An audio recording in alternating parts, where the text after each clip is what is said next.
Hello! What's up, everyone? Hello, happy week! Have week! Nailed it. What's up, everyone? Thank you so much, Ice-T, for the 26 months. Welcome back. Good to see you. Thank you so much for over 2 years of support. Appreciate that. And thank you, Tana, for the gifted sub to Furtive Pygmy. Woo! Have Rubicon. I'm wearing my new Armored Core shirt. It's not that new. I just, You know how you have too good to use syndrome? With things? I have it with shirts. I didn't want to wear this shirt because I was like, but it's so pretty. But like, what else are you gonna do with a shirt if you don't wear it? So I decided to wear it today. I love it so much. It's so comfy. It's like a little oversized. It's very long on me, but like most t-shirts are. Ow. Sorry, one second. I got a blister because I decided to walk in my new shoes today. And it tore my foot right the heck open, so I keep bopping it on everything. My feet are covered in blisters, healed blisters, and the scars from healed blisters. It's a nightmare of summer, I tell you. Numerous shirts I can never replace, always find reasons to not wear, so I don't wear them out. I don't dry these. In the dryer, I mean, I hang them up, so like that helps a lot too. Like it's sort of like clothes will wear down by wearing them and stuff, but like if you don't dry, the dryer is like the killer of clothes. So I don't dry like anything. I hang up most of my favorite things. Yeah, no, seriously, it just takes, you know, the lint that you pull out of the lint thingy in the dryer, that's your clothes. Losing structural integrity. Unless all my clothes get hung up, that's base. Is powerful of you. Also, Claws of Lyco! I full named you. Did you like that? Thank you so much for 39 months! I will know. I seen it. I seen the 39 months. You can't hide it from me. Happens when I wear new boots. It happens when I wear everything. My feet suck. You know better socks and or shoes? It's sandals. It's all my sandals. Every single sandal. All of them. Every shoe I've ever worn in my entire life. Everything that has gone onto my feet has caused blisters. I have the strangest, most sensitive feet on the planet. So it's rough. It's rough out here for a gamer. I even got these shoes and the guy at the store was like, everything gives me blisters. He's like, dudes won't give you blisters. If they give you blisters, you can return them. Tell them the district manager said you could return it. And I was like, okay. I went home, walked for 30 minutes, huge blisters. Walked a little bit more blisters. Every time I wear the shoes, I get different blisters in different places. Jank ass feet, get better feet is legitimately, I got the jankest feet ever. Like they look normal. They look like normal feet, but they are jank. It's like my feet are like an unstable frame rate. You look at the game and you're like, that's normal. And then you start moving and you're like, wow, it's my life. It's my entire life. It's a skill issue.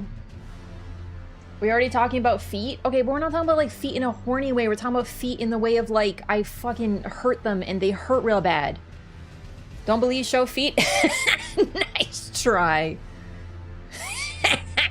There's no free feet on this channel. There's no paid feet either. The joke there is no feet. No feet. No. I can go fight Morgoth if you guys want. Maybe the Divine Beast? Also, Blondie, thank you for the gifted subby, by the way. Thank you so much. Wait, I just realized, is like Elden Ring like playing aggressive music? I'm chilling to different music right now. I got my own secret music. Metric only? Yeah, we only use metric here.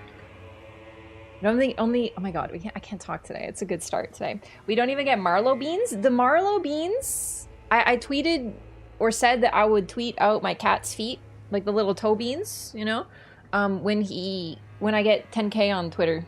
Not even close, so.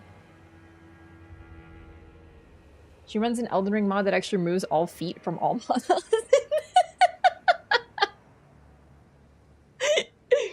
Oh my god. Elden Ring free feet?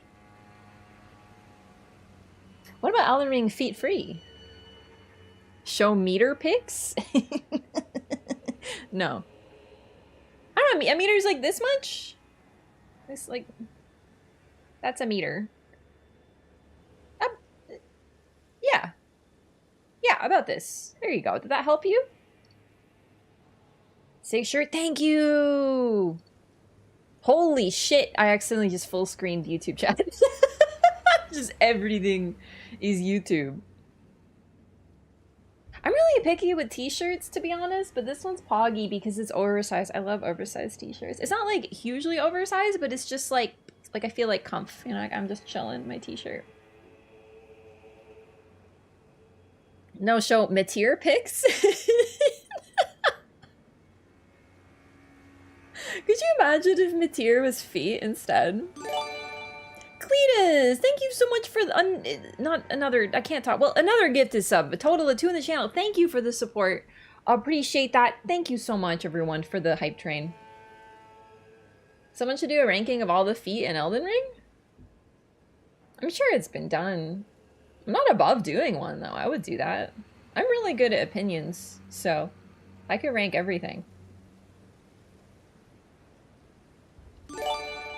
Cletus, thank you for another gifted sub. For 3 total. Thank you so much. Jeez. Chat, we're starting off strong today. I really appreciate the support.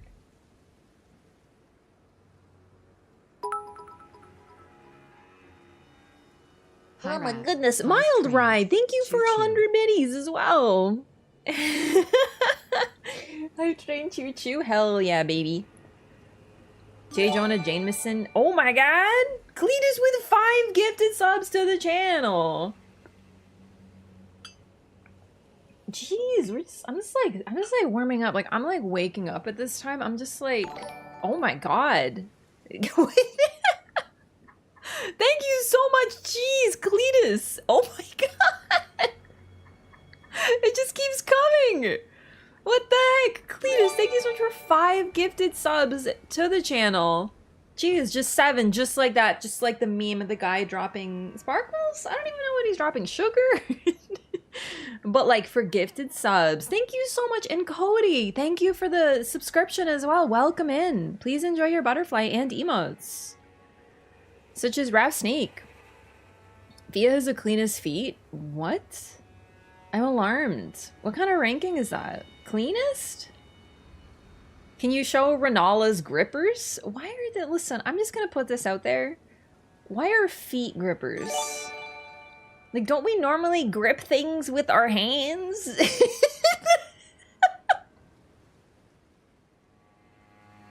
Utana as well. Thank you for the gift of sub to Marlo Walker.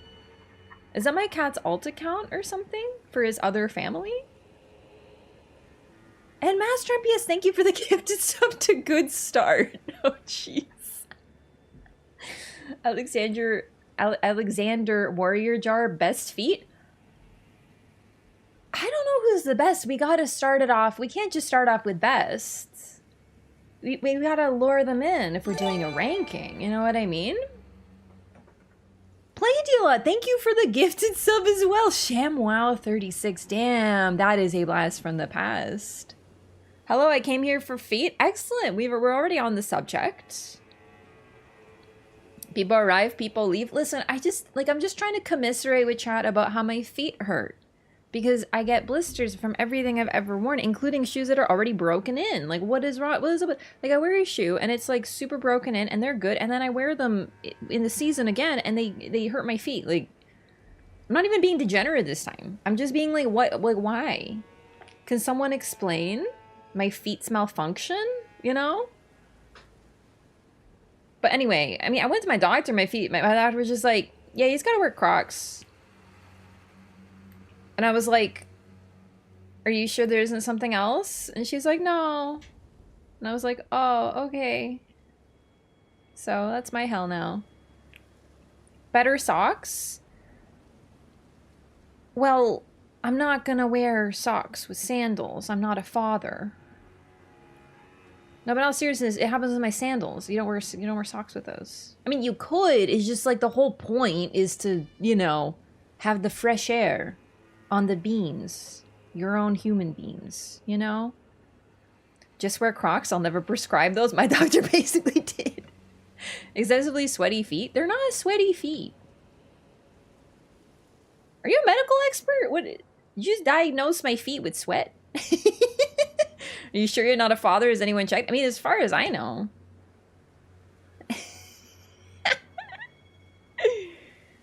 No, Crocs are legit. It's just they get too hot, you know? I want sandies. Maybe Birkenstocks? The Birkenstocks are what gave me blisters. I have 3 sandals. 2 are Birkenstocks and 1 is Skechers. All 3 have given me blisters in different places. So what I do is I wear them in a cycle so that... So like I wear one that gives me a blister on the right side of my foot. And then the next day I wear a different one that gives me a blister on my heel. The next day I wear one that give me blisters on the top of my foot. So that way, like, you know, they can kind of heal by the time I'm good. Alright, sorry, I didn't open my Twitch yet. Oh, alright, 1 second. There we go. I sleep. I really am a little sleepy today. Slippage causes chafing, chafing causes blisters. Like, yeah, but I just don't think it's that. Ever soak with Epsom salt? At least once per week. Yeah. Crocs make sandals? Yeah, but I don't really want Croc sandals. Birks are torture racks for feet? Really? What? You don't like them? They're super comfy.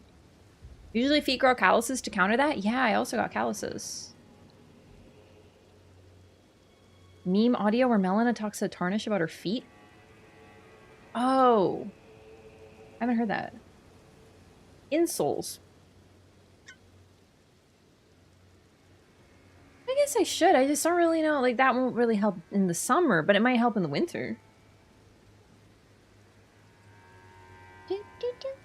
So, are Epsom salts supposed to help with that? Because, like, I soak my feet all the time. I do, like, my foot care thing.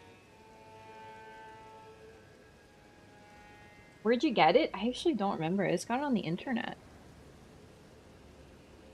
I just was, like, really into Armored Core. I mean, I still am. I'm just, like, not playing it currently because, like, it's weird. I really like playing games, and I like streaming games, but I won't stream Armored Core anymore because of, as previously discussed reasons. And, like, I don't want to play it off stream because I have so much fun with chat. You know what I mean? So it's like, I just kind of, I'm like, oh, I'm not going to play it, but I love it. I've been listening to the soundtrack a lot lately, so I'm, like, getting back into it without even playing it. Streaking for the foot care discussion? Yeah, this is knowledge. Condition your feet by streaming with your feet in buckets of more and more coarse-grained things.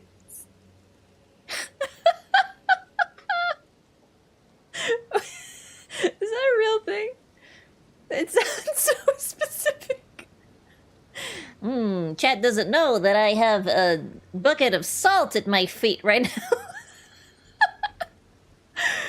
Armored Core co-op mod, it was pretty neat. Oh my god, seamless co-op for Armored Core was sick. Not a sarcastic thank you. Yeah, I'm afraid I really don't remember. I just googled like Armored Core merch, or like Armored Core t-shirt or whatever. I know there's quite a few places that have like Raven and stuff, you know. No fuck, I have no idea what she's doing with those.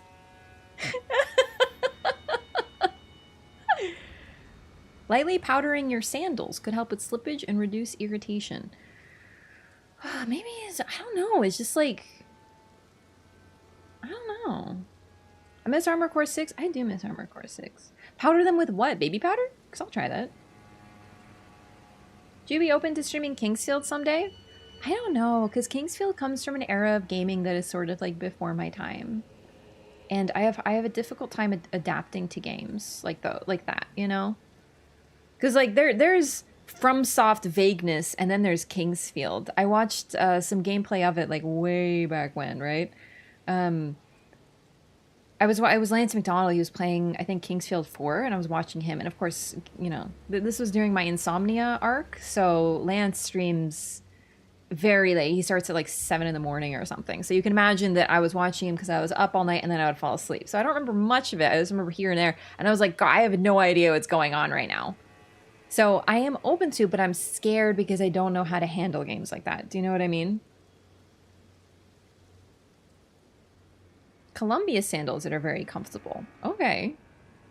I don't think it's comfort that's the problem because my shoes feel comfy. It's just when I walk in them, they get goofed. Sportsman's powder or chalk? Okay, I'll try maybe sportsman's powder. Reasons you no longer stream AC6? The community, as much as I love the game and I love like the normal people who are normal about things, the Armored Core community is freaking insanely toxic. So I just every single time I streamed that game, we had to ban like 4 or 5 people. And you might be like, "Oh wow, that's crazy. Like was it significantly worse than everything else?" Oh yeah. I played Dark Souls 1, 2, 3, I almost said 4. Elden Ring, Hollow Knight, Undertale, all these games. Like Undertale is the one, it's the most toxic community, whatever. No issue, like none. But when I played Armored Core, it was just incessant. It's such a negative community. Every single like first time chatter was like insane. So you don't have to worry about it's more like the stream community or like just don't go on like the subreddit or like engage with the community at large and you'll be fine. They're really woof, you know. Elden Ring PvP community is also incredibly toxic. Not in my experience. The most toxicity that came from the Elden Ring PvP community is from people who hate PvP. So ergo not people who are part of the PvP community, people who it was very ironic to me actually that, you know, they're like, I hate invaders and PvPers, and then they'd come to my chat, invading, you might say, to a chat that says Elden Ring PvP and be like, PvP is bad, and you suck, and threat, and violence, and hate you. And it was just, I'm just sitting there like, how do they not understand the irony of coming to a stream that has title of thing that they do not like, and then coming to attack it, and then get mad at me for invading? You know what I mean? It was very, it entertained me a little bit.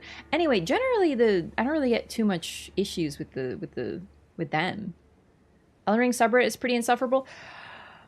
Yeah, to be honest, I don't really like Reddit, so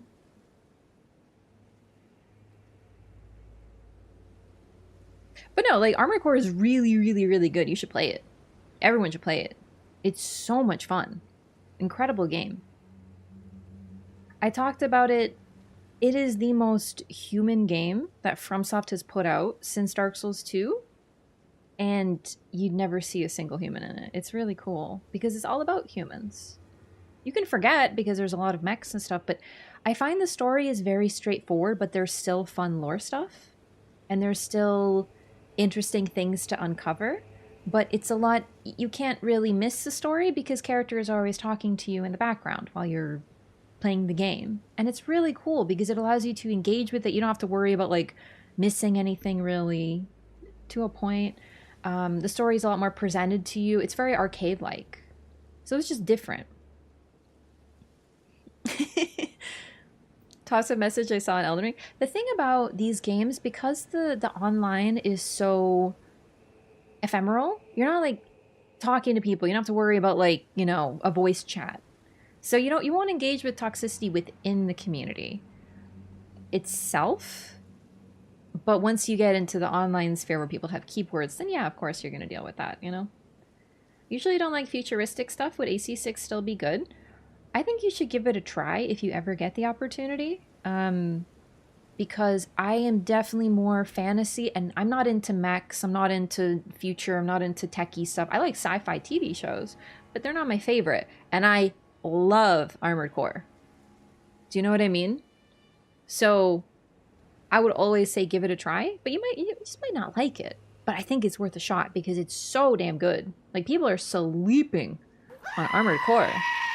I didn't fix the sound alerts, I'm realizing. I gotta figure out how to put that back on because I just absolutely killed them.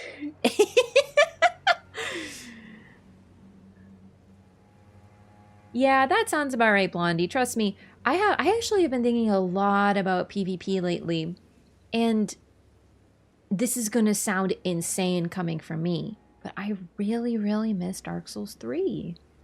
I miss how Dark Souls 3 introduced the player to PvP in a lot more of an interesting way, and it made PvP less actively hostile on both ends. And I think the problem is nowadays you get a lot of people who are, their first, you know, FromSoft game is Elden Ring, and the only way that they're interacting with PvP is a bad red man, and it gives them a really skewed perspective. Dark Souls 3 allows people to engage in PvP in a less hostile way. Because I love this. And this may not be the most popular thing in the world, but this really changed me. I don't really usually like PvP. I don't like competitive. I don't like fighting people, you know. And then I played Dark Souls 3. And well, actually I played Bloodborne first, but Bloodborne has its own issues. I played Dark Souls 3 and I walked into the Crucifixion Woods, and for those who know, the Crucifixion Woods is a forced PvP zone. And it's really cool because oh man, how do I explain this? I want to explain it for the folks who don't know, like really. Okay. In the Crucifixion Woods, or in Dark Souls 3, it wasn't a summon that triggered invasions. It was being human, or sorry, embered in Dark Souls 3. It was like a state. So you could use an ember, kind of like a rune arc. It was like being rune arc. So imagine if the only time you could be invaded was when you were rune arced. But defeating a boss, wanting to summon someone, these things would both require you to be embered, but also you would get embered after a boss. So you beat a boss, you enter a new zone, and suddenly you're getting invaded. And then you're like, oh, but it's because I'm embered. And then you decease. And then you're not embered and you're still getting invaded. The Crucifixion Woods was a PvP zone that you would get invaded whether you were embered or not. And the reason for it, and this is super cool, Dark Souls 1 did this too, but my introduction was 3. It's because you are an invader to the woods. And the people who are invading you are defending the woods. So you are trespassing where you do not belong, and the people who live here are kicking you out. And I thought that was a really fun way to introduce you to PvP, because you're not the good guy. You are the invader here. And then the people are trying to push you off. And it makes it a lot more even. And this is actually really cool, you could get, of course, invaded solo, but because there was activity there, a lot of people put their sign down so that you could summon them to help you. So you had gold phantoms, you had white phantoms, you had I call them the blue-red phantoms, but they're of this covenant for the woods, defending the woods. And it became, first of all, it made so much life into the area, but then when you beat the area, you can join the covenant too, and then you can invade and defend the woods. And you already know what to expect because you've experienced it on the other side. And the blues. Yeah, absolutely. You still had blues who made sense in that game. And the reason that I love this so much is because the moment I got the covenant, me, who was terrified of PvP and at first was so scared of this and was like, oh my God, that's so scary. That's a person. Oh my God. I ended up having such a blast. I was like, why don't I try invading? And then I did, and I had so much fun. And this was right on release. I was a noob. They were noobs. Everyone was just having a good time. And it made it so much less aggressive and unbalanced, frankly. Because right now, if you are a little curious maybe and you try invading an Elden Ring, statistically you are going to run into 3 people who jump you, kill you in 3 hits, and then they're going to teabag you. It's a little bit of a different experience. Imagine that someone is like, I've never tried this invading thing. I heard this is really cool. Let's try it. Oh my God. And they go online and they're like, if you invade, you are literally safe. Do you know what I mean? Like, it's such a negative, awful thing. And it's not deserved. And it's a bummer because that online stuff is what brings the community to life. Because yes, if there's invaders, there will be summons. And everyone's like, it brings so much chaotic, fun activity. The forced invasion zones in Dark Souls 3 were like the greatest things of my life. Even post-Pontiff, oh my God, I had such a blast. Like, I had the greatest memories from that era, right on release and everything. So I'm just I'm thinking about this. I feel like people who only know Elden Ring, like, they don't know how cool and complex PvP can be. They just think, oh, this person's, a bully, which is so close-minded, especially when you have like 3 friends and then a 4th rolls in with the blue, and you just, do you know what I mean? Like, it's so unbalanced for the host's perspective that I don't understand why people get so upset over it. It's fun. Oh my God. DS3 had incredible PvP. Yeah, you know what? I don't even like PvP in Dark Souls 3, but I love how they introduce you to it. Do you know what I mean? It's the coolest thing in the world. I still think it's the most fun. And I know 2 and 1 had it, but, I played 3 on release, so it's a different experience for me. I played 2 and 1. 1, I never did PvP, I'm just uninterested. And 2, while I did PvP, it wasn't as alive as it would otherwise be, because I played it years later, right? So, to be fair, the invaders have PvE enemies on their side. Only sometimes, and like, you don't really choose where you invade, right? So, yeah, you have PvE enemies on your side, but they're not really on your side. Also, a lot of enemies, and more enemies than people think, can hit the invader, and oftentimes do because of the way like latency works. So let's say there's like not a crab, like a crow enemy.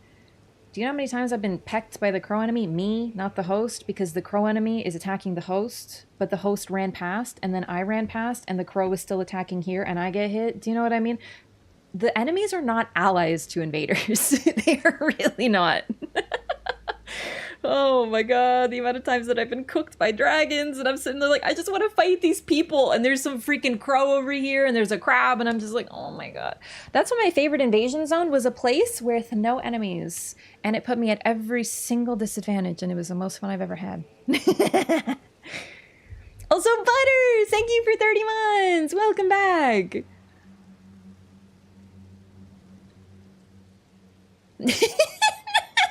Stupid chicken joke. We were talking about shoes earlier. It's very relevant. Thanks so much, Butters. Welcome back. Thank you for the support. Oh my god. You'll catch people fighting the fire golems is awesome. Yeah, except the fire golems will hit you too. I think fighting when I was invaded and I was fighting bosses in the overworld, that was so much fun. Like I love like having an invader and then the boss. It's so cool. It's really cool. But as an invader, I'm just kind of like, man, I just want to fight the thing, and then this freaking boss is messing me up.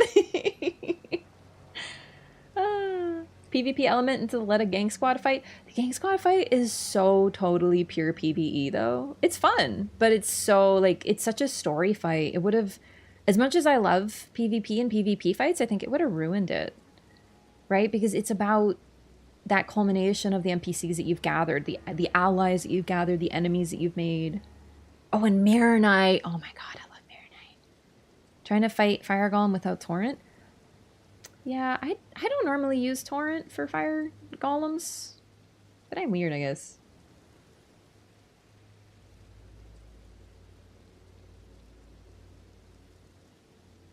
Why would you invade the last boss area? Just go to the Colosseum.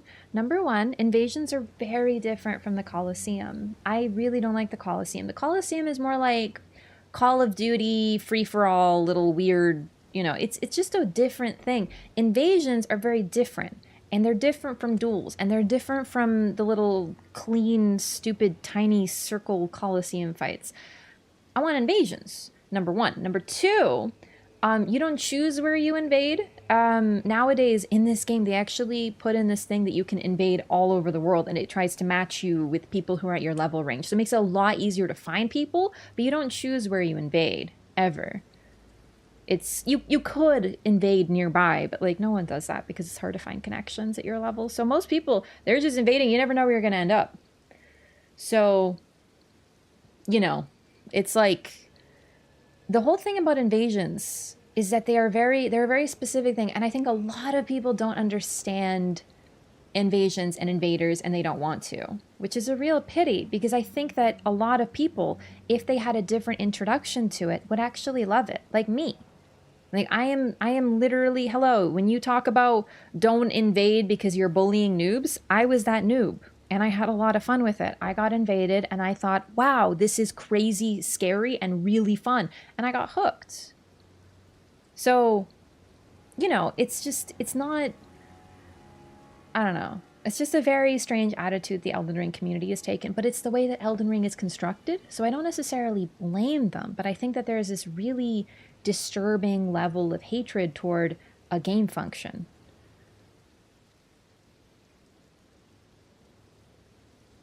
From give us the option to disable invading certain areas. Yeah, I would definitely turn some of them off if I could. Go turn off summoning pools to avoid invading there. Oh, that's actually really neat. Create suspense and fun moments. Yeah!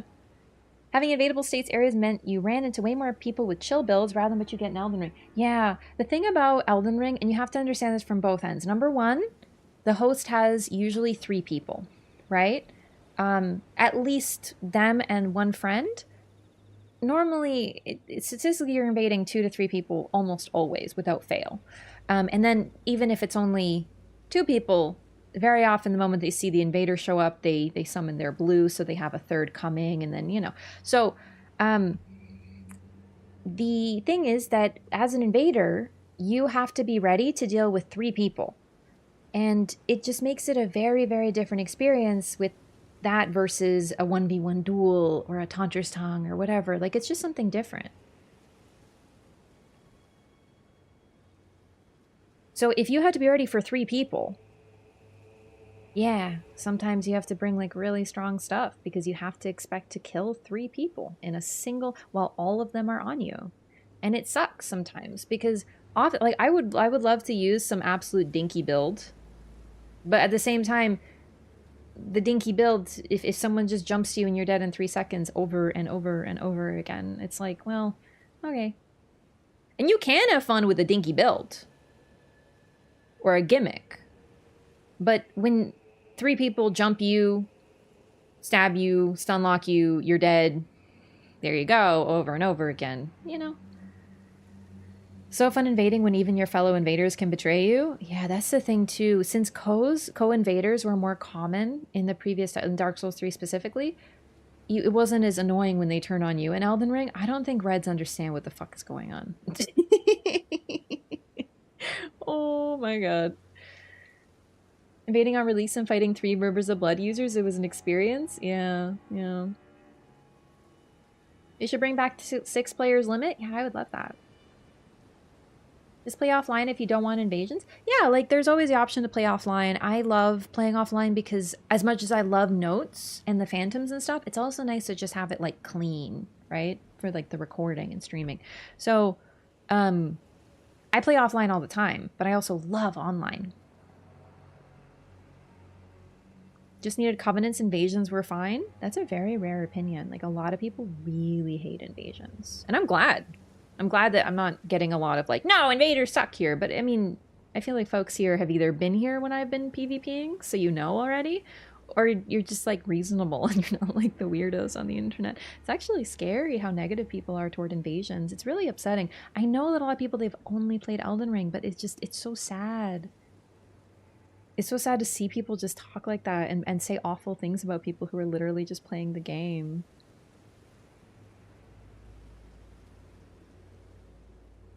Have blue on, I never get summoned. I love fighting invaders. You shouldn't use blue in this game. That's one thing I do have a problem with. But it's not your fault. It's from Sauce's fault. So it's a learning process. Yeah, Elden Ring gave hosts way more of an advantage in every way. And that's not a bad thing. But the problem is, because they don't have anything to compare it to, they don't understand. I don't know. It's really sad to me to see how invaders are hated so much. I did Blue in DS3. Blue in DS3 is fun and cool. But in Elden Ring, it's... honestly, if you ask me, it's beyond the pale. Like, it should not be a thing in this game. Because literally, as I've said many times, a blue is just a ganker without a friend. Because if you are a blue in Elden Ring, you are helping someone who already has at least one person. So you are turning a 2v1 into a 3v1. Or maybe one person died, so you made a 3v1 into a 4v1. That's fucking crazy. PvP itch, by the way? No. No. I kind of, like, I miss PvP quite a bit.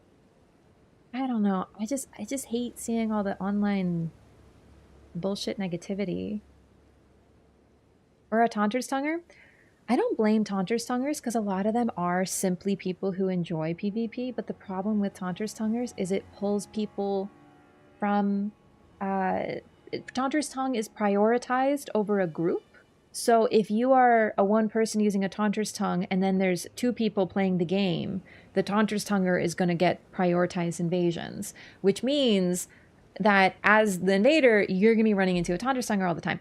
Now, the Taunter-Stunger is ready for PvP, and that's not a bad thing, but their build is designed to deal with 1 or even 2 invaders at a time, which is very different from an invasion build.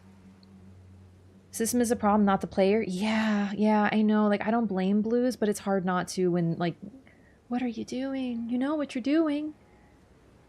You're gankers without friends. Most Taunter-Stungers are exploiters who go to horrible areas for invaders and turn it off as soon as they get invaded to prevent the invader from getting a teammate. I haven't had a lot of good experience with Taunter-Stungers, but I try, like, I'm not blaming them because a lot of them are actually... Okay, I'm gonna be honest. Statistically, I think 10% of the time I run into a Taunter-Stunger who's playing through the game with Taunter-Stung on, and 90% of the time I run into someone who is standing at a bonfire waiting for me, and they want to duel. And the problem that I have with that is dueling is very different from invading, and you have a whole Colosseum for you. And not only the Colosseum, if you don't like the Colosseum, I'm with you, I don't either. You can use the summon sign for duelists. There is a specific sign that you put down to be summoned as an invader. They never use it. And I can only imagine it's because they're not getting matches. So instead, they take invaders. I don't want to play with you. That's not what I'm here for. I'm looking for invasions, not a guy standing at a bonfire and the moment I walk up, he eats a piece of crab and he does a buff and he does a this and then he pulls out his freaking robe and wizard hat and I'm like, oh my god, like I'm like tired just looking at you, bro. Oh my god. Also, thanks for the follows, everyone. Welcome. Jeez Louise. Oh no, those are probably bots. I just realized. Oh, that's good. I wasn't looking at the names, to be honest, but that's a lot of weird names. Oh, that's good. Okay, I'm gonna have to delete all those follows after stream. Oh, great. I just looked and I'm like, yeah, those are bots. Oh, great.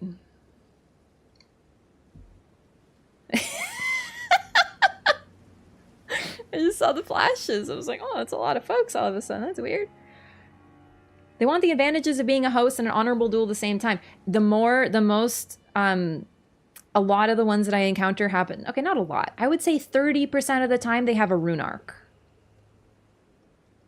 It's really annoying. Listen, I haven't encountered bots on Twitch in a while.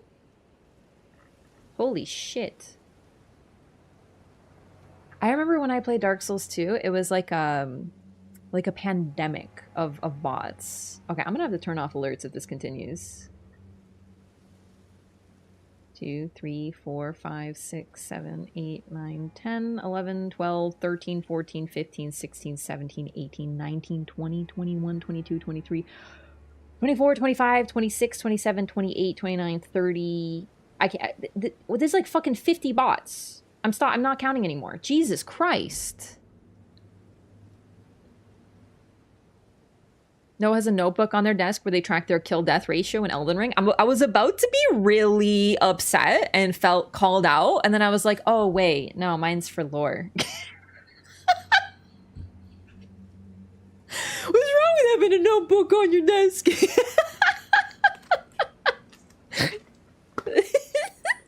Also, people with notebooks on their desk, fucking nerds. Okay, would a nerd have this? Yeah, actually, probably is true. Okay, listen, I'm gonna turn off my alerts real quick because, like, je suis annoyed? That means I am annoyed? Yes, actually? Damn it, got it. Thank you, by the way, to Commander Root, who allows you to remove your followers. For it to be called Cylons, is that a reference to Battlestar Galactica?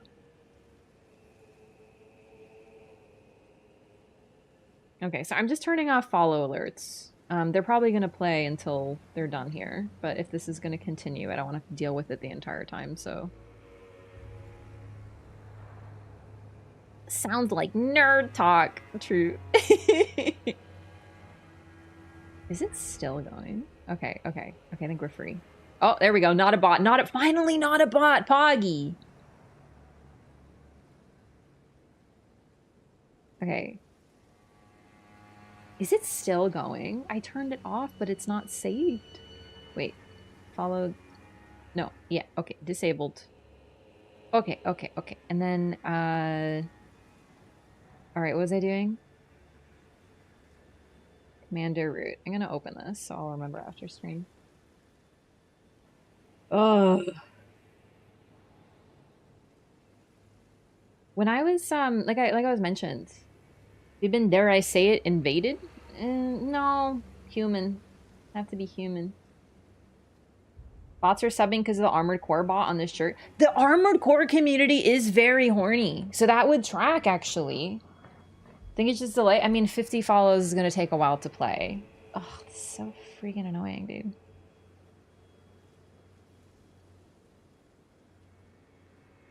I remember, like literally when I would play Dark Souls 2, we're gonna start now, by the way. When I would play Dark Souls 2, there was so many bots that would follow me, and after stream, it became a tradition to log on to Commander Root, which allows you to remove followers and like block all of them, and it's just so maddening that it's fucking back. One of the last things I'd imagine getting people horny.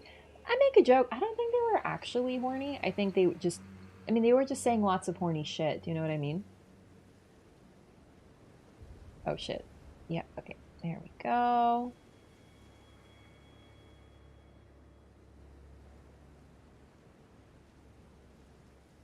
Someone who's mad he didn't listen to their advice to use fingerprint shield on Radon. Oh my god, true. Where are we on the list? I'm just looking. Oh, there we go. Okay, we got 1, 2, 3, 4, 5, 6, 7 more alerts to play. Mega fans being horny AF? Yeah, it was weird.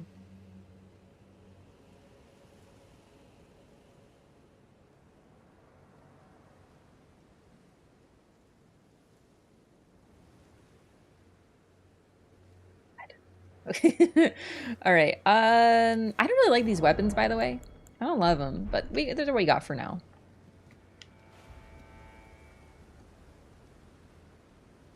Feet. What do you think he uses to shave? Do you think he uses Nair?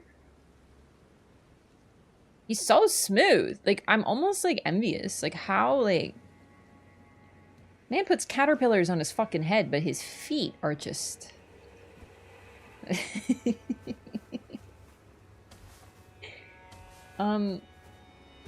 Drugging the dragon priestess to get her to summon? Well, I didn't know the reward, but I found that out myself, so I don't really need to be told. I'm a gamer. I'm a lore gamer. Listen, I am the ultimate lore gamer.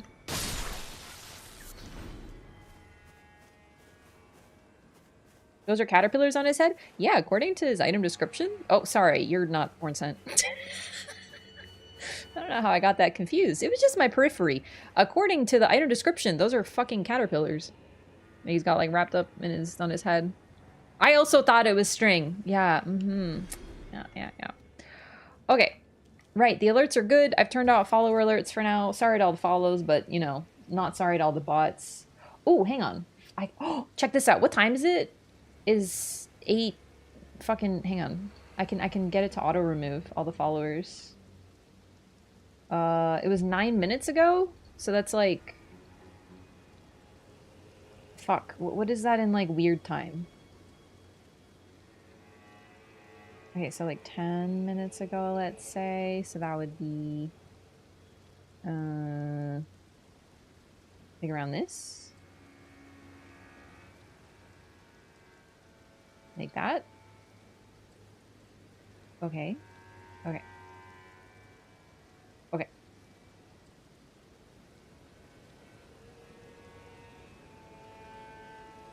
Oh no, it didn't work. Oh wait, is that 9? I meant 8. Yeah, 20 or 2030 and 2040, 2245. No, 23. Okay. There we go. This was bot alert, but it was me, Bingus. I freaking love Bingus! Except for when Bingus bites my ass. Okay. No, you are fine. Yeah, there is removal. Okay, okay. Listen, I wasn't gonna do this after the stream, but I just realized that we can do this like right now. Exclude user from removal. Okay, okay, okay.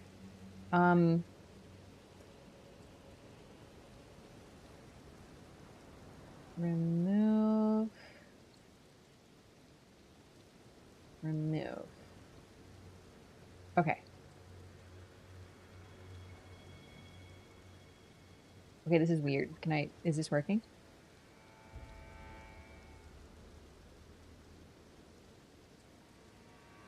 So it looked like Commander Root already knew that a lot of these were bots. So now I'm just like removing them. Okay, there we go. Oh. Oh my god, it's like spring fucking cleaning. All right, we're good.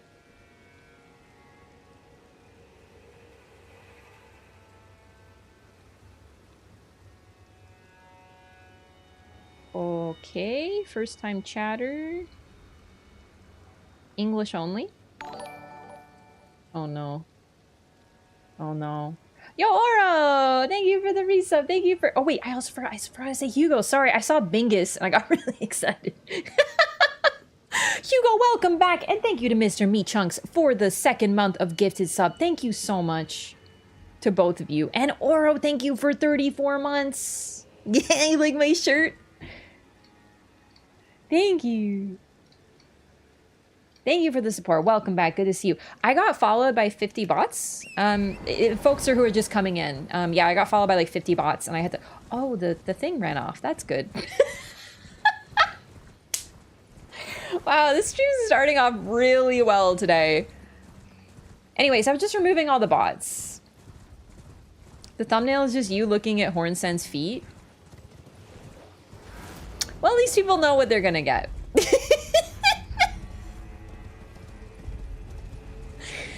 A dingus is like when you're kind of a dingus, and a bingus is a bald cat whose name is Bingus. They're very different. She dingus on my bingus. They're stupid. Okay, I think we're ready to continue the quest lines, by the way. Oh, we were gonna do Dragon Town. Yeah, let's do Dragon Town. Bingus bit my ass. It's my favorite meme. One of my favorite memes. Like the robber meme. I love... Okay, there's this meme about a robber and he's like, I'll steal everything. And then the guy's like, you won't steal my heart. And then the robber's like, you look wonderful, by the way. It's my favorite meme, but no one thinks it's as funny as I do. No one. Everyone's like, that's not that funny, Rap. And I'm like, no, it is literally the funniest meme of all time. Have I been over here?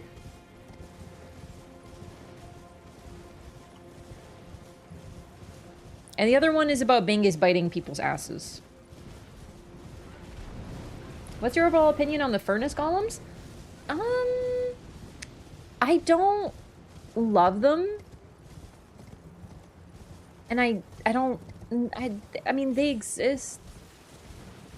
I think they visually are really cool, but functionally... Ooh. Oh. Functionally are a little boring, I guess.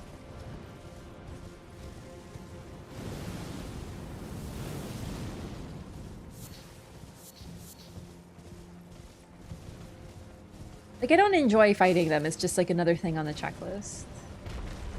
They exist. Yeah. How much they could have done with their mechanics? Yeah, yeah. And then, like, I missed the note about throwing the things into their heads. And that's my fault. Oh, look, a thing! Oh, dang. I don't think I found that one previously. Maybe? I don't know.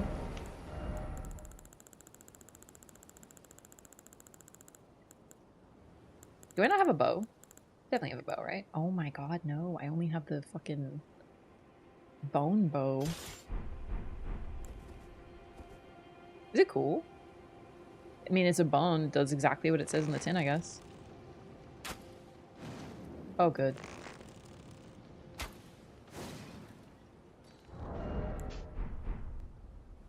Which one's this? Because I don't think I got this one.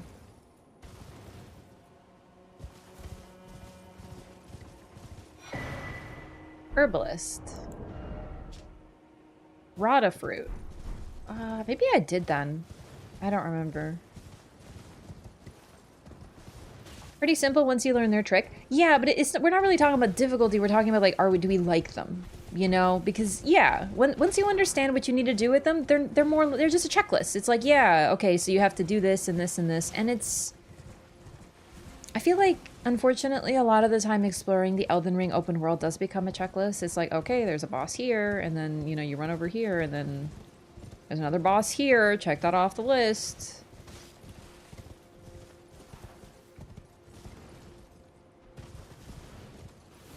Barely believe they gave us buyable string. I know, I actually love the bell bearings because they give you really cool stuff. Oh, you know what? There's one of those really big dragons in here. Not even a big one. What do they call them? A worm. Oh, I've already done this. Right. But maybe I fight the worm? I want to see if he's very tanky. He was in New Game Plus. But the worm might be good because I think they drop an ancient dragon smithing stone.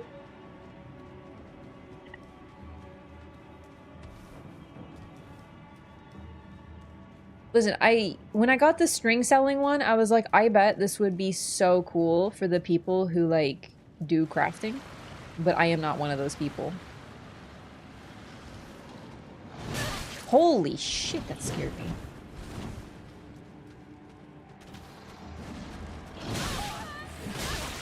That's unfortunate. Oh god. Okay, you're not allowed to come in here? This is the ancient worm or whatever. Okay. Oh, great. Oh, great. Oh, great. Yeah, I got myself trapped on the staircase. I don't know what I expected. Oh, my souls. I was supposed to use those. I forgot. Yeah, I'm gonna need those back.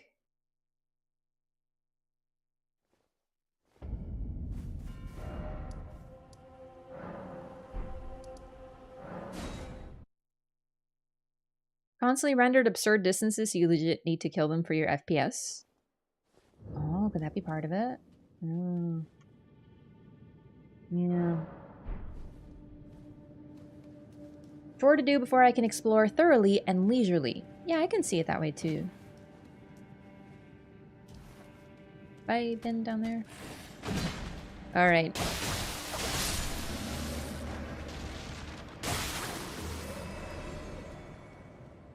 Oh.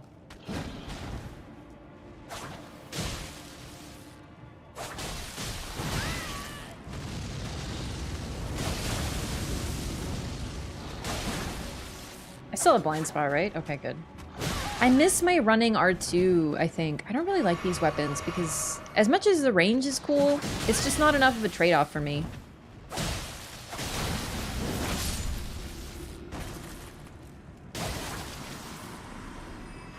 I don't know what to use. What the fuck? Oh my god! Okay, chat, I saw something on Twitter. And it was like technically a spoiler, but like I don't care because what the fuck. So 1 second, we're gonna do something on the other character real quick, and I'm not gonna tell you what it was.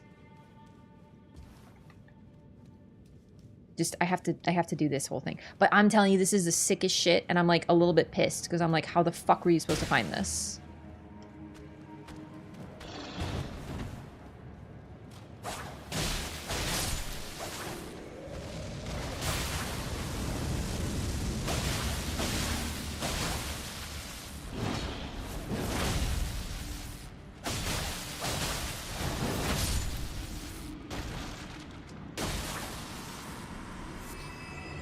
Playing it slowly, playing it carefully.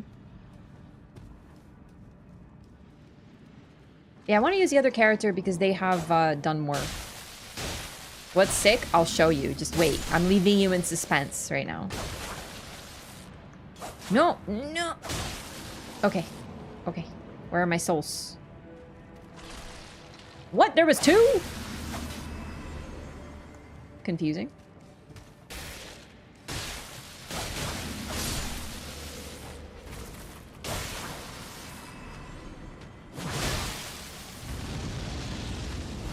Wait, you can backstab those? Oh my god, I thought you could, but then I must have been at the weirdest angle or something.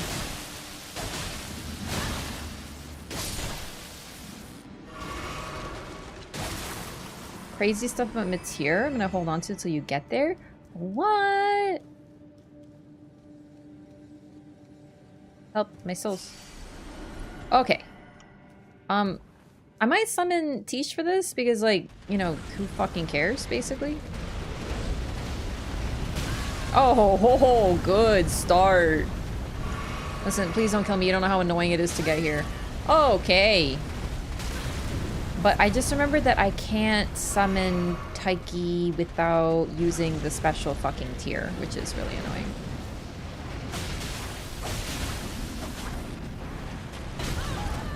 I'm remembering why I don't like these guys. They just are the gigantic hitbox and they're so tanky! I went the wrong... Everything is bad. They're not... This one isn't too bad. Not a New Game Plus anyway, but still, it can fuck me up. What tier lets you summon wherever? Oh, sorry. Not that. It doesn't cost anything. I don't have enough mind, FP, to summon Taiki. So I need to drink a juice box. So I said that bad because I was focused on this idiot. Yeah.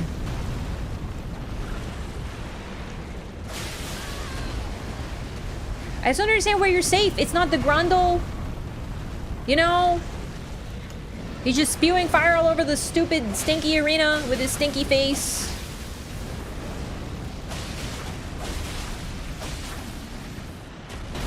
And then there's an AoE with fucking everything. Summon something else for fun? But I want to kill this bitch. Sorry. Where are my summons? Oh, fuck me. No, no, no, no, no, no, no. Oh, wait, I forgot. You can't summon here. No, no, no, no, no. I remember encountering this problem. It's all coming back to me. I was like, wait, you can't. And then I was like, oh, no. You know what? I don't think I'm gonna take you out. Just like statistically, I don't think this is gonna work, but I'm gonna try. And then if I die, we're just leaving. I could do it eventually, I just need to do better. I hate that move. I hate it. I hate it so much. I hate AoEs. They're so base game. Oh, I'm leaving. Could summon, just not ashes? Yeah, you're right. Actually correct. Just don't get hit. I'm too EP for this type of gaming at this time. All right, bye.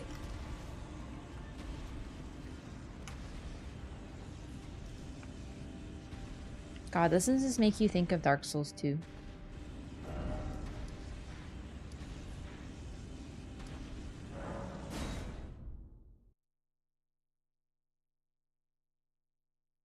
Yeah, I really thought, why can't you summon here? Just because you can't. I don't know. They probably want to make you suffer. Yep, it's Igon time! Dark Souls 2, best Souls? It really is. God, I miss Dark Souls 2. Alright, yeah, I feel like I don't know what I want to use, and I don't know what's good in the DLC. Other than, you know, my blind spot. Backhand blades? And then I realized that like, how the fuck am I gonna beat Bale without Nebula? This is a nightmare! I'm lost and confused, so I'm gonna do what I do always when I'm lost and confused, which is level up dexterity. You're going to use the sunflower when you get it? Yeah, but that's like a ways away. Then again, today we are going to go to the Shadow Keep, so we might be able to get the sunflower, but then I have to defeat the sunflower. I'm not very good at the sunflower either. He's got 3 health bars and I only got 1. Dragon Hunter's Great Katana is quite good against Bale. Yeah, but then it's just L2. I'm not L2ing it this time.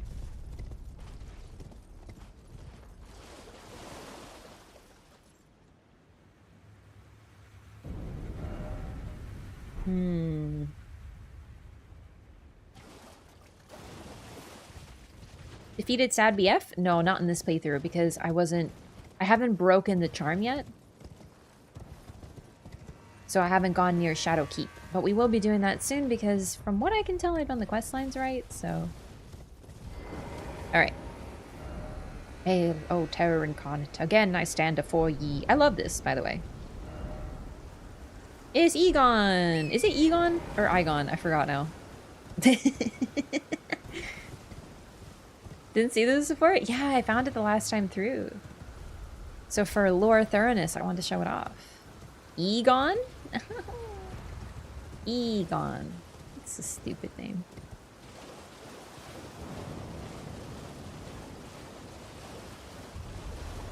It's pronounced Egon, not Igon. Thank you.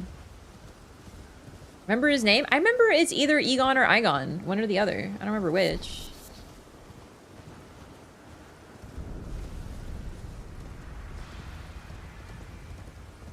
Saying Igon is you? Well, there's an Igon in Dark Souls 3. That's why. Or I guess it's Aegon. It could be Aegon. I don't remember. One or the other. Wait, is it to the left? I'm forgetting now.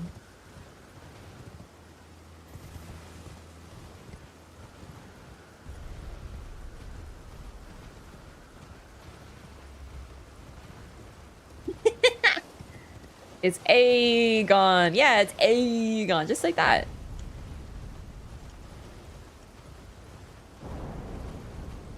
Listen, if people want me to remember their name, they have to say it more than once. I'm very forgetful, and I get easily overwhelmed by sounds, so I forget them. And in Dark Souls 3, I think I've only done Aegon's quest, like, fucking twice. And he says his name, like, one time, and he's like, oh, I'm Aegon of Karim. And I'm like, who?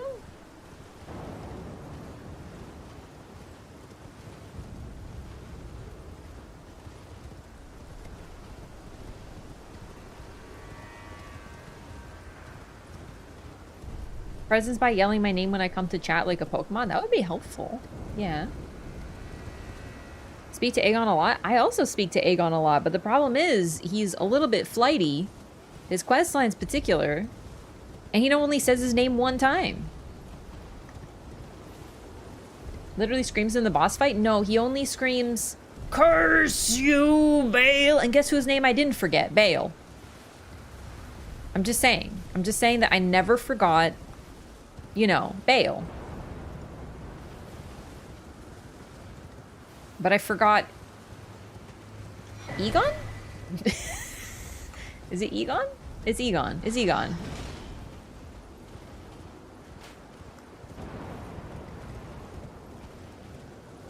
True Dake Warrior and me, Egon? Yeah, but like that's after Curse You Bale. And you know what happens when you die a lot on Bale? You hear Curse You Bale a lot and not anything else. Is Bale even relevant? I mean, he like fucked up Plassey. Relevant to what, I guess, is the question. Because you could argue that half the fucking shit in this game is irrelevant, but they're cool, you know? I think Bale follows the rule of cool. Like, what is the plot and what is the lore? Less important than is Bale cool as shit. And, I mean, first of all, it does follow the lore, but also Bale is cool as shit. To Miquella, honestly, Egon is a saving grace of this DLC because he's like the only motherfucker who doesn't just start spouting fucking Mickey's name the moment he shows up. Suffers from the problem of you can't just make up a guy on the spot tell me he's important and expect me to agree. Oh, no, I very much disagree. You can absolutely tell me that. I would believe you. Hundo P, bud. Hundo P. Like Gale. Who rhymes with Bale. They were like, this is Gale. And I'm like, he's an idiot. And then it turns out I was very wrong. I'm into that. Also, you meet Bale, and he's literally the coolest MFer on the fucking planet. He's a fucking vampire dragon human. Why does everything in this DLC hurt so much?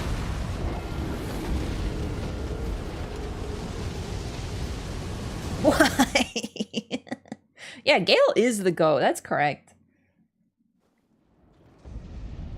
We don't even know why Bale attacked Classy? No, we really don't.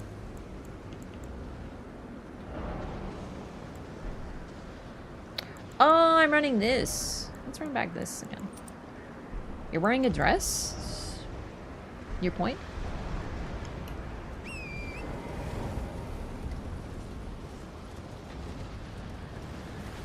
You're saying that like I didn't beat the game. I didn't. I beat Radon in a dress, okay? I did though.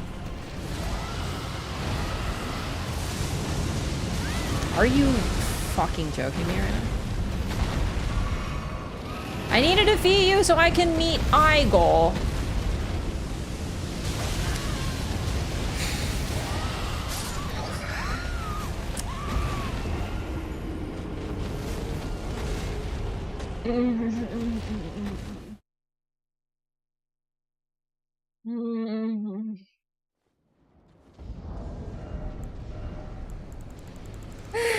Okay, let's level up the dragon. Great.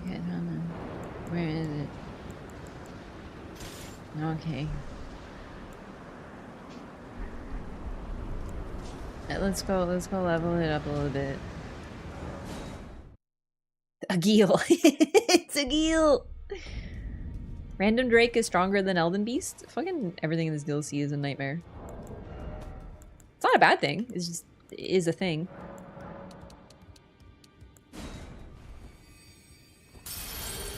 DLC 2 is coming without warning? I don't know if we'll get another DLC. It'd be neat. Imagine 2 years from now we get another DLC. That'd be cool. Like, it really would be. I'm not even joking. That'd be sick. Run it back with Sendisax? You think I'm fighting fucking Sendisax? Do you think I give a single shit about Sendisax? This is the second playthrough. I don't care about nerds.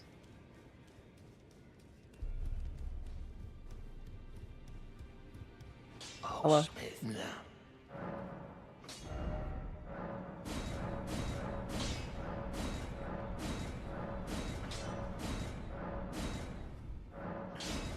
Okay. Sendisax drops a somber ancient. Fuck, you're right. I did forget about that. I was like, there's nothing can make me fight Sendisax. Oh, but that might. Admittedly.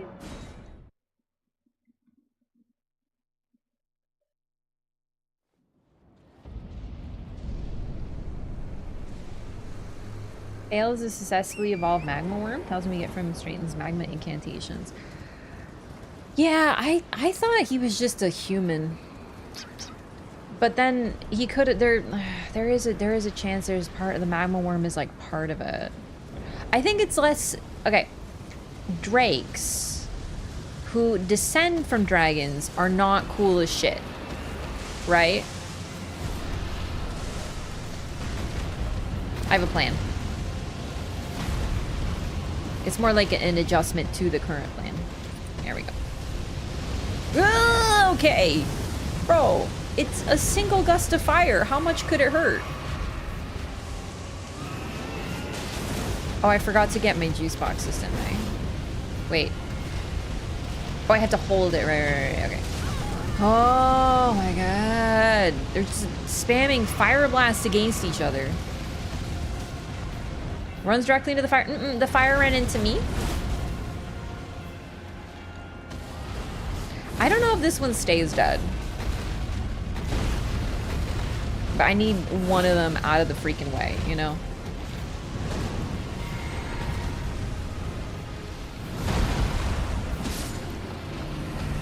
Hello. I don't have enough juice box for this. I have made a mistake.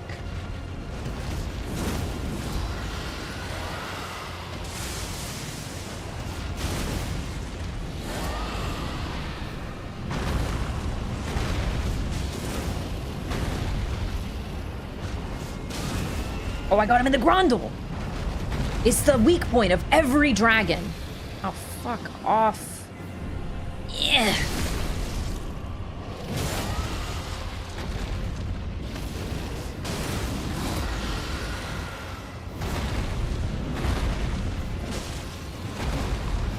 Unfortunately, I do not like this weapon's moveset. It's very good. I'm just not good with it because it's slow and methodical. And those are not my words. You know? Ah! Holy, okay. Yeah. Not bad for a +9, but we're not upgrading this to 10. No shot. Oh, baby! Wolfine! Welcome back!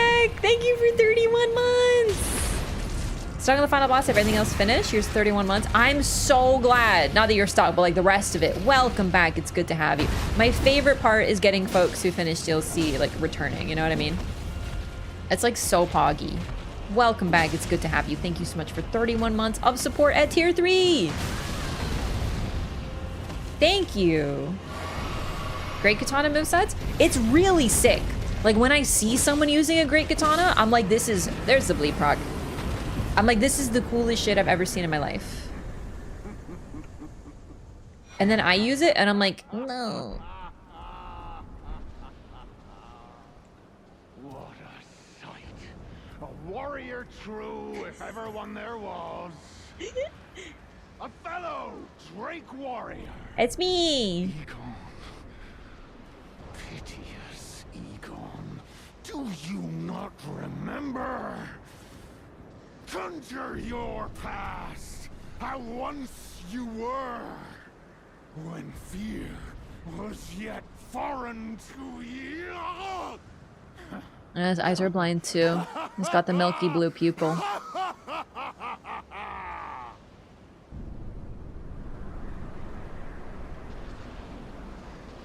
I'm glad you're stuck. Oh my god. Suspect Plasty was a bit of a purist and Bale tried the old insurrection on behalf of the Drake's magma worms. Yeah, you know what? It's like... Bale is terrible, but we also just don't know what was up with, Plasty. When I'm a head out. This is what I mean by checklists. This is why I fought them. I saw them, I'm like, they have to go. There's a boss health bar. Boss health bar. I can't talk. I think we're just ready to do this quest, really. Drake warrior. Dear friend, grant me this one wish. Take this finger, my finger. Scale the jagged peak. Face Bale the dread, and when you do, summon me. Summon my soul. My limbs are limbs no more. My heart is twice over filled with fear. But a Drake warrior I remain. And my soul yet lies on the mountain.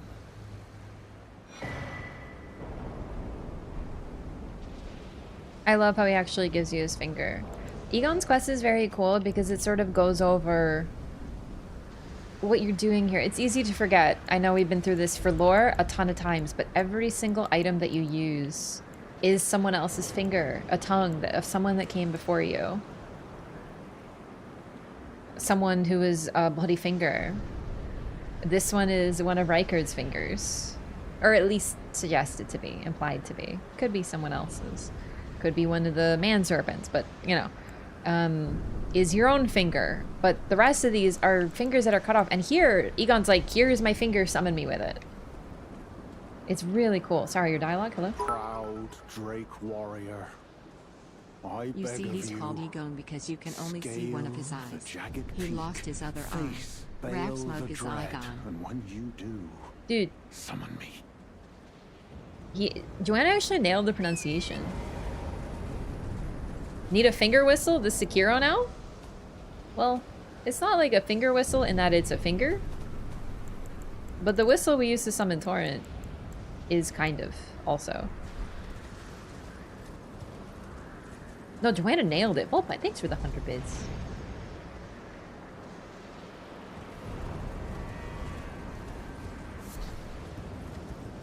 Oh shit, I said I was gonna do something on the other character. I swear this is gonna be worth it, just you wait. I have to get to a bonfire real quick. The next one.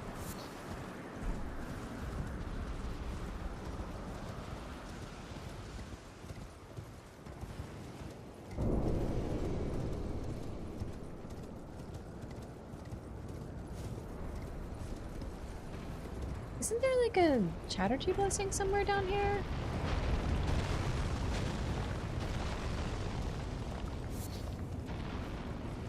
I don't remember there being one here. Hmm.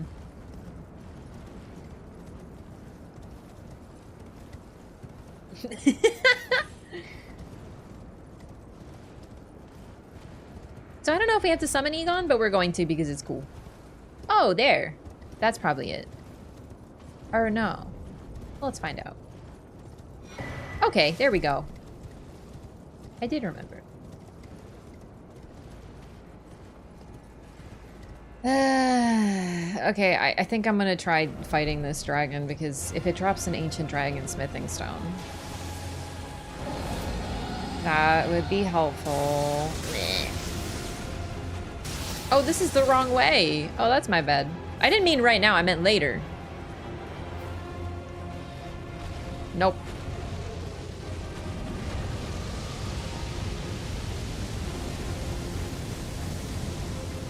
Jesus.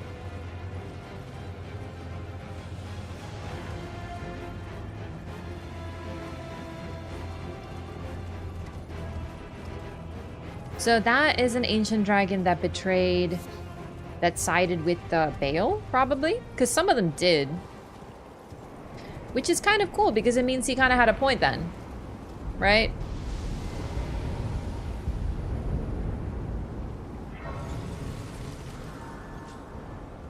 Hefty rot pot and give him the stink. Did I get the hefty rot pot this playthrough? I'm not gonna lie to you, I don't think I have any hefty pots. I think I managed to miss them on this so far. Yeah, I have no fucking hefty pots. Shit. Oh no.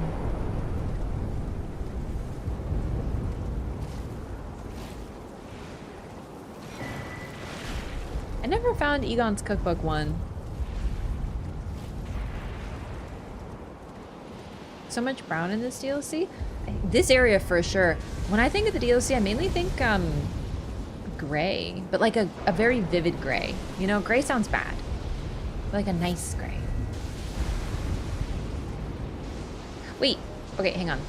Hang on, we're gonna do something cool, all right?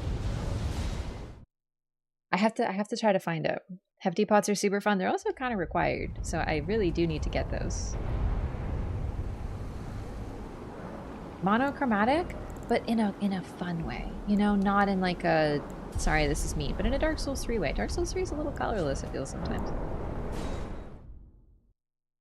Beyond the Cenisax back there in the first play? Thought it was a dead end. Oh my god, really? Well, happy to help.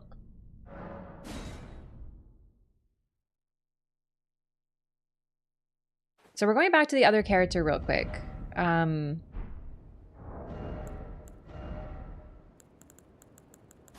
Okay, back to the cute headband. Because of something that I saw on Twitter, and I think I know where this was because I remember it very vividly because it was very fucking cool.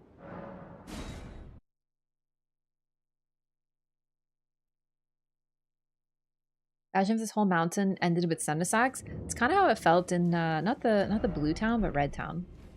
Okay. What am I using? These. Okay. So I have to get through this again, but it'll be really cool. I don't know what this is, but I saw something that made me aghast. Oh, I see. Do you know what I'm going for? I forgot. I've been through with this dungeon. Same. Yeah. If you know what I'm going for, then I'm sure you're like, ah. And if you don't, then you're probably like, what? And you might have your mind blown. I don't know why I can't talk today. I really don't. But what else is new? Okay, was it uppies or downies? I think it was uppies. Oh shit.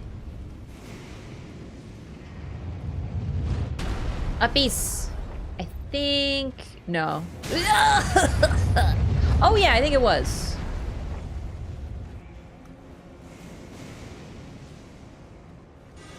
I'm not gonna say anything because I want you to have the experience that I had where I was just scrolling. Oh, and this hair is new. Yeah, exactly. This hair is new in DLC. It's not a mod or anything. It's like, yeah. Can't remember the last time From hit a secret this nasty. Yeah. I'm going on this character because she's already done it. This is not perhaps correct, but we'll get there. Don't you worry. Excuse me. I am a Radon killer. You will respect me. Thank you. Oh shit, I thought you was dead. I'm so sorry.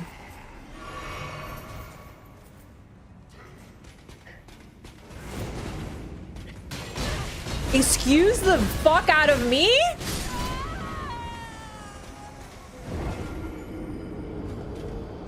Oh, I'm putting you down. The one in the corner. I forgot about the one in the corner. Fucking hate shields, dude. I don't even remember where the fuck I was anymore. Because I just started running. Yeah, Mesmer has like actually the really best troops, which I do respect. Wee! What am I doing? What am I doing? What am I doing? Not we at all.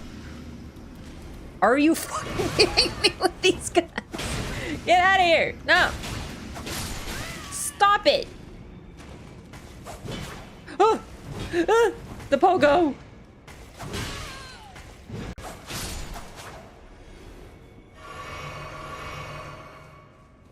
I can't believe they did that to me though. I can't believe that my weapon bounced with a little dinky pop because he had his shield up, because shields in this game are fucking stupid. Was this like an overcorrection from Bloodborne? Do you know what I mean?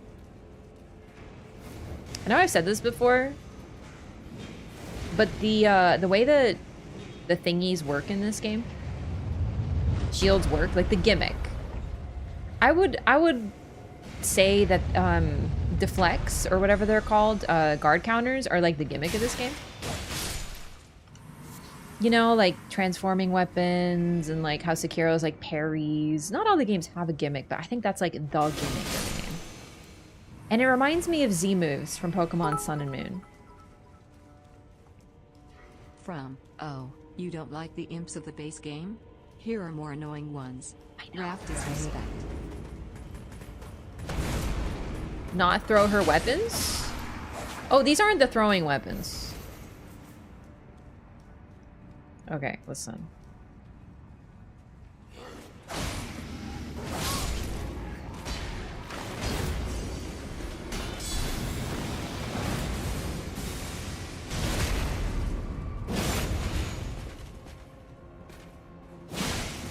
Ash of War infusion system? Oh, I forgot. I thought I was using blind spot. It's my bad. The Ash of War on this is so garbage.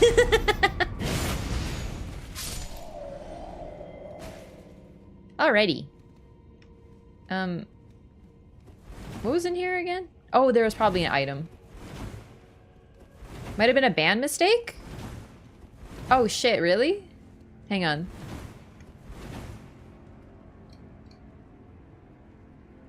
Oh no, was it when I did the removal of the bots? Did I get someone by accident? Oh no, I didn't look at all the names. I just skimmed. Oh no! One second. Where, how do I... Whomst?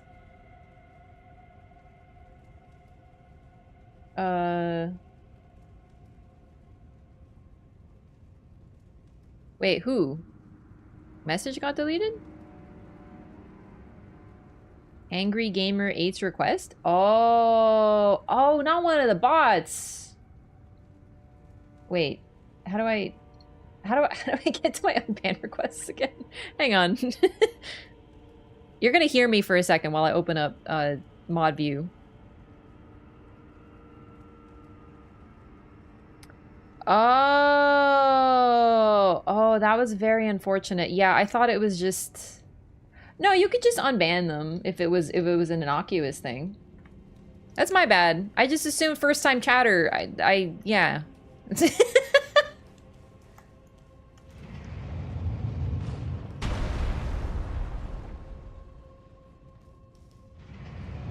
I'm sorry. When I see the first time chatter, most of the time I'm like, oh no.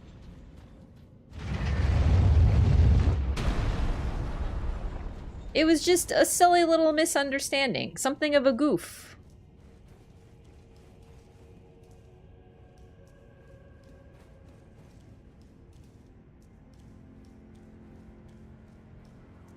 I am so fucking lost.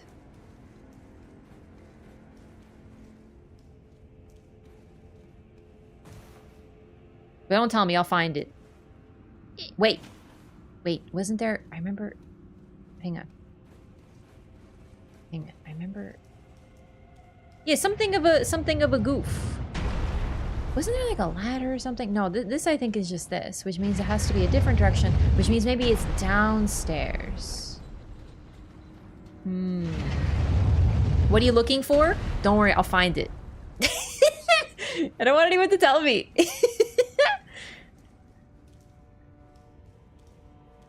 Because I found it before, I can find it again. It's just I found a secret within the secret. You know what I'm saying?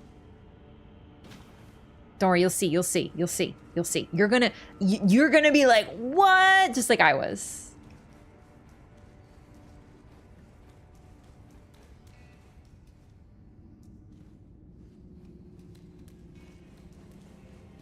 I remember what it was because I just saw a little gif of Reno on Twitter, and I was like, bro, I know exactly where that is. What is this? Holy shit! Wait, what is this? Oh, right. Okay. Okay. I think I know what it is, but I won't tell you. Yeah, don't say anything. Don't say. I wanna spoil the surprise for chat for folks who don't know. Wasn't there? I remember there being a ladder somewhere, but I'm probably incorrect. Can I just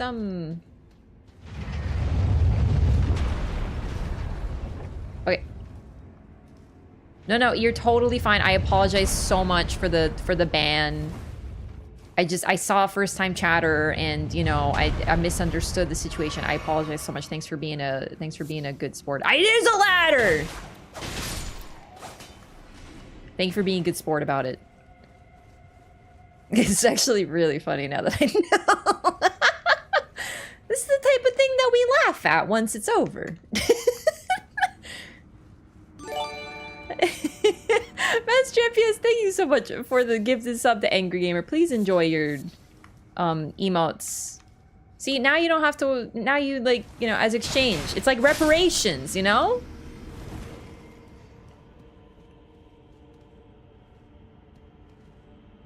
This isn't right. This isn't right either.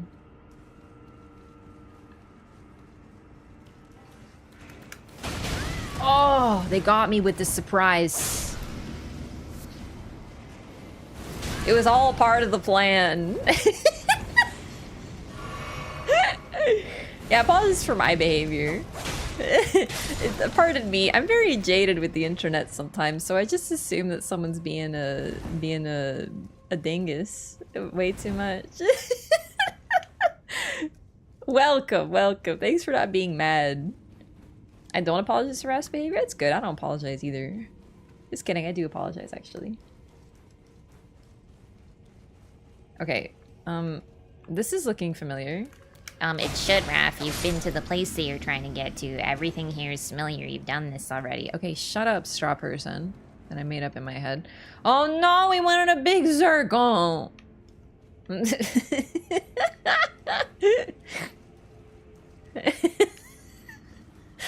Oh no.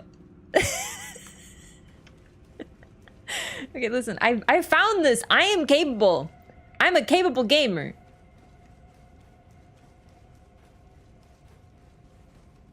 I'm gonna keep rolling into walls. I cannot be stopped. Even walls I've already rolled into. Even rolls I've walled into. Where is that ladder again? Oh no. Okay, hang on. No. You gotta. Oh, right over there. Yeah, that's where I was going. I just got distracted.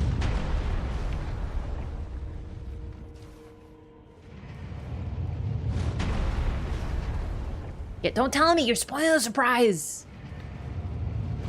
Joke's on you. If you have a bad memory like I do, it's actually really great because then you get to be surprised by things anew. On how long she's in here trying to show us the cool thing, like a very eager and excited 8-year-old nephew at a family reunion who doesn't know where they left the really cool thing. Joke's on you. You're gonna love the really cool thing. Okay. Maze navigation, it's not spoilers, it's that I literally said don't tell me. I literally said don't. I want to do it myself. So don't do it. I literally created a straw person. Yeah, goat scream. Something new no one knows about? Nah, dude, I'm always the last to discover everything. But the thing about it is it doesn't matter if you're first or last because everyone's on their own journey in this video game, you know?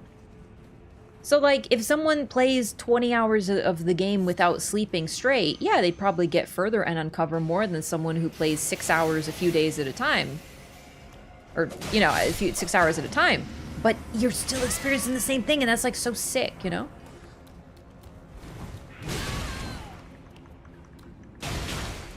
I am competing with no one but myself. No, nothing. Don't tell me. I got it. I'm already on the way. I found the thing. It's good. Relax, chat. Because I wanted to show it. Like, the people who don't know what I'm doing right now are gonna be like, what? Okay. All right, this is my favorite room in this video game. I'm not joking. This is my favorite fucking dungeon. Oh my fucking god. Oh my fucking god. Oh my fucking god. Oh my god. Okay. Okay. Okay, go. And don't fall into the pit here. There's a secret pit. Not skip 2 hours. We're almost there. You haters. You non-believers. You can gamba this meat in a minute. Just you wait. You're gonna be like, what?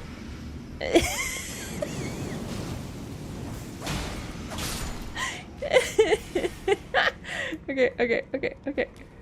Wait for this. Okay. I think we're safe. Wait, one more. Hang on. All right. Wait for this. Check this shit out. Okay.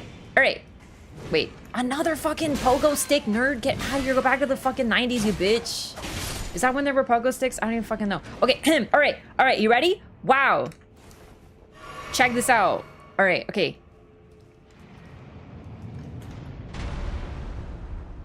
There's a secret fucking thingy!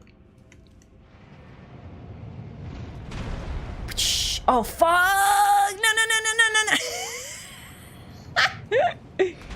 Okay.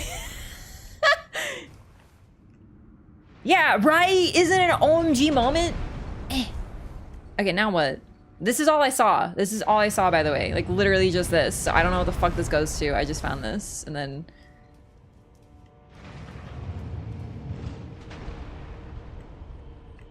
Oh, I see that over there. Okay.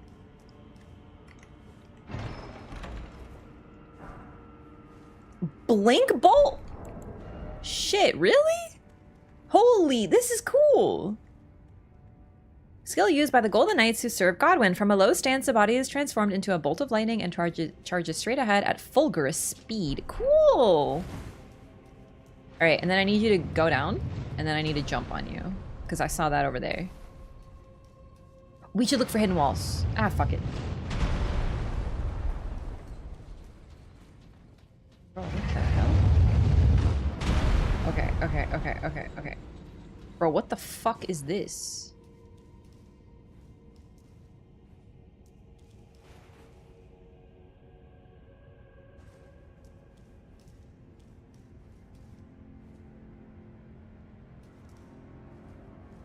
What the fuck is this iconography? It looks like flowers or like souls rising. What the fuck is even this? Raise the stone sheath sword to the dark? Am I about to become a Sith? What the fuck? What?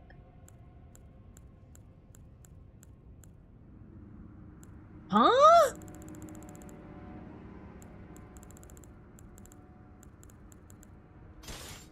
Okay, so the stone sheath sword was like weird and dinky, and I thought it might be... Okay, chat, what is that thing in Dark Souls 2 that is a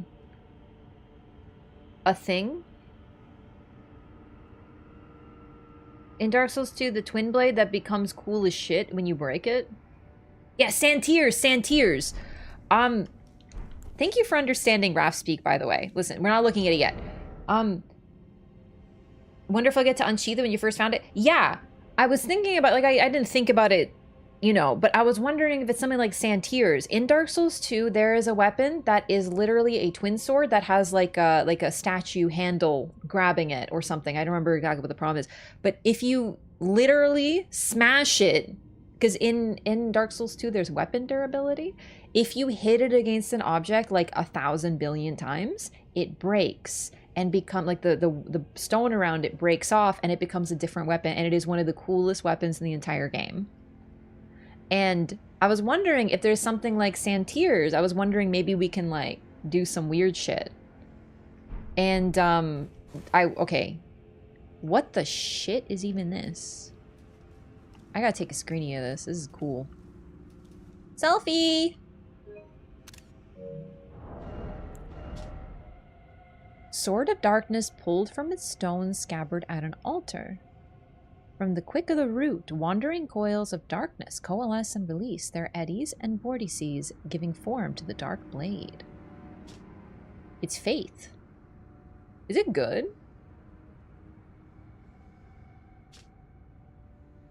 Raise the sword aloft and cleave surroundings with darkness. Deals holy damage and temporarily reduces holy damage negation. Cool! Wait, I forgot how to use things. What? What? Oh my god, we've become a Sith. Oh my god, this is the coolest shit in the world.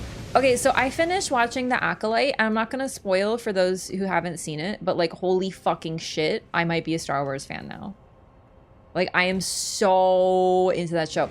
It's not perfect, do you know what I mean? Like, there's definitely a couple things that I'm like, you know, the pacing, some of the dialogue's a little like, you gotta sub in some stuff with your own brain. But I love it so fucking much. I'm like, I thought Star Wars was for nerds. It turns out it's for nerds like me. I love it. I'm like based in Star Wars pilled now. I was not expecting that. That's fucking weird. Yeah, so I found the sword behind the furnace golem. We should go back there. We should go back there. Oh, tricky. Interesting. Cool parts are the least Star Wars parts. Yeah, it's just like, I've never been a Star Wars fan. Did I go down here? I don't remember. Like, I know you're supposed to fall down here and then have to... I don't think I've been down here, actually. How much you want to know about the sword? I mean, I'm assuming if it asks you, would you like to make it dark or whatever, you can choose to make it light. So I'm assuming that there's something else. But I don't know what's going on with it yet. I saw someone in chat say they found it here, so it looks like it has different spawn points, which is fucking crazy.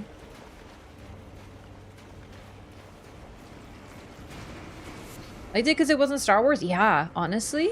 I thought it was really cool. Like, I also watched Ahsoka, but other than that, I've never liked a Star Wars property except for Mandalorian.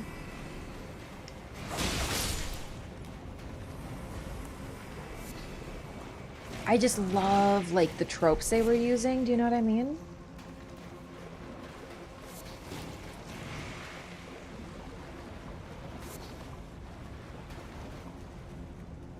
Andor? I didn't like Andor. I know it's like objectively good. I just wasn't into it. I really like Mandalorian though. I don't think it was bad. I thought it was really good. Same hairstyle, but they don't. They have completely different hairstyles. What about Rogue One? I liked it fine, but it was just Star Wars. So I didn't like it. Do you know what I mean? Like, I'm just not into Star Wars, and I thought like using light swords is nerdy, and then I saw Manny Jacinto with his cool helmet and I'm like, maybe it's hot actually. I have realized that they've just never done a hot villain before, and I think that might have been what I was missing, because holy shit, the Stranger is like, damn boy, you know what I'm saying?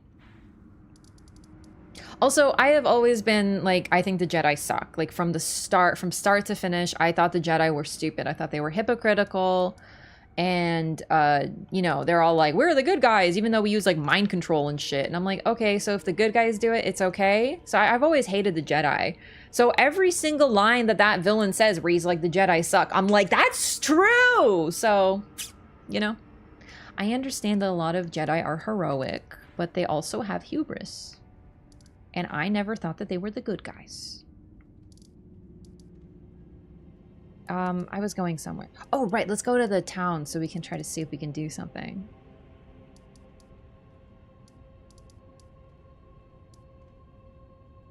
Here. Brotherhood of Steel syndrome? Yeah, and they kidnap children effectively. They're like witchers. But no one likes witchers.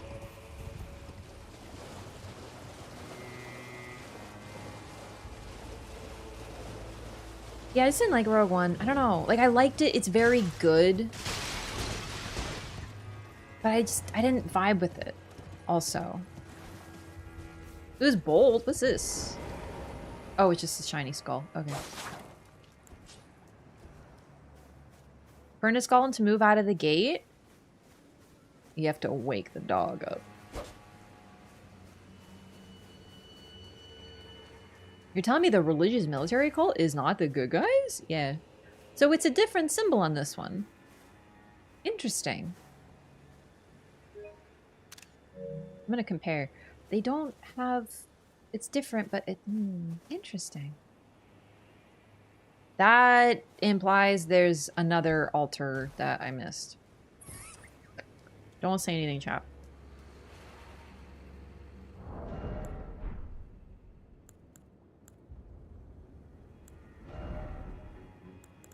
But that does imply that.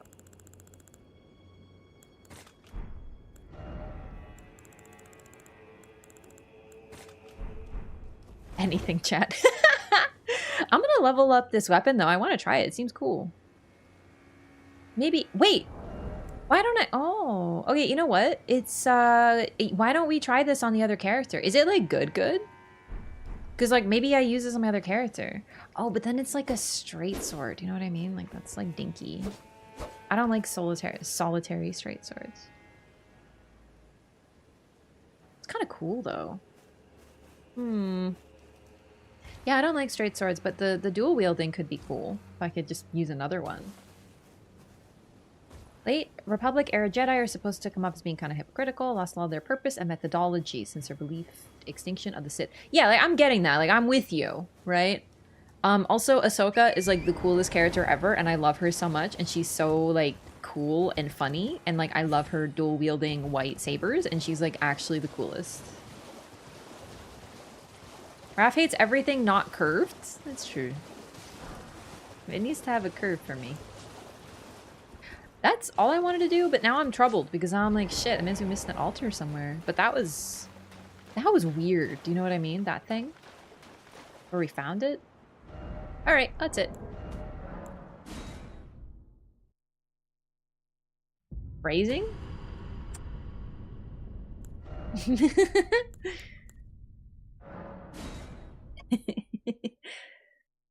Ahsoka's, like, cheating levels are cool at this point. I know. I didn't like her show as much just because... I don't know. I don't know why. I think I like Sabine, but it's just the whole, you know, they're alienated and, like, they have to learn to work together and, like, the mentor and student trope.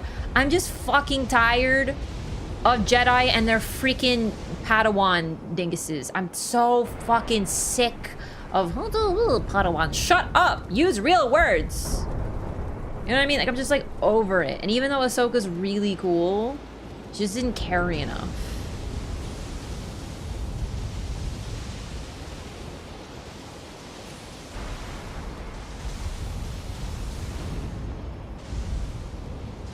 Sith, however, 100% directly mind control people? Yeah, but they're, like, really cool about it. So...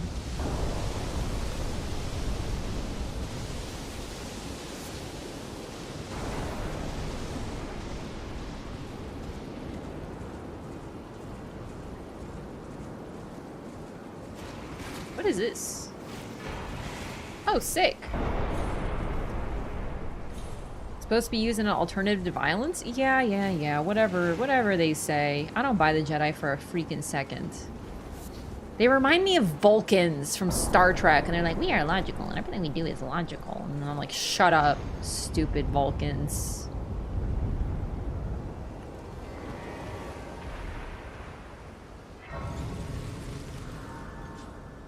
Also, I think the only Star Wars that I couldn't stop looking because the fight scenes were so sick was Acolyte. Oh my god, it was some of the sickest shit I've ever seen. Even though they're using their nerdy light swords. Raph the Romulan? No, I don't like Romulans either. I like the Betazoids. They're based.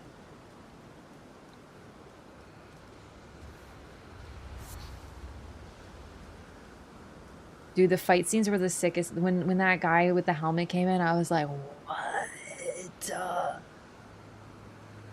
Alright, I guess we fight Bale? I'm not, like, too good at Bale. Oh, wait, my juice boxes. Might be a Legends thing, though. Yeah, there's also a lot of different canons for... There's, like, the established universe, and, like, there's a lot of books and stuff, from what I understand.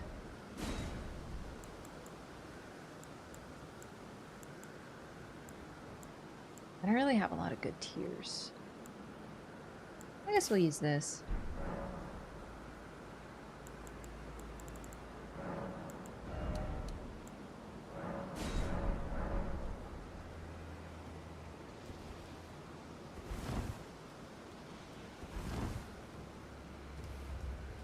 Jason from The Good Place plays Star Wars villain. What perfect casting. Dude, his cheekbones are incredible.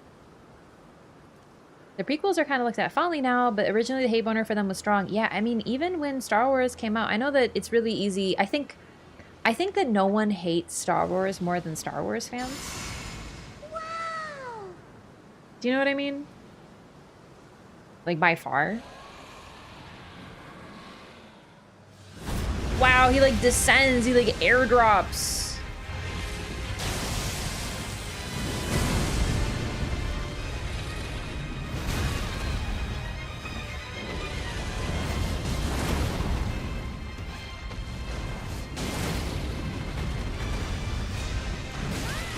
For gore. There has been some for goring, but that's the grab. I remember that. Okay, time to summon Egon.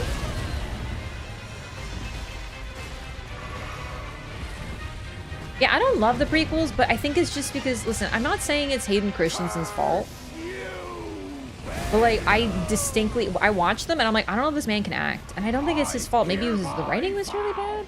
You will rue this day. Yeah, we're ruining the day. Shit. Great warrior.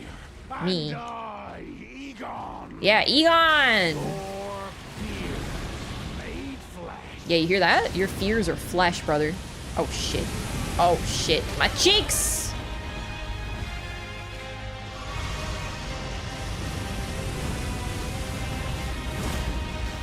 Dude, I love this track. It goes so hard.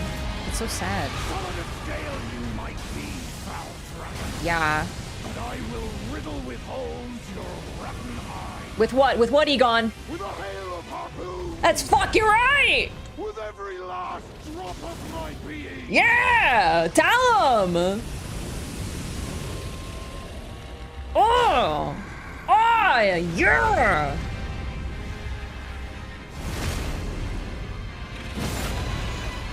That's freaking Poggy, bro! Oh, shit.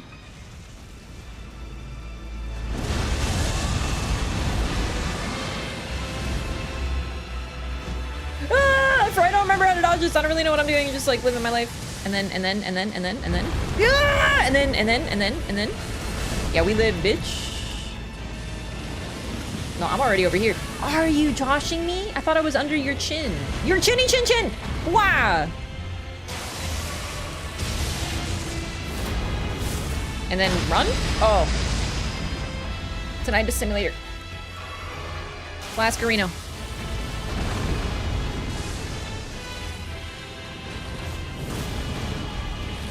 Juice box. The situation is under control. Laser beam time! Ah! He's coming back! Ah! No! Hey, I thought I did pretty good there. Oh, it's Lady Maria's song again? Man, I'm gonna do that thing. I'm gonna play all the OSTs and see which ones I get. And I'm gonna be really bad at it because I'm so bad at music. Like I don't process the soundtrack as I'm listening to it. I'm pretty sure I couldn't even. I listened to. Okay, I was in a store. And it was like a nerdy store, and they were selling like Pokemon plushies and Star Wars stuff. And then I'm chilling, and I'm like, I think I know this song, and I was like, oh my god, I think this is Godfrey's track. Like they were playing Elden Ring music in the store, and I was like, I feel like I should know this song, but I don't. And it wasn't Godfrey's track, but I was really sure that it was, but I was wrong. You know what I mean? Like, it's so bad. Ooh! Hell yeah! It's not going so good, Egon. Egon! Behold, a true great warrior, and I, Igon. I'm getting my ass beat right now, Egon. Made flesh. Egon, I'm afraid that I'm getting my ass beat. Nah, rolled into it. Excellent pasta, chat. This is great. I don't know what to do. Okay.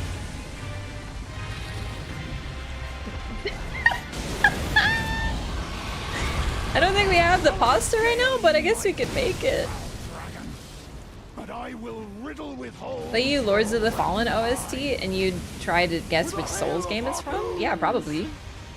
With every last drop of my being.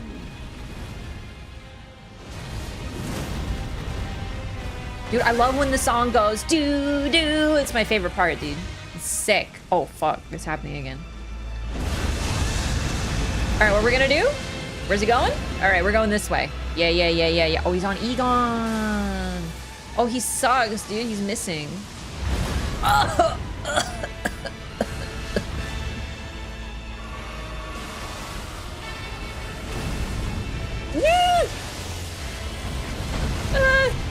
Help.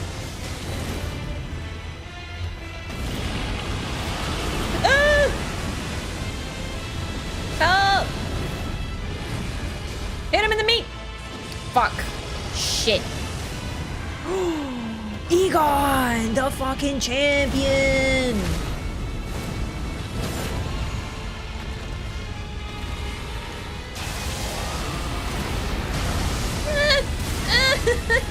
What's happening?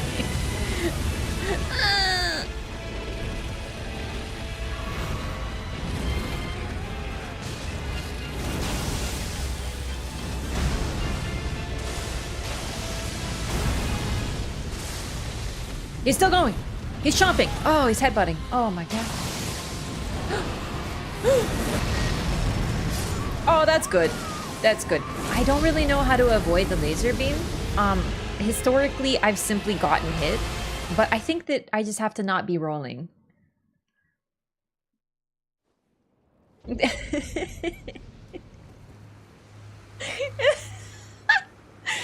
I love the Star Wars memes in chat right now. This is great. Yeah, more Egon. It's fine. I'm chilling. Trying to do Letta's questline and everyone else is in order? Yeah, me too. But first I'm doing this dingus. Sorry, Egon. You're not a dingus, though. You're very respectable. You're a respectable individual. Hell yeah! Sing it! You will rue this day. Behold, a true great warrior. Stop it! What are you doing? Egon, your fears made flesh. Get away from the... Okay.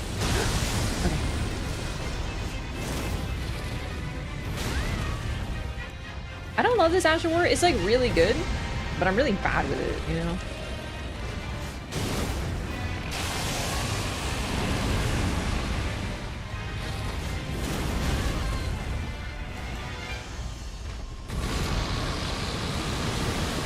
Solid of scale you might be, Help!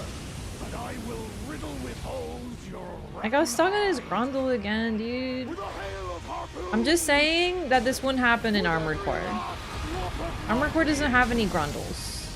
It's a purely mech-based game. There's no grundles. Mechs don't have grundles. I just forgot.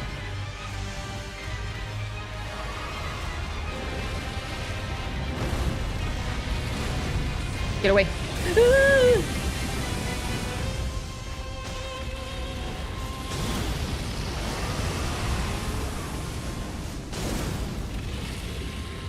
Maybe you should start hitting him like a little bit sometimes. You know? Instead of like only L2s, but like also why?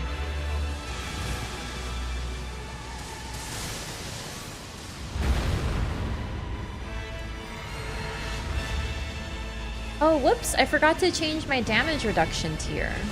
Talisman, so I'm taking so much damage probably.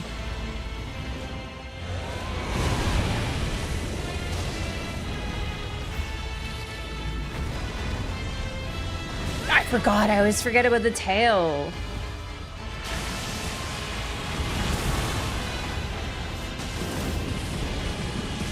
No!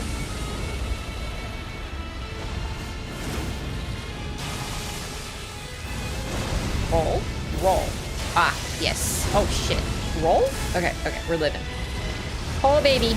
No! I was doing really good there until he did a huge fire AoE. Run. And then also run. Oh, easy dodge. Once you're calm with a K, you're chilling, you know what I'm saying? Yo, Rob, thanks for the membership. Thank you so much. Oh, damn. What'd you just do? Bro, you fucked him up like it's nothing. What the shit? I wasn't even doing the thingy because I was like, we good. Rather get the hits in. I don't know what this is. Okay, roll. And then roll? Yeah, okay. We're good. And then... Oh, this I don't know. Okay, okay, that's fine, that's fine, that's fine. This isn't fine. Yeah. Yeah, he does the thing where he's like, hey, I'm low, time to not be able to be hit because I'm flying around a lot. That was my fault. It's okay. Rob, thank you for the gifted membership to Cody Wiles. Welcome in. Wanted to cosplay as Igon. What would you need to do so people recognize you? Probably, like, scream until your voice is dead. Armored Core, you'd be bigger than Bale. That's true. Next to have Grundles depends on the fan art. Excellent point as well. Okay, okay. Ah, it's quicker. I hereby vow You will rue this day! behold a true great warrior. That's right, bitch. Igon, yeah. Your fears made flesh. He's so tall. Fuck. No, that's not good. I'm dead. Yeah. Everything was sand on that one. We're gonna get a lot of Curse You Bales in the chat, I feel. We hear your Egon rendition for the clips. My voice is actually like pretty annihilated right now. I don't know why. So that would actually work, right? Like I feel like I'm at a good point. I don't remember all his words. Can I just say the important ones that I remember? Okay, okay, I'll do it, I'll do it.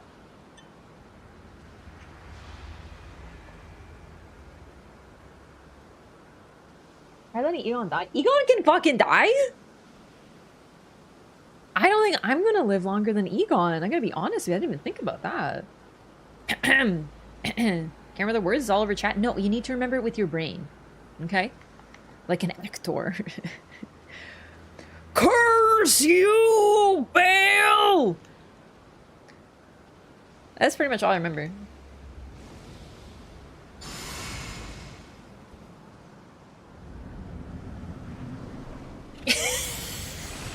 What do you mean it's not the start? It's totally the start. Don't feed me my line. Oh my god. If I'm gonna fail as an actor, it's gonna be by my own power. Thank you.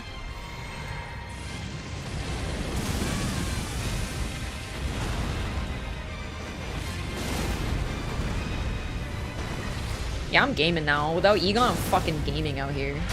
Okay, we should let him die, though. I didn't realize there's dialogue. Okay, we're gonna be here for a while, probably. Curse you, Bale! I hereby vow you Okay, fine. I'll try. I'll read the words. I'll try it. Behold, a true great warrior, and Okay, not this time.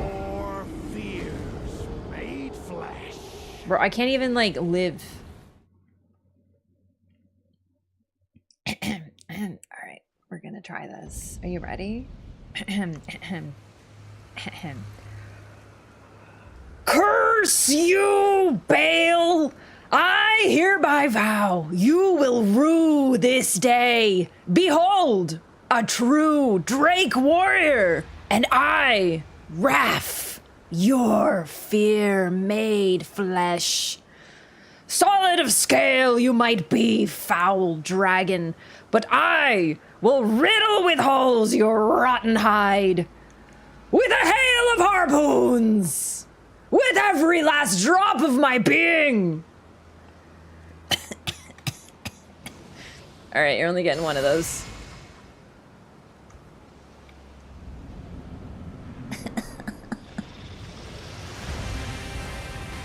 I'm getting cooked.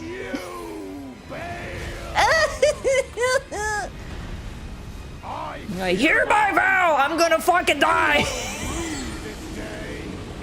Behold, a true great warrior.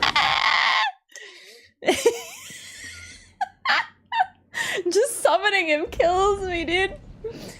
Yo, it's Hunter. Thanks for the gift of sub to professional voice actor. Thank you. I'm glad you enjoyed it, chat. I like getting into the words. Yeah, we're ruining. We're all ruining on this day. Raph Egon can't hurt you. Okay, we're gonna live this time. Just you wait. Oh shit. Fine. I'm gonna have Curse You Bale in my nightmares tonight. I hereby vow you will rue this day. Behold, I'm already ruining. a true Drake warrior, and I, Igon, your fears made flesh. Okay, we want Egon to die, so we're gonna have to be here for a minute.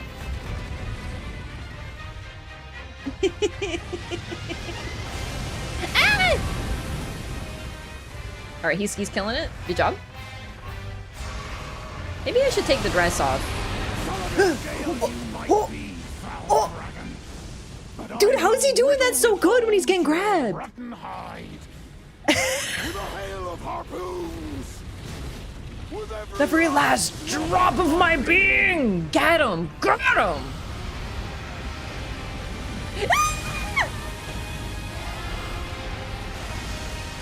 No, no, no, no!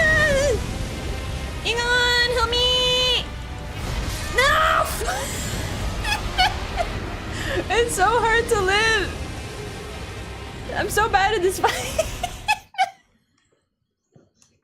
He runs on pure spite. He really does. He's a gamer. I heard the voice actor did this line for 5 hours. Yeah, apparently for like fucking 6 hours. Miyazaki made him do these lines. And as someone who talks for hours and hours and hours on stream and has no voice training, I can confirm it fucks you up, dog. Okay, it's time. I'm not dying today. Oh, shit.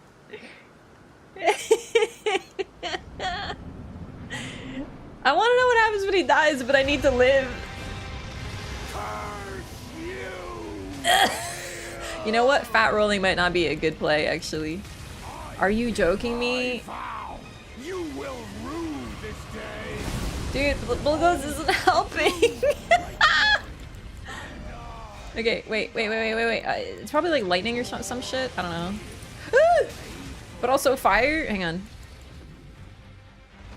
But also physical? Fuck, I don't know, man. And then, what was I using? You might be, foul dragon, but I will riddle with holes your rotten hide.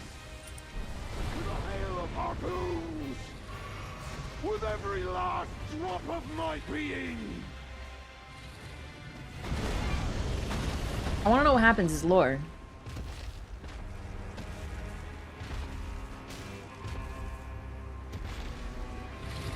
Fire Drake +3?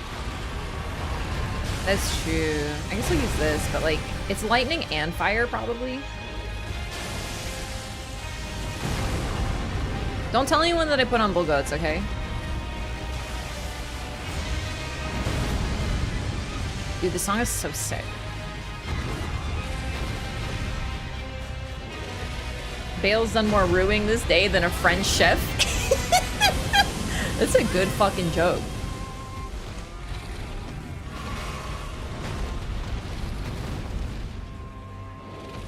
I'm like a goat cat girl now.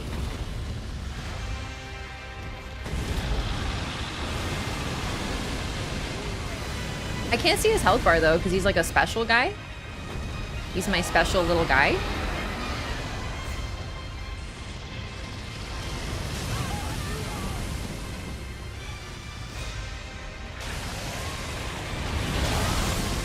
I'm so sorry.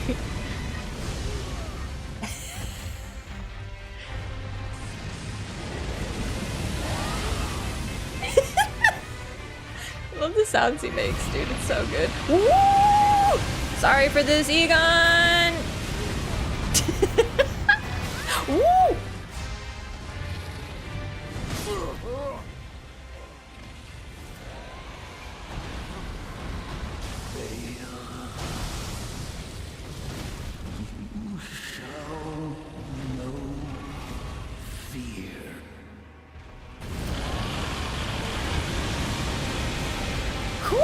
All right, now we can die.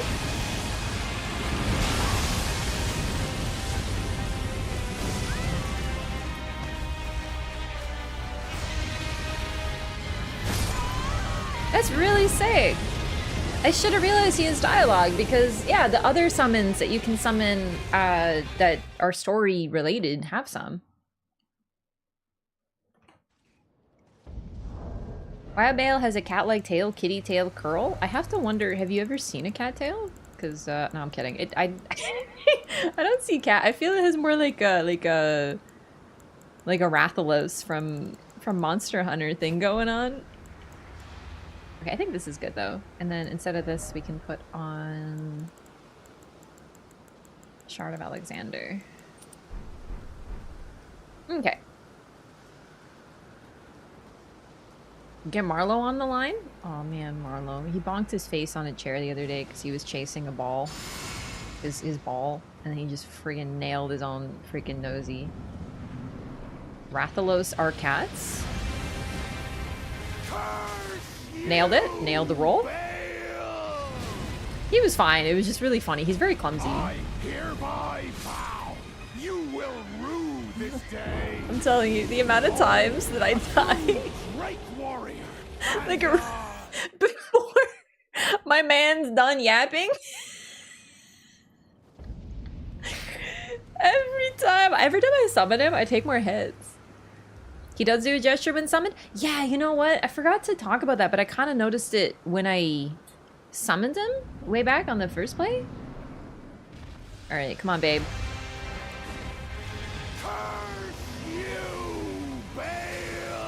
He's like gesturing with a harpoon. You see that shit? It's cool. Oh, balls. It's really hard to see because there's a dragon who's like trying to eat all your shit.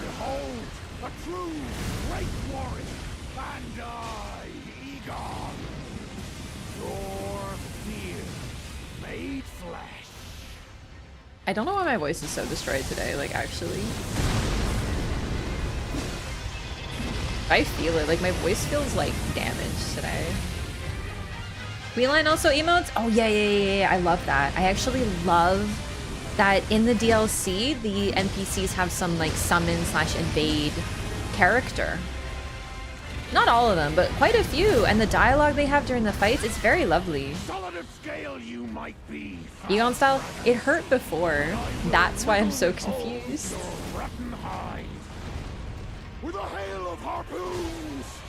Oh my god, did I just bonk him into an... Okay, amazing.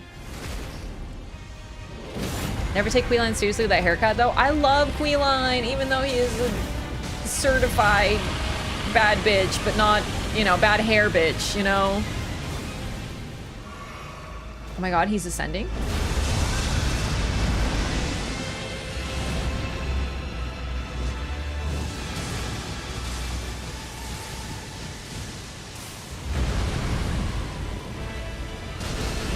that one pretty well now, I think.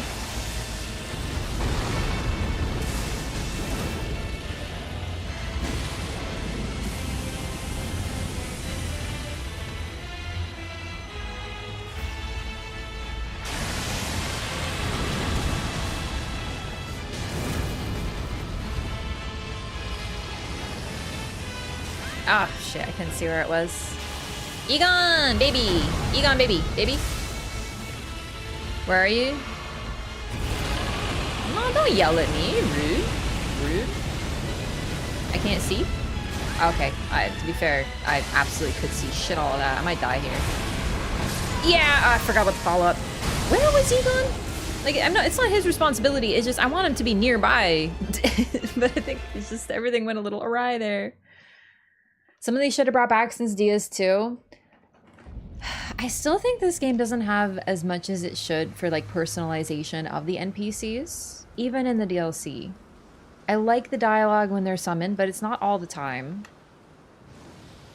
I like the gestures, but I don't know, I wish they did like a little bit more. I'm happy with what they did, I am. It's just Dark Souls 2.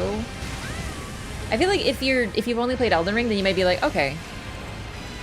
I'm clicking the button! Let me, like, I'm clicking okay! Hollander! Summoning Igon ruins my life, and I think we need to do it for the quest. Maybe we don't, but I want to. I want to know, like, he specifically requests it. You know? Patches dips, but he should have gestured first. I almost like that he just vanishes, because I can imagine him, like, slowly walking like this, and then he's in his inventory, and he's like, finger sever, you know what I mean? Like, I actually don't mind that, but every other one. I'm telling you, summoning Igon is getting me killed more than anything else.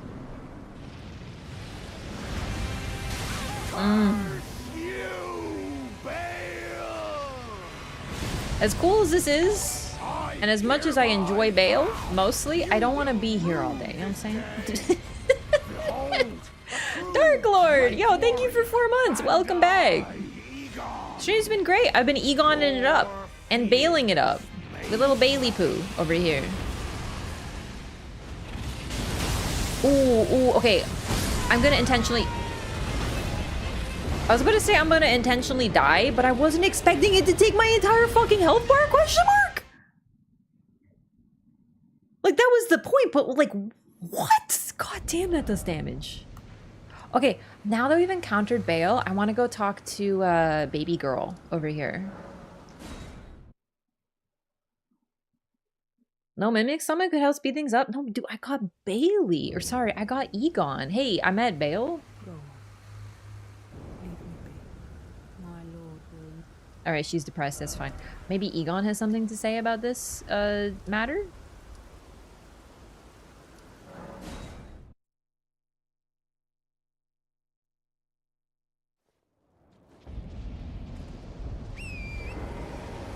Main bosses in the DLC are so much weirder than base game? I think they're weirder. That's true. I love the Sunflower. I was thinking about him today.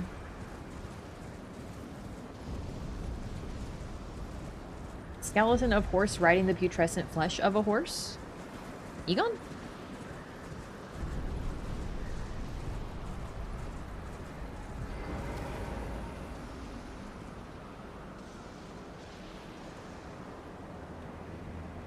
I see. I see. I did not realize this occurs. I see. Why'd you respawn down here? Because I wanted to go talk to Egon, but it turns out he might be sleeping. He's just having a little nappy poo. That's interesting. I didn't go talk to him before. That's actually neat to know. But he's like... dead. You know, we can try summoning mimics here too. Every time. AC6 shirt? Yeah! I love it! Oh, there we go. Yeah. Yeah. You don't have to summon him? Like, but like emotionally, it's cool.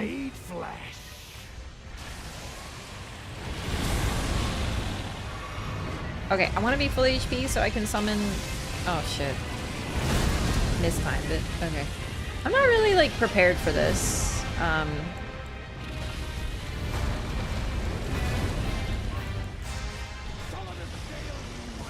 Do Mimic at tiers only at +7? I will riddle with holes your rotten heart I was not aware.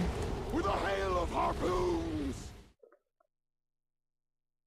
Yeah, I've already gotten his dialogue, but I'm trying to do like the full lore, you know? I'm summoning him like for sure. Weird Ash is at on top of that? Oh shit, true. 5. Let's just summon Taiki. It'll be fine, but we have to switch shit up for that real quick. 1 sec.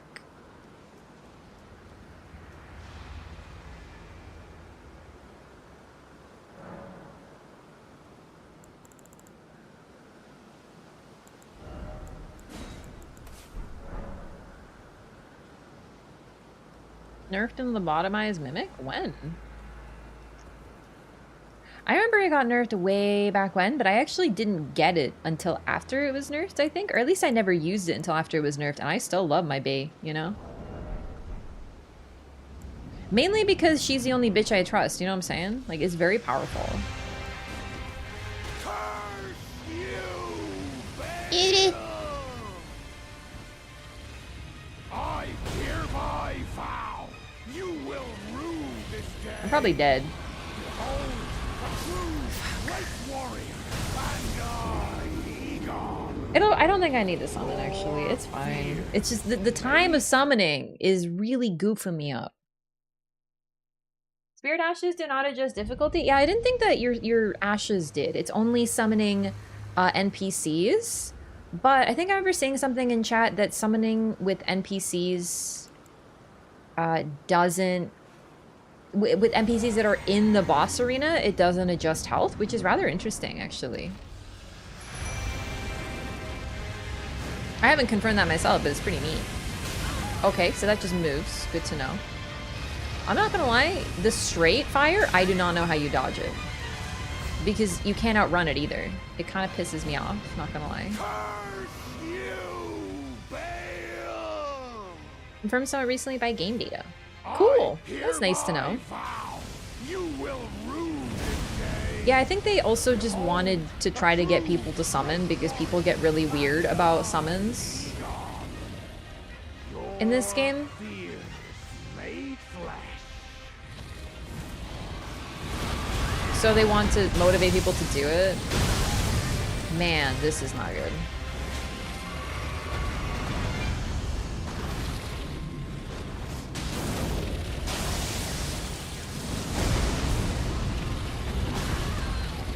Hey, he freaking sucker punched me in the face.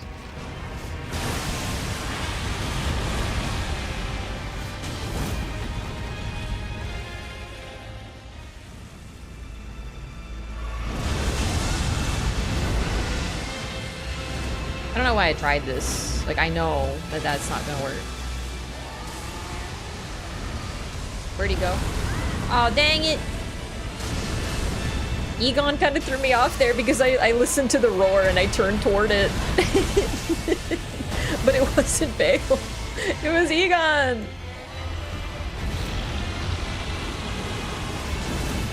They'll miss out on quests if they don't summon.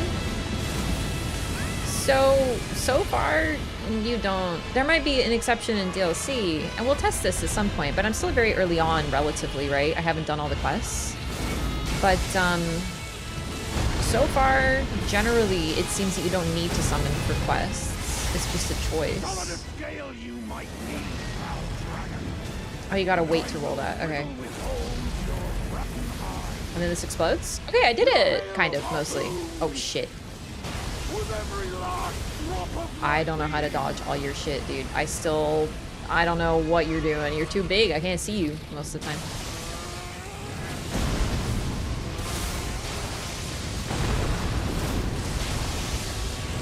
No! Come on! Woo! Is Teach dead? I'm not gonna lie to you, I don't think she helped as much as I was hoping that she would, but I am only +5 on her right now. And her Spirit Ash blessing or whatever. I don't think I've done a single thing since phase 2. I've just been like trying to live. Stop flying all the time. For real, you bitch ass? You're being a real Plasudasax about this. I didn't want to go there. I know you got some bad blood, but I'm just saying. You're kind of acting like classy right fucking now. Oh, fuck me. No! Seriously, I think that was like a solid, like, 5-minute period of me mainly dodging, hoping Igon would take him out. Yeah, I'll test the quest myself, but I was operating under the impression that there was a chance that some base game quests... I didn't mean to do that. Let's reset, because I have a plan, actually.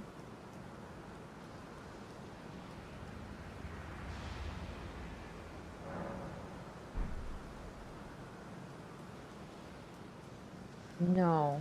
No. Yes. Okay. Okay. No. We're just gonna not worry about Tish right now.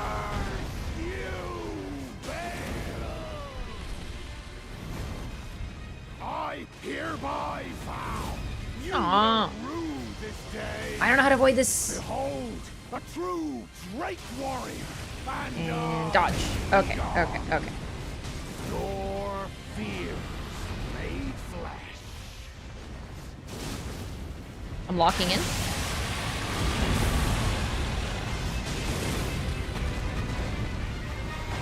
I saw that one coming, but I was already drinking. It's too late. Yeah, cooked.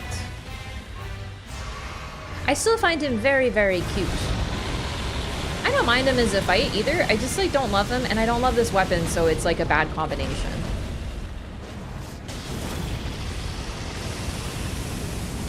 Oh my god, you can never... If you're already in the Grundle, it's like too fucking late for you half the time.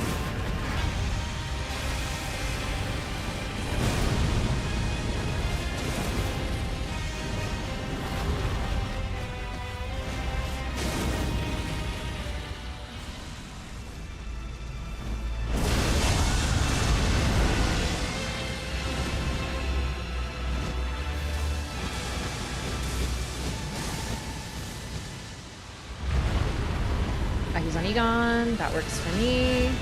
Here we go. Troubling.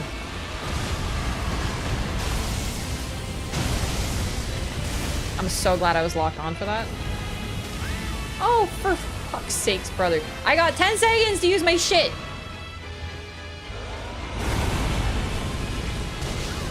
Come on, let me use Golden Mow, you fucker. It ran off. It ran off because you wasted my time. I want a Golden Mow for free.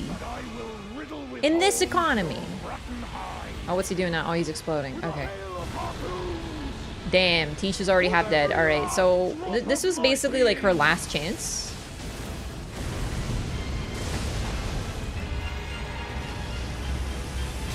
I don't know. If you're far away, I don't think you can dodge that. AoE? Okay. Okay, he's in the sky a fucking again.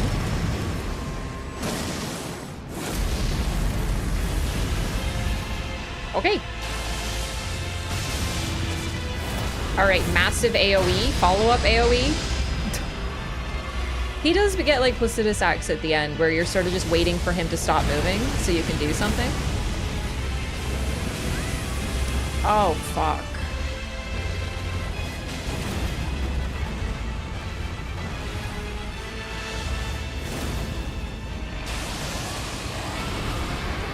Oh, good shit, Igon. Good fucking shit, bud. That's GG. Just wait.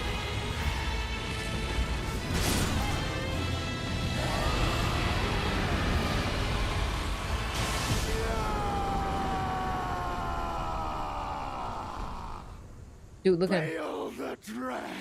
Teabag with me. You shall haunt me no longer.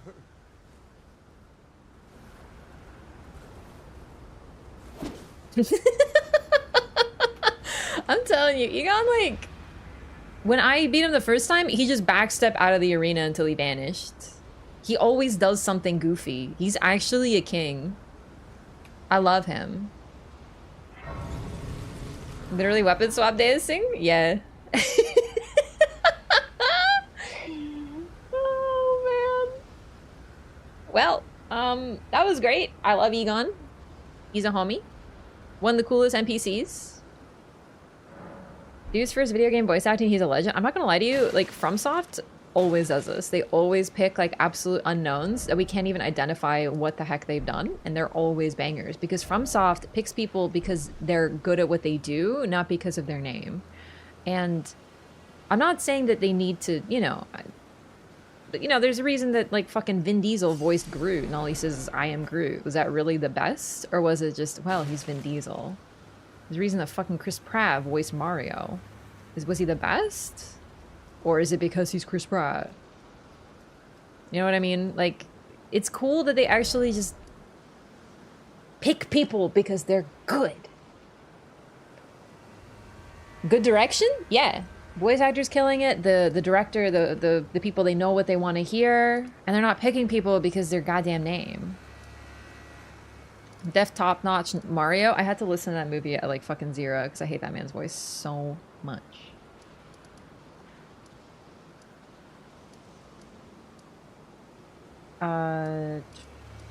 You know who did a really good job though? What's his name? Who did Rocket Raccoon? He actually shocked me.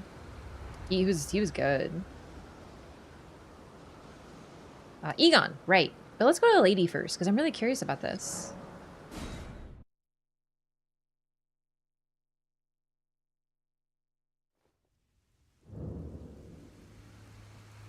You're alive! This is so exciting to me! Finally, our wish is granted. Our dream, long yearned for, has come to pass. My lord was blessed with great insight. He saw in the insatiable hunger and fierce spirit of man the very things that would fell Bale, our wretched nemesis. Warrior, you soar with the strength of dragons. Cool! Dragon Bolt of Whereas Florisax. I am fallen. Leave me be. Confess to putting her to sleep. Is that the truth? Never in all my years. How could you inflict such cruelty? The prompt popped up. That is not for me to judge. Whatever your hand in it, it was I who succumbed to the sweetness of slumber. The fault lies with me.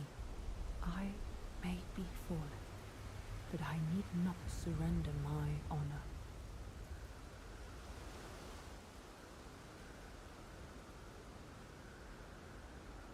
On second thought, I believe you do owe me something for the transgression.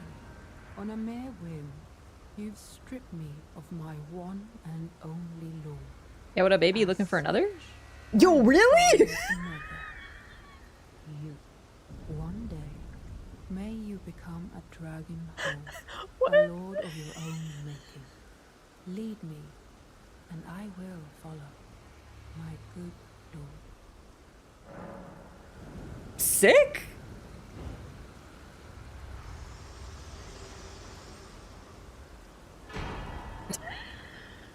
Florisax.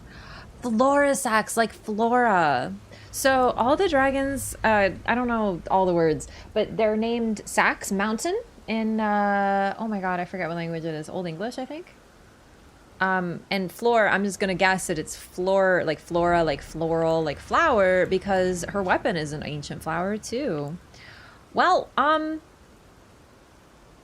okay, on my first playthrough, I never found her because I didn't see this turn. So I don't know what the difference was. That part was probably because I put her to sleep, but this might have been just for completing Bale after talking to her.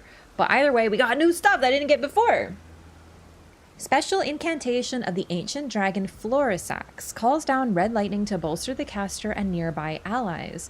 While enrobed with red lightning, all forms of damage negation, including physical, are increased. This also increases damage negation while guarding as an additional effect. There was a time when the priestess never knew love, and thus never used this incantation herself. Interesting. Ancient Dragon Florisax as a summon. Yeah, we're definitely using her.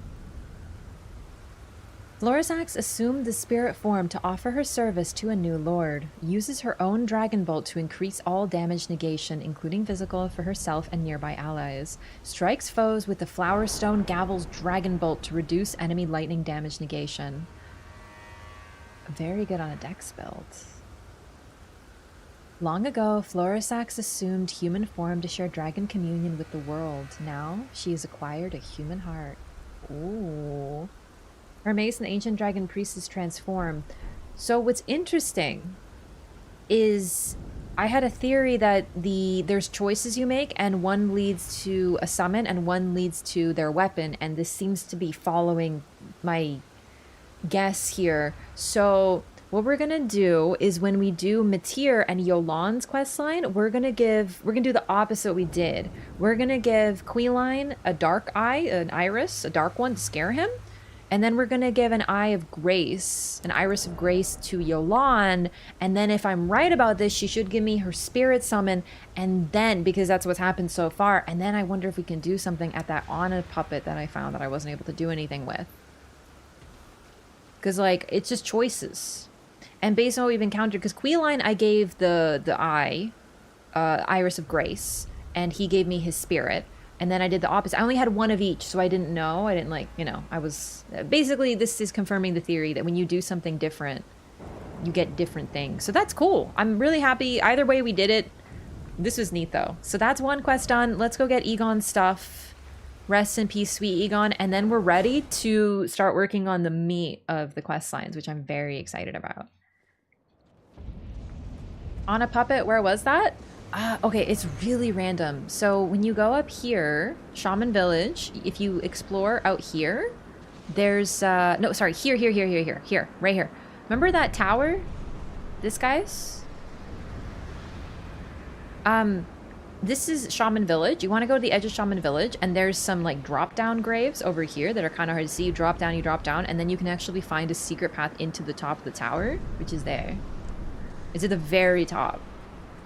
It's also where you get, I think it's Raboth is the guy's name. I don't remember. His bell bearing. So it's at the top. You have to go from above Shaman Village. Yeah, so I found it, and it just said, Puppet of Anna, okay. But I'm guessing you can do something if you make different decisions. I just didn't know. Moog Shackle to break the Spirit Spring? So maybe you can get up there with the Spirit Spring, but I don't think so. Well, the Spirit Spring, you just do an illusory wall. I wasn't able to get to that part with the Spirit Spring. Yeah, exactly. Yeah, I figured. Reminds me of Runa. She's dead. Okay. Yeah, in Bloodborne, there's another guy who talks to you, and then you ask him to open a door, and then he opens the door, and all you see is a corpse, and you activate it, and it just says, already dead, and it just, okay. And it's, like, fucking famous. I love the okay prompts. It's my favorite shit. Already dead. Dead. She is dead. Okay. Alright, ready for Shadowkeep, I think. I'm not sure, because I'm sort of playing it by ear here, but so far we've made some different choices that have already led to a lot of really cool quests. Mistranslations of the Japanese texts. I read it as Priestess Village. I don't speak Japanese, so...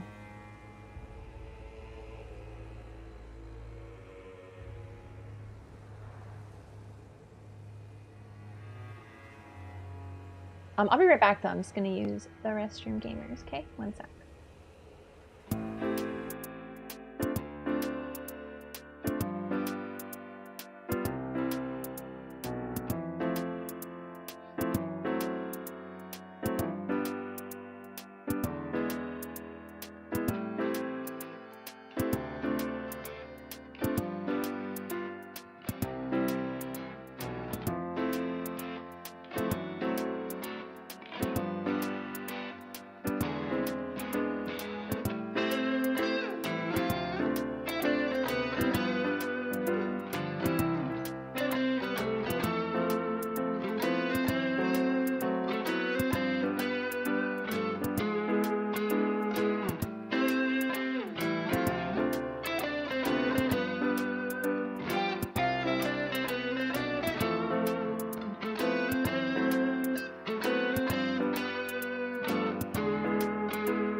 Hello, I'm back. I also got a little bit of food because I was hungry.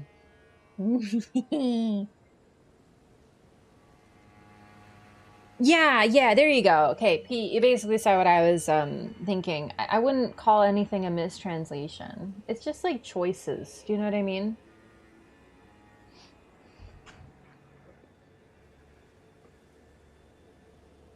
Okay, there we go. I'm back. But yeah, it's just, you know, you could look at a word and come up with multiple ways to translate it, and priestess has meaning in English that it might not have. Do you know what I mean? There's always something lost when you translate a word. For example, in Japanese, yokai is often translated as demon, but it's not necessarily directly a demon because demon has more, what do you call it? It's more like religious connotations with demon. And yokai doesn't necessarily, they can be spirits, but you know, it's like a different word. Or like oni is translated as ogre, but it's a specific thing, right? Like there's always something lost when you translate a word. And it's just a choice they made. And I don't speak Japanese, so I can't really tell you what word they use, and I don't know what, you know. Radiant Baron Fallout? No, that's Yao Guai. But no, you know what I mean? Like, I'm not going to comment on the translation because I don't speak Japanese. I've heard a lot of people talking about how it means priestess, but the truth is I don't speak Japanese, so I don't want to say that and like spread that because I don't know.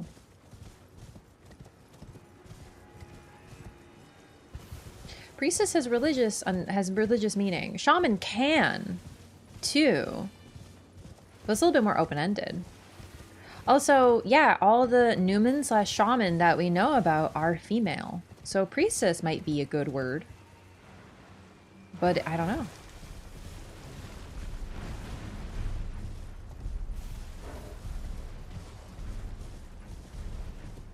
Bloodborne thrives off atmosphere, which would be very difficult to maintain in a big open world.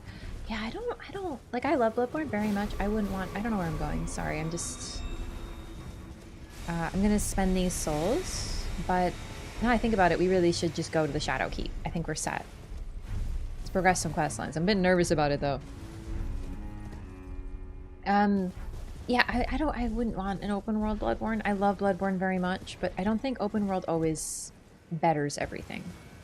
I love Elden Ring. I love games that aren't open world. I don't know. I'm looking forward to whatever FromSoft does next, though. It's great. They're such a great studio.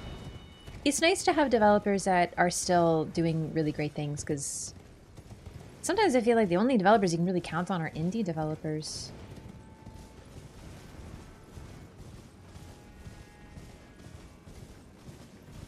Okay, I can teleport. Gosh. All right, let's go back here. Maybe we'll go to Bonnie Village. I think I want to go to Bonnie Village. I don't know if it'll activate anything.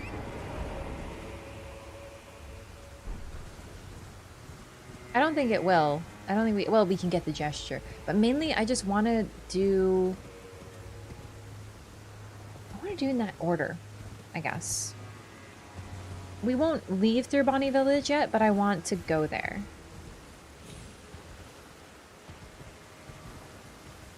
I think having the knowledge of what happened at Bonnie Village, sort of from like a roleplay perspective, is cool for lore. Bloodborne is complete as it is? Yeah, exactly. Like, okay, if they give me more Bloodborne in some way, from FromSoft, just to be clear, I'd be down. Do you know what I mean? Like, that's sick. Yes, give me more Bloodborne. Don't let Blue Point do anything, though. Not Blue Point. No disrespect to Blue Point, I just don't want anyone to do it, but FromSoft. I'm not gonna complain. It's like Fullmetal Alchemist. I love Fullmetal Alchemist. I like the original series. Holy shit, I missed this. I took a different path down and I didn't get this. That's so interesting.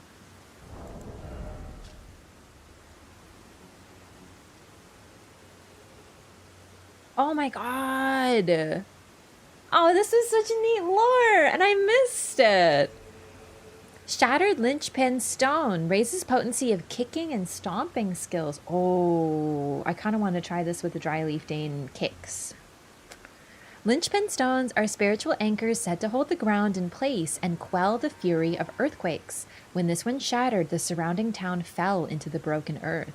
One account claimed that the moon itself had come tumbling down, which is possible because there's a lot of freaking moons in this universe. How do I get down though? It's not through here. Oh my god. Oh, maybe you're not supposed to fall from here? Like you just...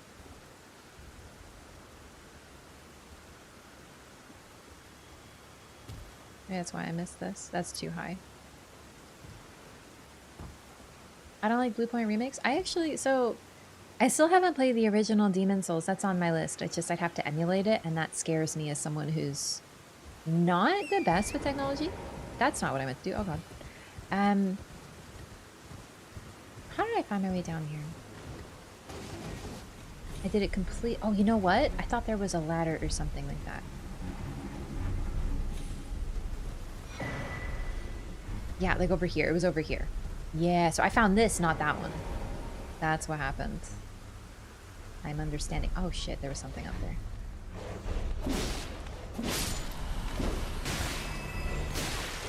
Why is there only one moon? Oh my god, I haven't even quite parsed what's going on with the twin moon. That's not something that I've thought about yet. Like I have, but I don't. You know, I'm lost, basically, when it comes to the twin moon.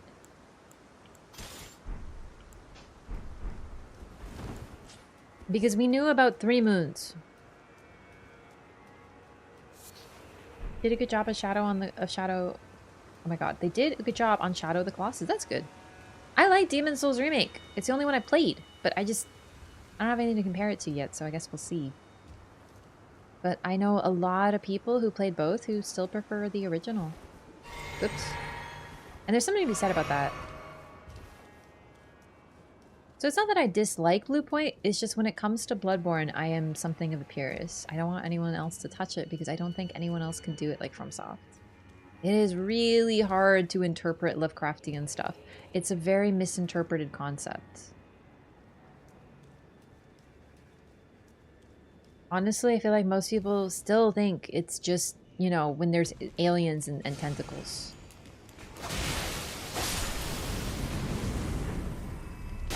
Yeah, it's like when there's space monsters with tentacles and eyes.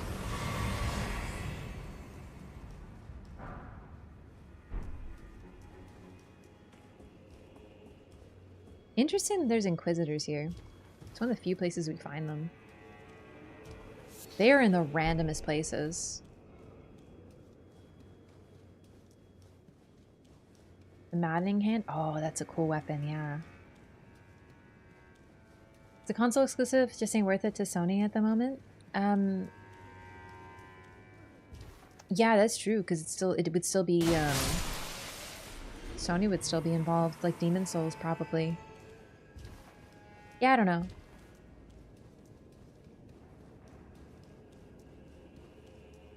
For Lorathon, will you do Demon Souls Remake or OG? The plan was Remake just because I'm familiar with it, and I really don't know Demon Souls very well. Like, I don't remember it very well. So, I think having the most experience with it is probably for the best, but we'll see. Just don't emulate in-stream Nintendo games? Yeah, I don't want to play any Nintendo games. Honestly, I have a lot of Nintendo games myself. I wouldn't need to emulate them. Well, I guess if I wanted to play on 64, but nah, not a Nintendo streamer. Man, I forgot how freaking huge this is. I love, love, love that it's called Bonnie Village. It's like my favorite thing. It's such an adorable name. feel like Bon, the name Bonnie probably has like the same origin as Bon in French. It's probably from French. I don't know. I'm just like guessing, but it means like good and joyful and happy. And then we have this place where there's just a bunch of dead, angry, crying spirits and a bunch of dudes who are naked and do nothing but stab you. Like, and by the way, wear a Horn Sense hat.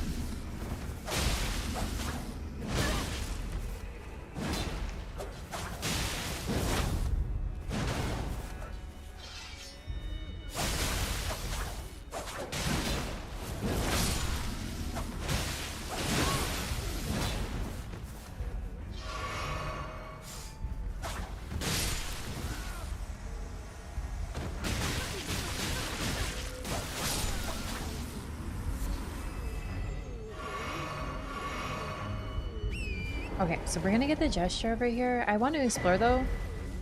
Cool. Because I want to get some hefty cracked pots because, you know, I actually kind of need some of those. But let's check out the... Oh, shit. Oh, God. Yeah, I saw that one coming. I did not realize there was a pit there. But there's a revered spirit ash. That's good.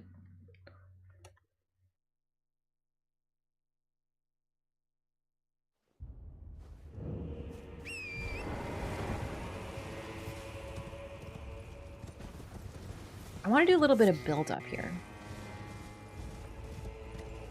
Can I jump from here? I definitely can.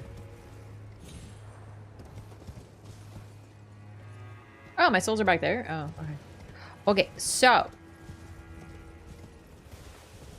There's a freaking snake here. And looking at it, it looks to be a snake skin. Just like, and a small one, but very much the same model as the one in Volcano Manor.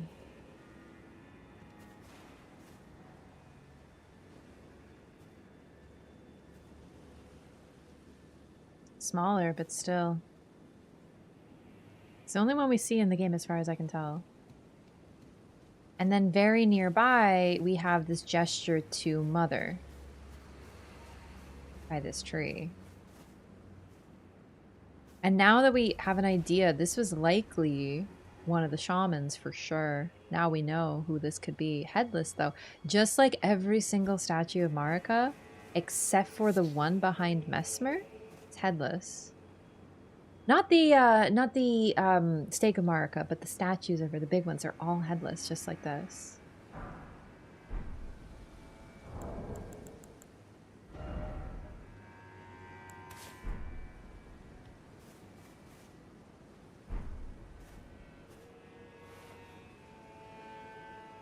What's interesting is we're not doing the same gesture. It's similar, but it's different enough, don't you think? Like, we are bent, this body is straight. Our arms are more, like, these arms are more open in a gesture of welcome versus we open our arms in a gesture of, like, acceptance, like asking for a blessing or something along those lines. So Record is trying to copy Mesmer. I'm not sure fully of their relationship, obviously, but I think there's a strong chance that that's where he got the ideas. I don't think it's entirely Mesmer. It could be, though. But we also have to consider that maybe, rather than being directly inspired, Mesmer was cursed by something. You know how there's, like, outer gods? Maybe there's some sort of outer god of serpents, the abyssal serpent or something. And it's related to the cult that... the long-forgotten cult that lived on Volcano Manor, involving sacrifices, snake worship, stuff like that. Yo, Thayraft, thanks so much for the resub. Thank you for 30 months. Welcome back. Thank you for 21 months in a row. Wow, I'm good at talking. Oh, jeez. Rob, thanks for the gift of sub to Nightbot as well. We freaking broke him. Time broke him, truly. Thanks, Rob. Appreciate that. Or offering? When I see a gesture like this with the head down, I do think more of accepting an offering or awaiting something, but it's possible that we're giving an offering. I don't remember the exact text it gives us in the Volcano Manor. sorry, not Volcano Manor. Here when we get to the... When we're on our way to Shaman Village, but we'll keep it in mind because I think it's pretty significant. So, is it this bridge that does it? Also, why can we summon here? Oh, probably to help us with the enemies.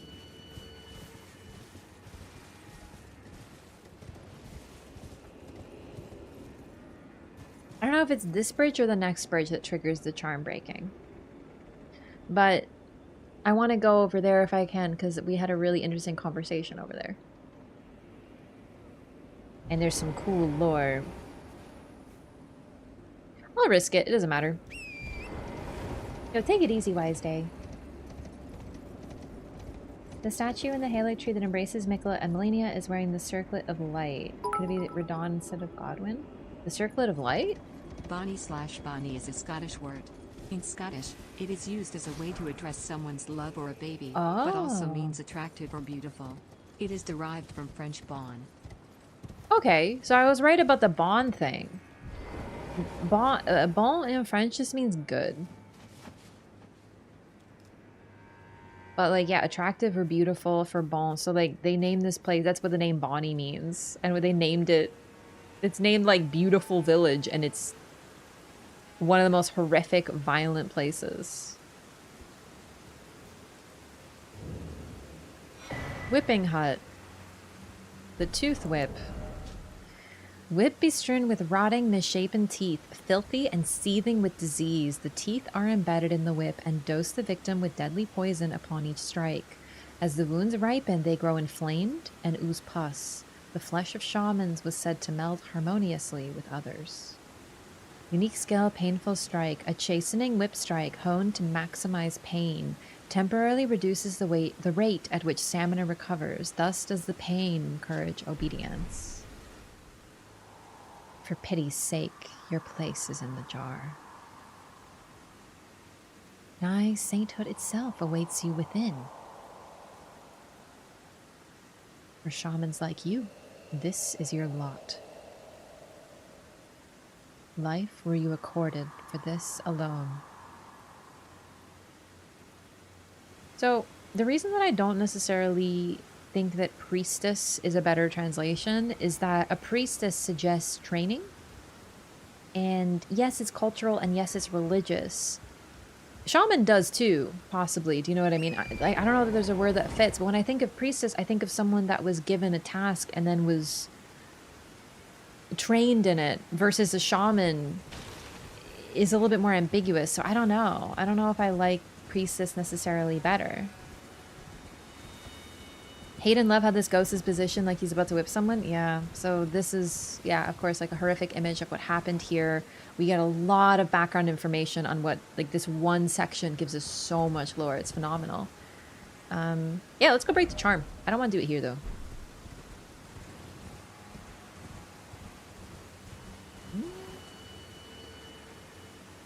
You know what? I do. Because last time I broke the charm right outside the Shadow Keep, I want to see it break here. I want to know the exact spot it does. Ordained? Also ordained, yeah. But considering they're called shaman and they're called Newman, it suggests to me that they're just like a group of people and they're born a certain way. They're just like the Numenorians with Numenorian blood in Lord of the Rings, and this is how they're treated. So chat told me you can break here as well. There we go. Right here.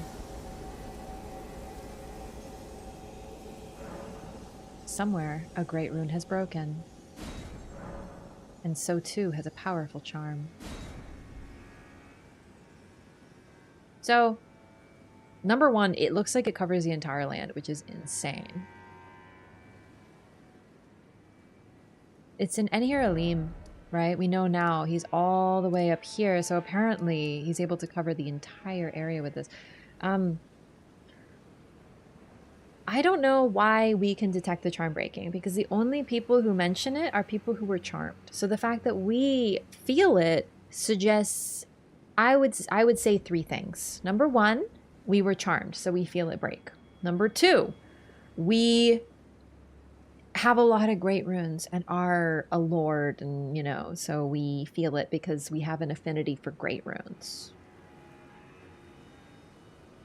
So it has nothing to do with us being charmed, but we can sense it somehow because we have a sense for great runes.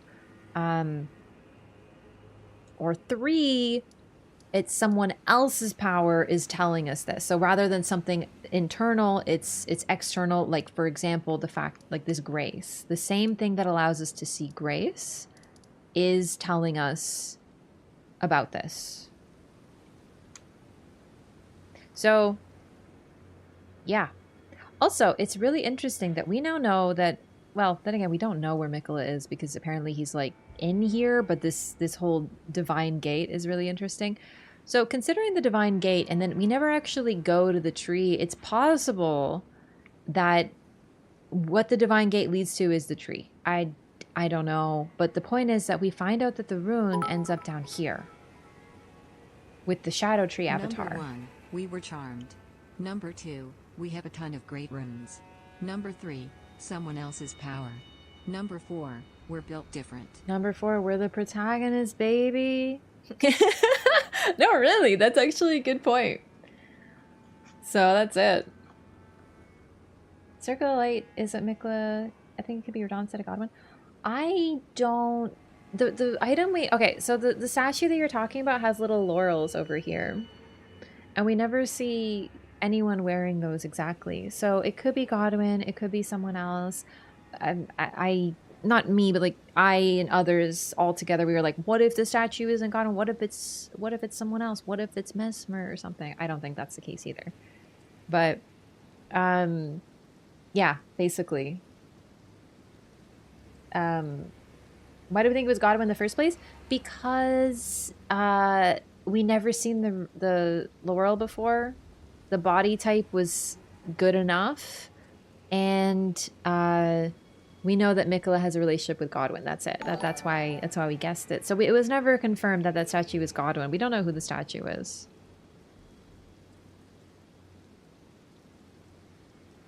Any of his footprints past Shadow Altus yet? We are still in the process of tracking Miquella. He is moving as we are moving. I really wonder if that's the case, because then that would suggest it's taken him a long time to do this, which I guess tracks too. So it's also possible that he is progressing, and that's the impression I got the first time, is that he is doing something at that exact second. And PVFD, thank you so much for the resub. Welcome back. Thank you for the Prime. And enjoy your new butterfly. Thank you for the continued support. I really appreciate that.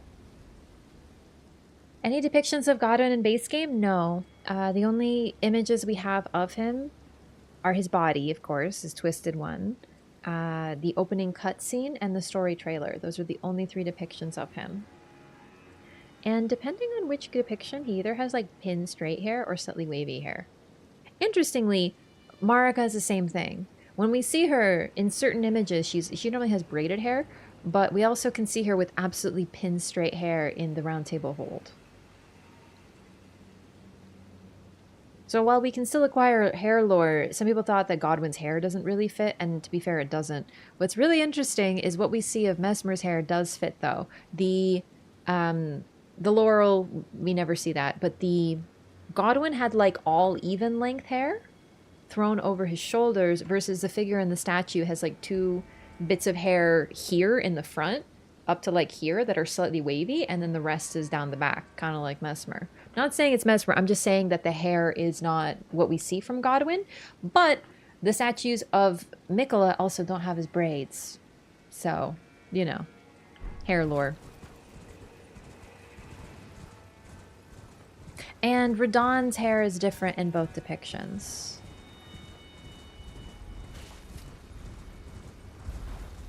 Memory experience altering like in Bloodborne? Nah, this is probably real. The fact that Radahn is young Radahn is probably something more like Sekiro and Ishin. Holy fucking shit, I hate those. Oh my god, this scared the shit out of me.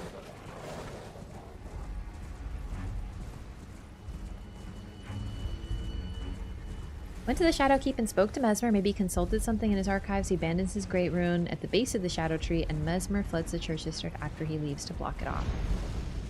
I just really wonder if he met with Mesmer. Like, he clearly... Okay. I don't know that he did, though. Like, yeah, he was in the... Well, he was in the Shadow Keep. That would make sense. It's just weird, because I don't know why he would, because apparently he's dropping his body places just so he can pass through the thorns. The thorns don't bother him. I don't think he needed Mesmer to pass the thorns. For himself, he was okay. For others to follow him, they needed to defeat Mesmer.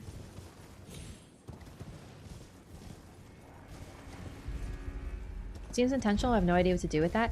Yeah, so the thing about Godwin, he follows the Godfrey naming conventions. He may be like, oh, he's named after Godfrey and not Marika? That's interesting. Maybe he's like, I know some people have stated, oh my god, what if Godfrey is related to God? What if Godwin isn't Marika's son? Right? Which is why the names are different. The thing is, though, is that Marika named Godfrey.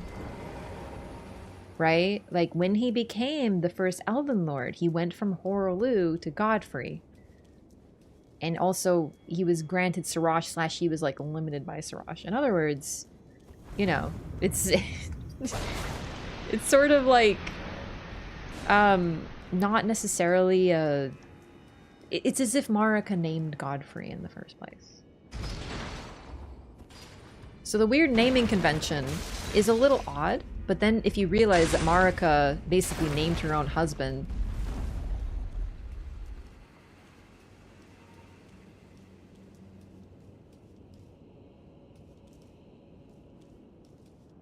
And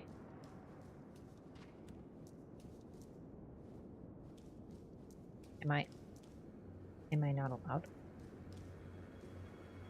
Elevator machine broke.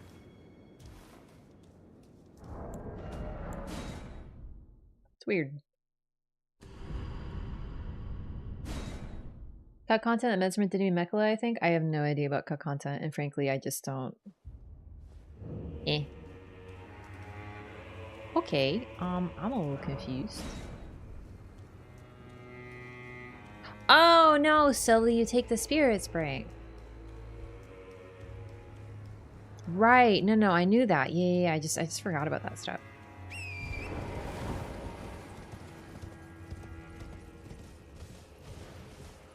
I don't think I ever found the elevator, actually. I never did that because I found the spirit spring so fast.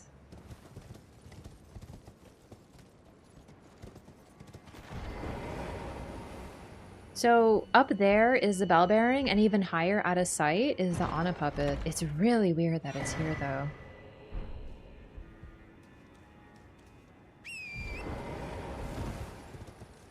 Oh, shit. Oh, good. What a nice view. Kind of stinky. Kind of brown. Yeah, when... Oh, no. Oh. Okay. That works. Oh, boy. Rob, thanks so much for the gifted sub to Radussi. Hell yeah, dude. What's great about the Radussi is we don't even know which rad it is, but it doesn't even matter. Right? Because the hottest babes in this game are called Rad something, like Radigan and Radon. That's true. Right? That's what you're saying right now. That's what you're telling me. Yeah, see, all the way up there. You can actually get a hint. Now that I realize, look at this. So, you can jump on the spirit spring, but if you look close, you'll notice that there's shit you can't reach way at the top, and you can see at the edge of the cliff. So that might be your hint how you're supposed to find that. Who turned Anna into a puppet? I don't get that quest line. We're gonna pay a little bit more attention to it. Not that I didn't pay attention. We're gonna like focus on it a little bit more, because when you listen to what Emir and Yolan ask you to do, they get pissed at you and kill you. Or try. Which isn't unusual, actually, now I think about it. But like, I don't know.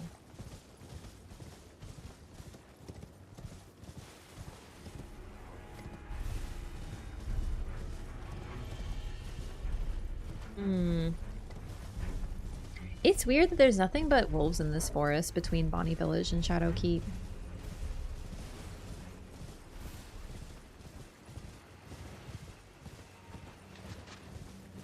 Wonder if it has anything to do with the feminine figure in Farum Azula with 3 wolves.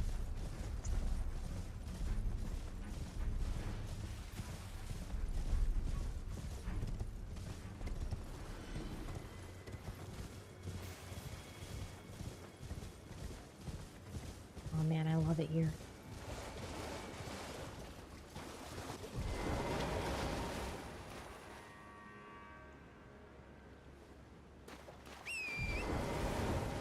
Can you rock the altered finger armor and not acknowledge it to chat? Maybe. Maybe I will. Alright.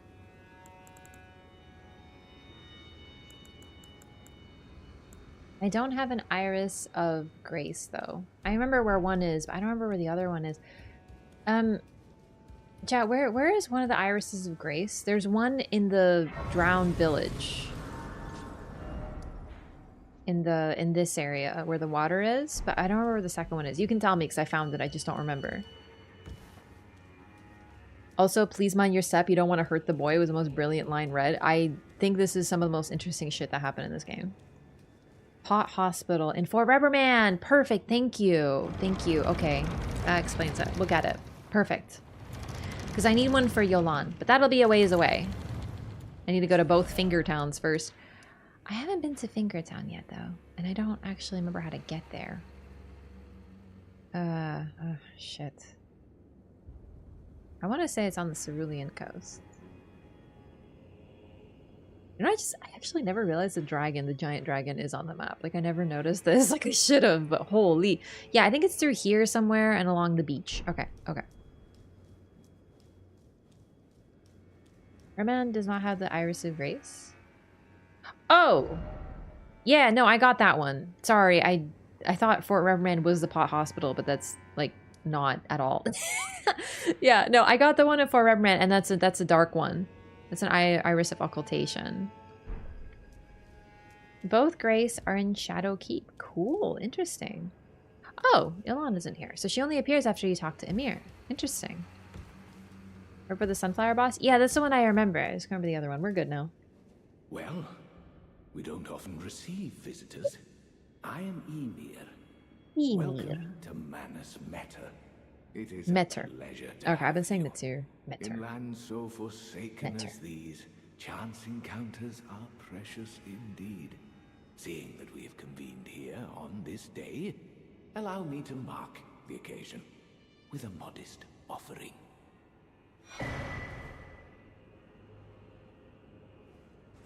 You give me a creepy fucking necklace? And a map? The map I gave you charts the site of a hallowed ruin. It is said that after sounding the hanging bell there, one's fate will be guided by the stars. I only wish to be of service, to help those who fight for their purpose. I'm not mistaken, am I? I can see it in your eyes. You are a fighter, are you not? I guess.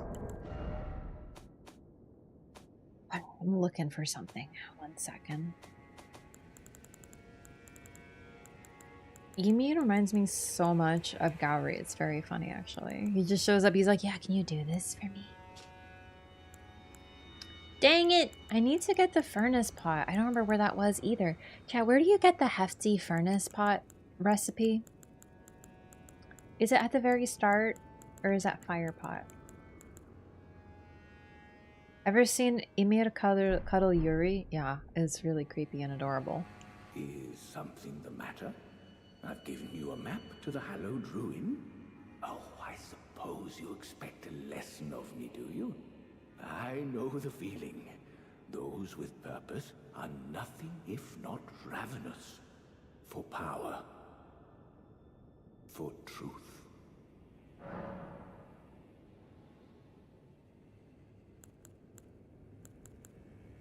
God, you're kind of cool, actually.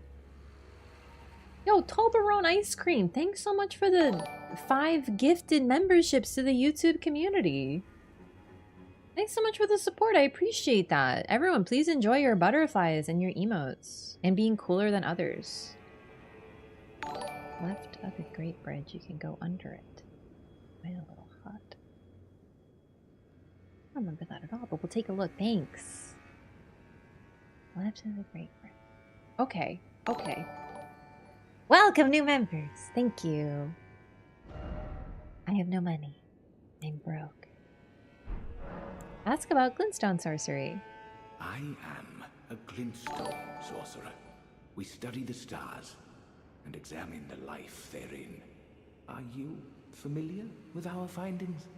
Long ago, we began as stardust, born of great rupture far across the skies.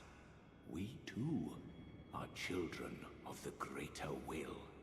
Is that not divine? Is that not sublime? And yet, none can fathom. I its get it now. implications. Its utter brilliance. I remembered him telling us about how we too, as in humans, are children of the stars, but I didn't get the implications of that. He is trying to replace Meter,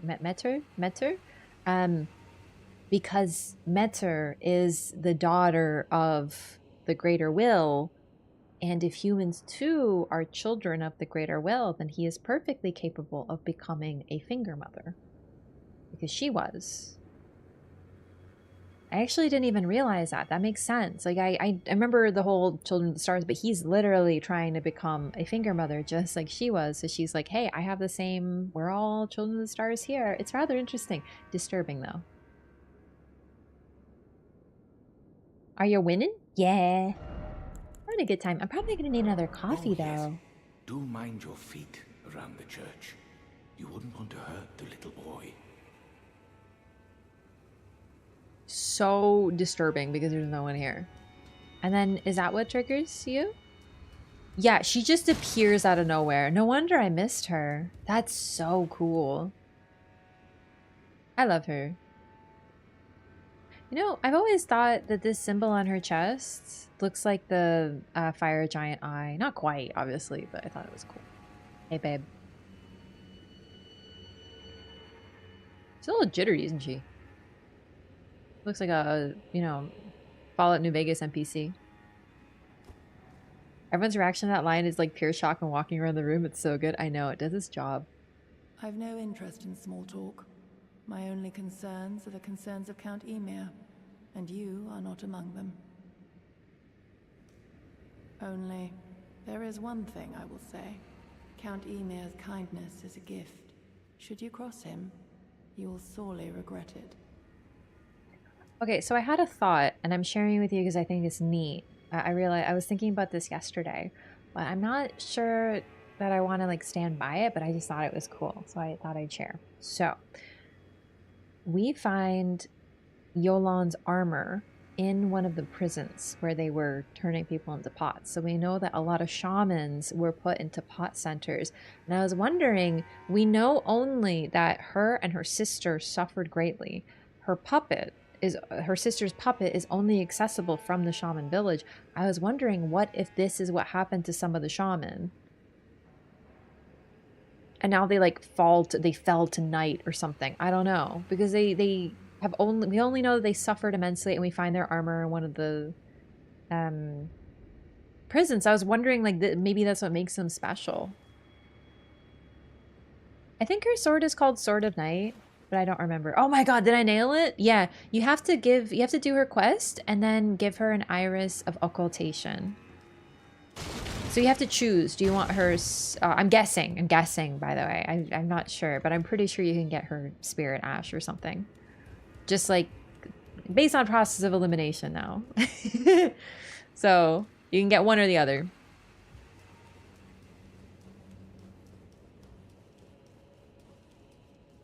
Oh, that's bright. Goodness. Yeah, I think I'm gonna need another coffee. It's gonna help with my light sensitivity too. Claws of Night are awesome too. I was thinking of maybe using those. Here we go. Okay, so you can examine this. I didn't find this till later. Yuri, beloved child, taken before his time. So we find a spell here after we do the quest. Yuri is also the name of the hand child, which he cuddles. Was Yuri always a finger, or is there someone else that he lost and he's renamed? He's like become obsessed with being a mother or something. Because that's the thing, he wants to be a mother. And the one aspect of being a mother versus a father that is different is the creation and the carrying of the life. So it's interesting that he becomes obsessed with this concept. His eyes are so pink and purpley too. He's really aesthetic, isn't he? Find a spell here? Yeah, someone told me about it IRL. And then I was like, wait, really? So I went to check it. But yeah, there is indeed a spell here. It's like clawing fingers or something. It's like fingers grabbing or something. Thursday, why are there idiots on YouTube side showing up? Oh man, I missed it. Is there someone to play with?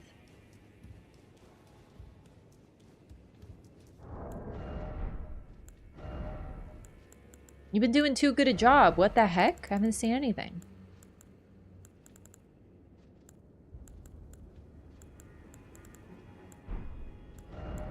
These weapons, there's no point using Shard of Alexander. Oh wait, no, it's Blind Spot. Sorry, I'm getting confused because I'm using the same weapons that look very similar on two different characters. I don't know what talismans to use. Maybe we'll try Greatly Race's stamina recovery speed, because that sounds kind of cool, actually.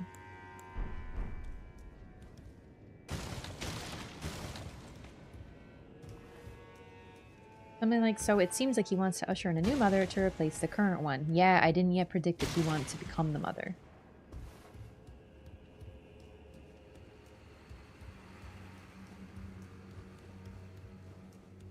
Because he reminded me of Gowry, and Gowry seeks to, you know, manipulate someone to do something for him. So anyway, that's all we really need for now with him.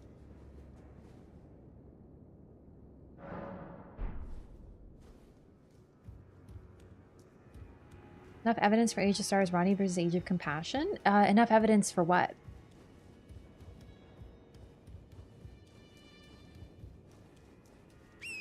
Alright, let's get the furnace pot, because I'm going to need it to get that sword. So it's Elak Great Bridge. It's on the left? Oh, maybe this thing. That looks right. Okay. Oh, the thing broke, too. We got to go talk to everyone. I forgot. Okay, this is key. We got some key moments here. Let's go.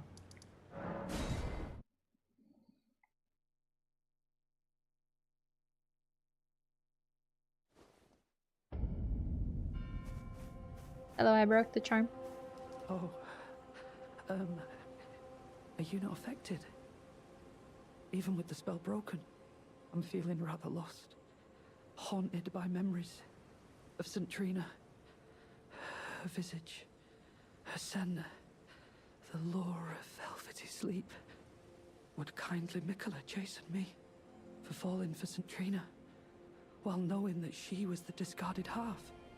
Probably. The problem is, I simply cannot help it. I would sacrifice everything just to gaze upon her one last time.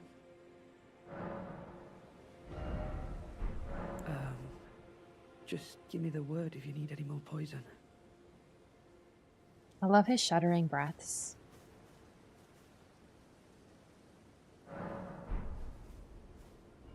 Sometimes a guy just has to be a little pathetic. Yeah.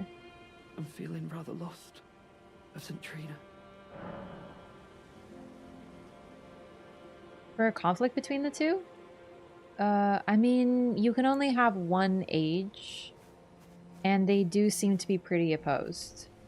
I know there were a lot of theories about Ronnie and Miquella working together, and I guess you could still make an argument if you really wanted to read into it that Ronnie was like, hey, yeah, marry my brother, cool, and was supportive of all this because as part of her quest, we kill Radon. It's a requirement to do her quest.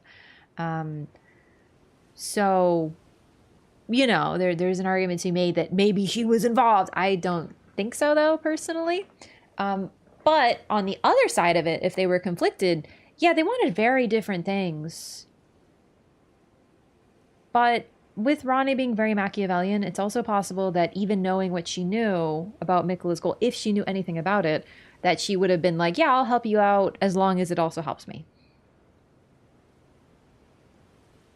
Age of Compassion is based off the idea that free will is a worthy sacrifice for peace, while Ronnie is seeking a world for people where gods are not amidst their business. Yeah, Ronnie sacrificed herself to go alone on this dark journey. So apparently she somehow is taking the influence of gods away, including herself, because even she being there would be part of the problem.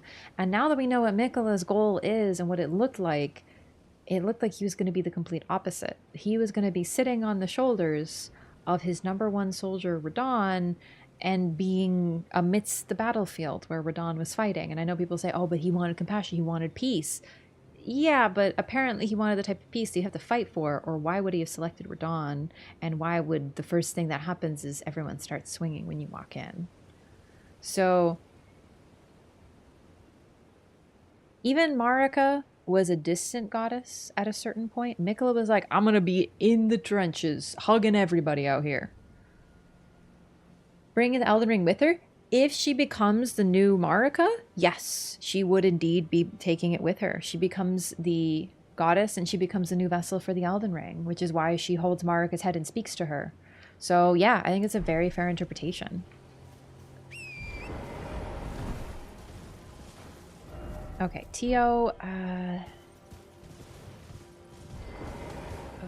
had something I there we wish go. to tell you. I'm heading south. I've recalled something that Sir Moore said. He discovered deep purple water lilies blooming on the southern shore. That must be where St. Trina was left to wither away. Ah, you know what? I just realized the black syrup that Moore acquired might have been from down there. It might have been the putrescent night goo. Right? Like, that would make a lot of sense. I'm heading south. Because we know he went there. To the shore Sir Moore mentioned. Okay, sure. Have fun.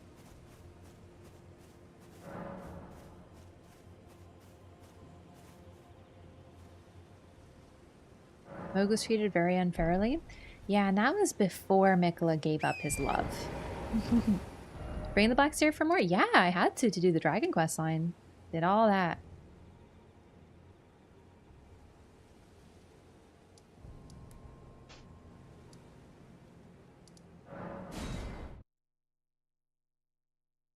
Next to the Hulk is part of the charm breaking. Miquella placed a barrier to lock it off. Wait, really? Ah, shit, I missed that. Aw, really? Ah, that's a real bummer. I didn't even think to go to Trina because frankly, I didn't want to. I just didn't really care to go down there again. But I should. Ah, I didn't even think about that. That's super cool.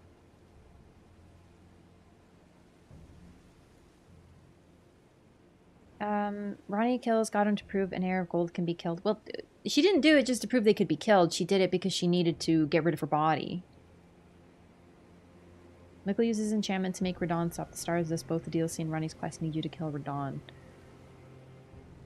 It's possible that Radahn's been charmed like a really long time, but like I don't know. I don't think there is evidence for that, but it also isn't evidence against that. We don't know. We don't know like when all this is going on. Ronnie and the whole shattering thing was probably like the first. Sorry, pre-shattering. The assassination of Godwin was probably the beginning of the end. Oh, there you are. Good. If you happen to see Lady Leda, tell her that I'm striking out on my own. Don't worry. I've no mind to cross any of you. The guidance of kind Miquella remains etched into my very flesh. It's only... there's something that I must know. Like, if Radahn was brainwashed by Miquella to stop the stars, then why did everything at Castle Sol fail? So, in Castle Sol, there was some experimentation with the eclipse to help fix Godwin, or to kill him, to help him die a proper death. And this was under the orders of Miquella, and it failed.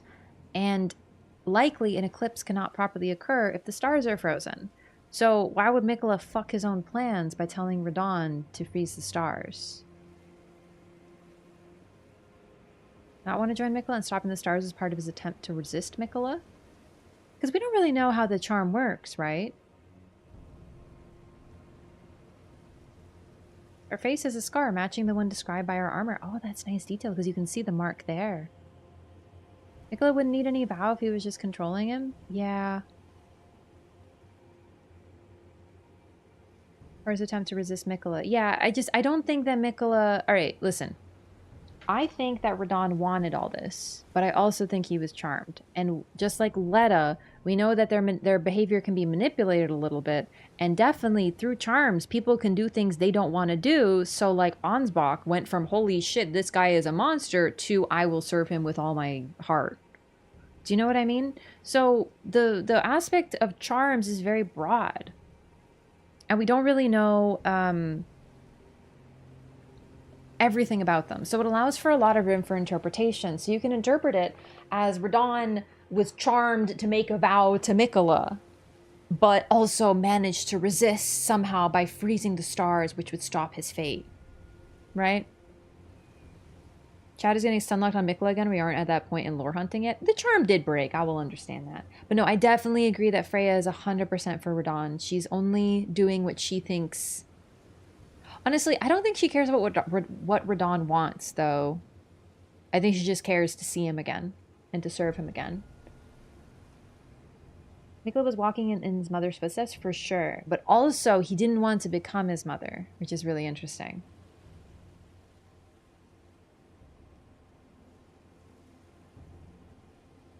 John is a Golden Order fanboy. He was trying to halt the inevitable end of the Golden Order.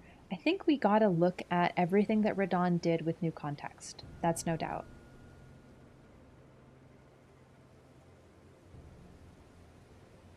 No, listen, I would not listen to Ymir. One thing is about Ymir, I don't think he lies, but he's very biased. And I find it very interesting that this man who's literally got creepy fingers coming out of his fucking body parts, everyone is, you know, listening to every word he says without any doubt.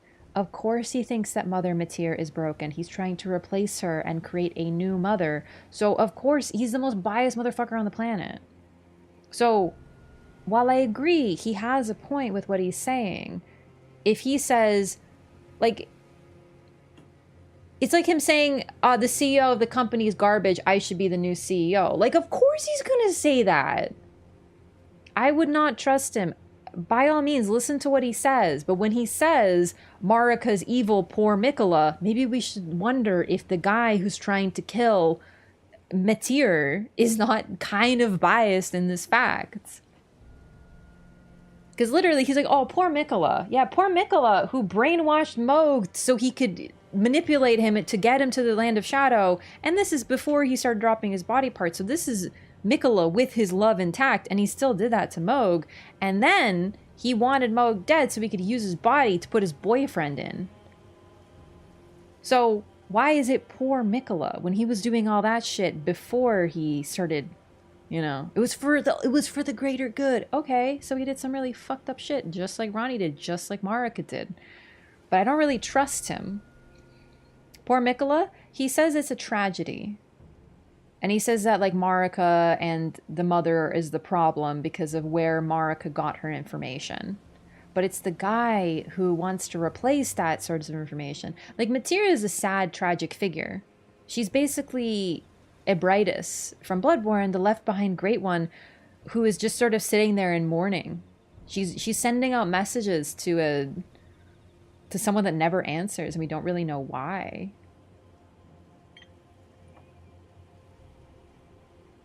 Either way, everyone talks shit about Marika, but they're the most biased motherfuckers on the planet.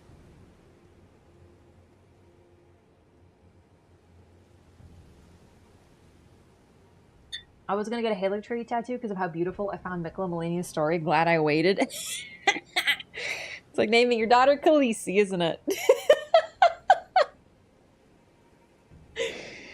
Here's a line. No, don't tell me the line. We're gonna get it. We're jumping ahead, but like, wait. Now, what do you think I'm doing this for? We're gonna get all of it. All I'm saying, someone in YouTube was like, oh yeah, Ymir, listen, I've heard a lot of people being like, yeah, Ymir said this. And I'm like, Ymir is a fucking psychopath. Listen to him, but like Gowry, don't trust everything he says. Or, if you listen to the psychopaths, you'd be killing Millicent every time. And are you doing that? No. Maybe listen to them, but question. You know? Anyway, what do you intend to look into, Freya? I've been sitting here staring at you for like 15 minutes. Only Miquella spoke of the vow he once made with General Radon. Interesting. And it is here the vow shall be honored. I am a Redmane. I must know the nature of the vow. So keep in mind, this too is an interesting one, because she says that Miquella made a vow with Radon, but she gets this information from Miquella. So I've seen a lot of people saying, oh, there's no evidence that Radon made a vow, just Miquella, and this could be a source of that exact information. Radon, we're getting this from Miquella through Freya. So it's possible that Miquella is a delusional kid. And he's like, yeah, he totally swore to marry me. We made a vow, dude. Together we made a vow, not just me. It's not just made up in my head. So you can interpret it both ways. Because, like, based on this, they made a vow together. But it's a game of telephone. So, who knows? I'll be out on my own for some time. There's something I must know. What if you become our enemy? There is no need for concern. I will be true to my word. Though I do feel a hint of regret.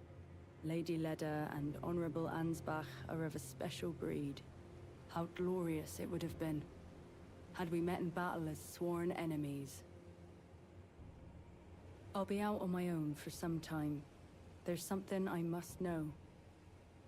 And Freya is the type of character that even if she found out the vow was one-sided, as long as it involved the return of Radon, she would be for it. So it's that type of thing where you could read it multiple ways, but we're not really getting confirmed either way.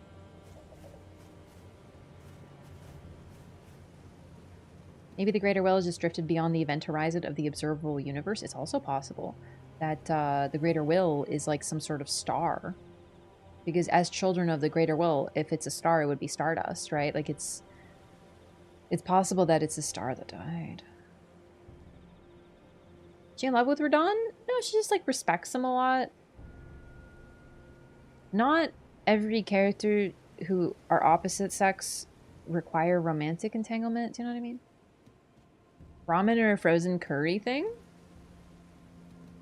Frozen curry. I'll be out on my own for some time. There's something I must know. Okay, cool. Like, it's possible they're in love, but, like, you know, not every single... It's just every time there's characters who are opposite sex, it's always like, ooh, romance. You know? There's different forms of love. And also, gay folks exist. So it's also possible for same-sex folks to have the same thing, but I don't hear it nearly as much as I hear the opposite sex stuff. You know what I mean?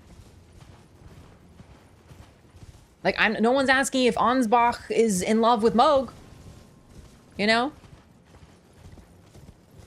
Oh, I ship Mesmer and R'hllana, but that's not because I think it's real. That's because I want it as different. And I want to be in the middle. Please understand. If you ask me from a lore perspective, Raph, do you believe that R'hllana and Mesmer are winky face? I would say no. I think that that R'hllana believes in Mesmer and wants to ease his burden. And what's really interesting is she is the sword of Mesmer, and then we have a reversal of Melania, who is the wounded one and is the cursed one, and she is comforted by her brother and then wants to support him. So basically, imagine if Miquella or Melania wasn't cursed and the other was supporting the cursed one. That's effectively what we see with R'hllana. She wants to help him, and she believes in his goal. And the thing is, she's not alone, because all the other knights that we see of Mesmer, most of them being male, also were from prominent families who followed him because they believed in him. So it's actually really cool, because as far as we can tell, he doesn't have any charm power like Miquella, but people want to follow him, and they will drop everything in order to do so. But ironically, it was a cause that Mesmer didn't even believe in. It's just something that he wanted to do because he was told to. But still, people believed in him that much. Figured out if Mesmer is R'hllana's uncle or brother? No, it's R'hllana is his step-aunt. Kindly Miquella has discarded his great rune. The fog that vexed my aging faculties has been lifted. Oh, thanks. And follies better left forgotten haunt me once again. Once, in an attempt to free Lord Moog from his enchantment, I challenged tender Miquella, only to have my own heart rather artfully stolen. I knew not how weak I was, I believed that with sufficient mastery, even an Empyrean would be within reach of my blade. I could not have been more mistaken. Miquella the Kind is a monster, pure and radiant. He wields love to shrive clean the hearts of men. There is nothing more terrifying. That was actually really cool. It's interesting that, like, looking at that line, he strives clean the hearts of men, wielding love. Wielding love to... Ooh. Love is his weapon, but he also abandons it. It's an interesting thing that they're creating here with us. And it's like the hardest line in the whole DLC. Righteous tarnished. Miquella the Kind makes my blood run cold. I am loath to admit it. But even at this very instant, I wish to run very far away indeed. Righteous tarnished. Miquella the Kind makes my blood run cold. I am... Any more, or is it rest? Righteous tarnished. Got it. Got it. Hey, sweetie. I don't feel it. It's broken. Kind Miquella's light is gone. But I stand tall. Together, we work. Together. For Miquella the Kind.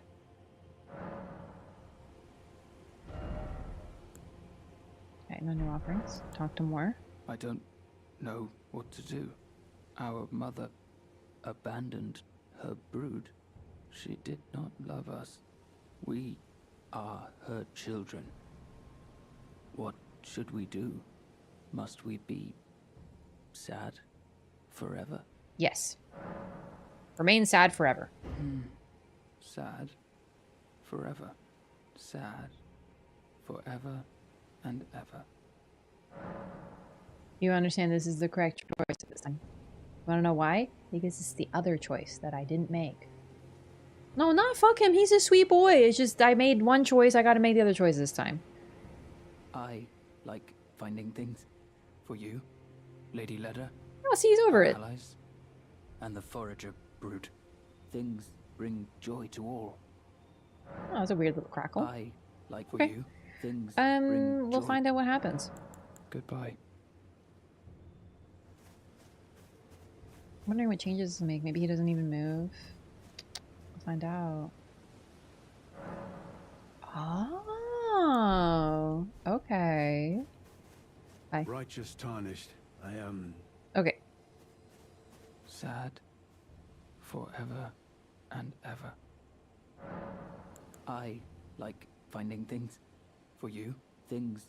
Okay, I mean... Goodbye. He seems fine. It's not fine.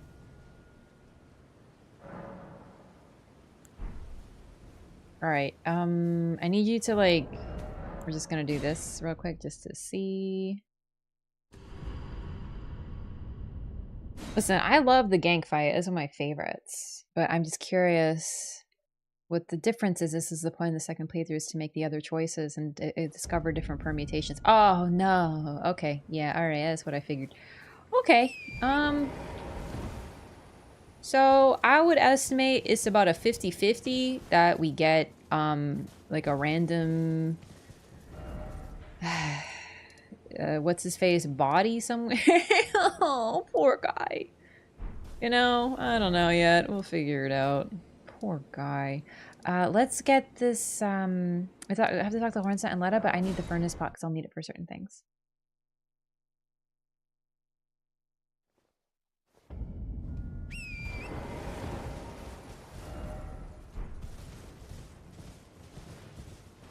Nope. Okay, thank you. Thank you. I just saw exclamation mark Miquella, which means someone is spoiling, so thank you.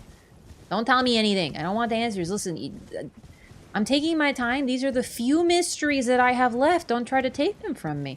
Oh, I remember where the furnace pot is. I remember. Yeah, it's in that thing and we find the thing. Yeah. Letta fight was rough on the first playthrough. Yeah, I mean, I had 2 allies, so depending on your choices, I'm pretty sure that you could have... Wait, and don't tell me, just to be very clear. I'm not going to look at chat for a bit on this, but I'm just telling you what I'm thinking. I'm pretty sure that you could have maybe more allies, maybe. Maybe less. Most definitely less, because it's a choice what you do with your quest lines. But also possibly more or less enemies, too. So I had Ansbach and Tiolier. And to be honest, I'd be curious about the fight without any friends. The dialogue's really cool, but I'm curious about it because I almost got Freya down before Dane rolled up, or more. It was more who's second. Yeah, they had Dane, Letta, Freya, and more. But I did help Letta kill Hornsent, and I'm not sure where his quest leads. I think it could be a 50-50 he sides with Letta or against. And don't say anything. I'm really excited to find out what the permutations are for the gank fight. I hope I can make it bigger. I did just presumably make it smaller by making the choice with oh shit, the Revered Spirit Ash. Oh. I'd like some hefty pots. I think we're gonna do this dungeon down here.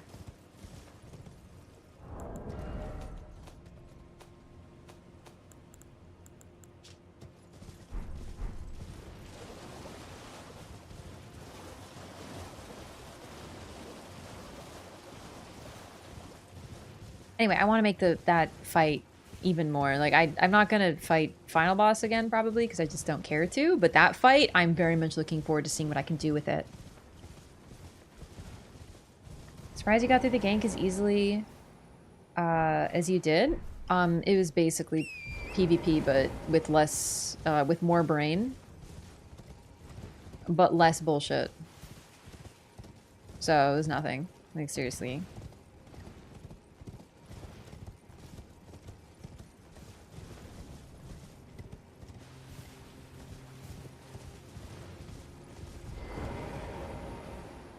It's not exactly like a PvP fight, but the idea is someone running at you and having to manage multiple targets who are all on you. Significantly easier here than... Because imagine if that was a real human gank, it would be 3 fucking rot breaths off a dragon, and then 1 nerd with Rivers of Blood, or whatever the new equivalent to Rivers of Blood is in DLC.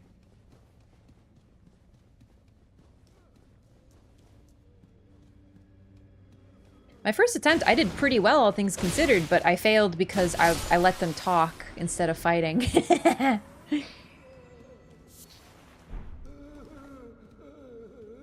Alright, so we're gonna do this because I want some hefty pots. And I know there's probably some in here.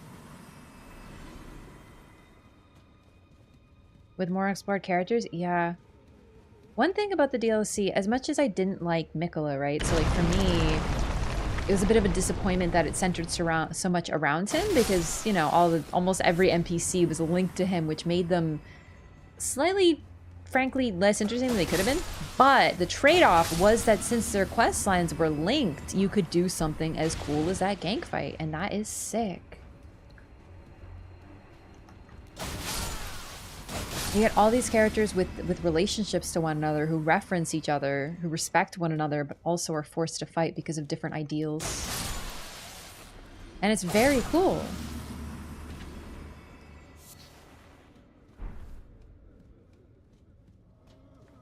Remember my favorite DLC fight? It's a really cool one.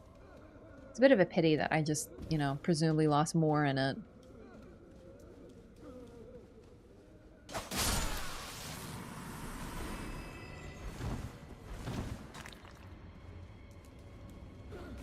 It's a good payoff, right?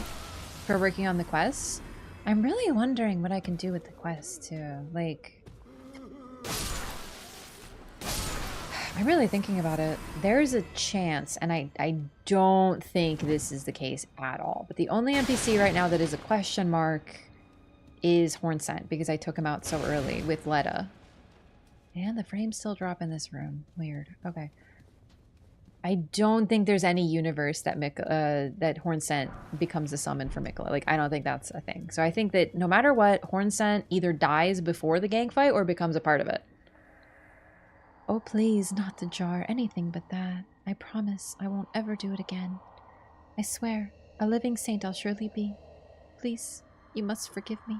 Forgive me, please. Yikes.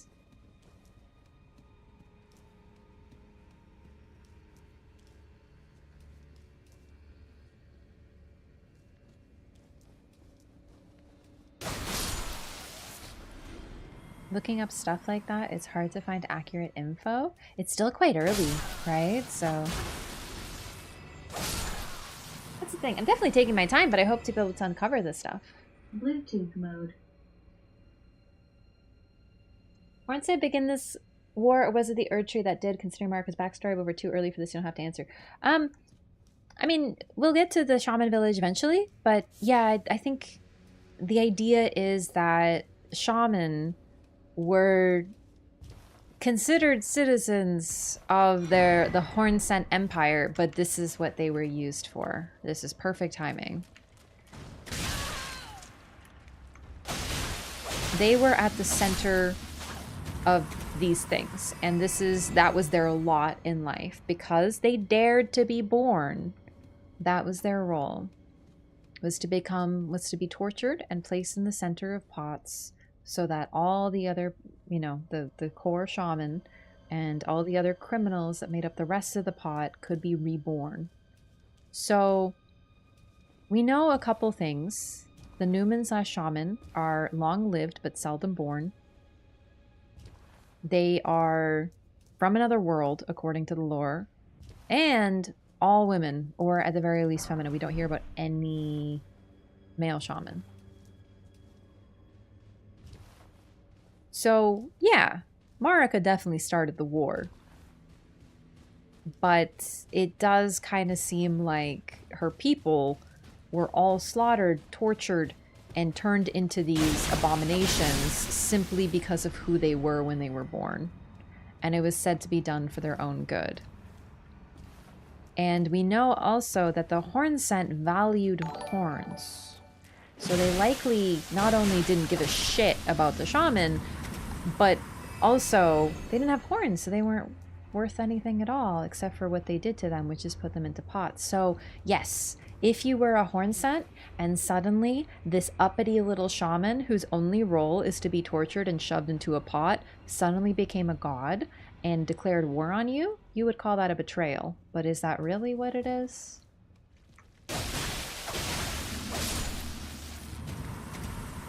Also, Zoller, thank you so much for the 9 months. Welcome back. Thank you for 9 months of Prime. Appreciate the support. Thanks for choosing to use your Prime here. Thanks for 3 months in a row. Welcome back. So, what Marika did is very evil, right? She killed the Horn-Sent with a vengeance. She wanted vengeance. She wanted to slaughter them. She wanted to punish them. She wanted to destroy their civilization or replace it with one of her own. But I think we can kind of understand why. And now the idea of removing the Rune of Death and making a place in a world that doesn't die, to me, that's something we have to look at with new context now. All of her people were dead. There was no one left to heal. But she still left a healing incantation where she grew up, and she never came back. And then she never wanted anyone to die again. It's also, you could also read it if you really want to have a negative read. Well, she wanted her Horn-Sent to suffer eternally, so that's why she wouldn't let them die. Okay, yeah, sure. That's easy.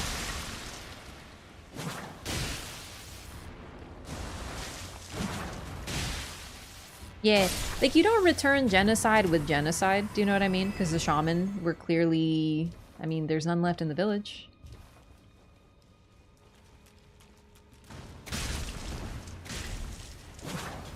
I just think at least now we can finally drop this Marika was pure evil and everything she does is pure evil and just to be evil, mustache twirling villainess discourse. Like, I think we have to. Finally. Will forever defend Marika, even if she was Radahn's mother. Poor Renala.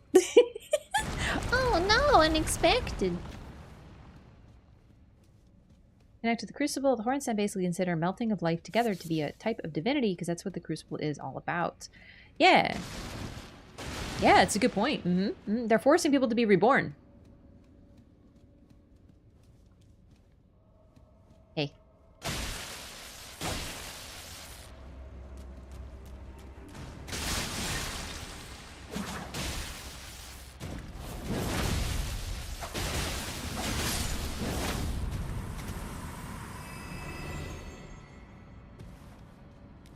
Girl bossing?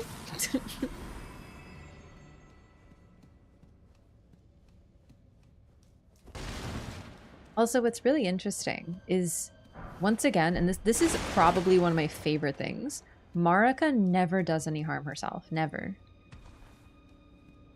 She has a hammer, but from what we can tell, she used it to create things. Like blacksmith style. All of her spells, everything directly associated with her, no weaponry. Nothing. Only healing spells. Bounties. Talismans. Gifts. No death, no damage, no violence. Ever. The wars fought were not fought directly by her. They were fought by Godfrey, who was the agent of her genocide against the fire giants, and were fought by Mesmer, who was her agent for genocide of the Hornsent. Marika's hammer? Mm-hmm. Because it's not Radigan's hammer, but it's not used for violence, because she doesn't fight.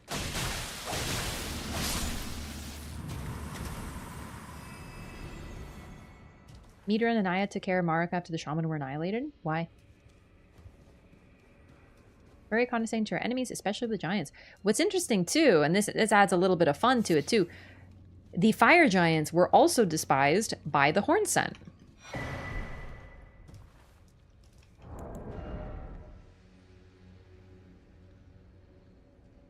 Alright, 1 second, my phone's vibrating. Oh, okay. Yeah, so the Hornsent hated the fire giants too, and apparently the fire giants were like villains in their own stories as well. So even the Hornsent hated the fire giants. So it makes it a little bit interesting too.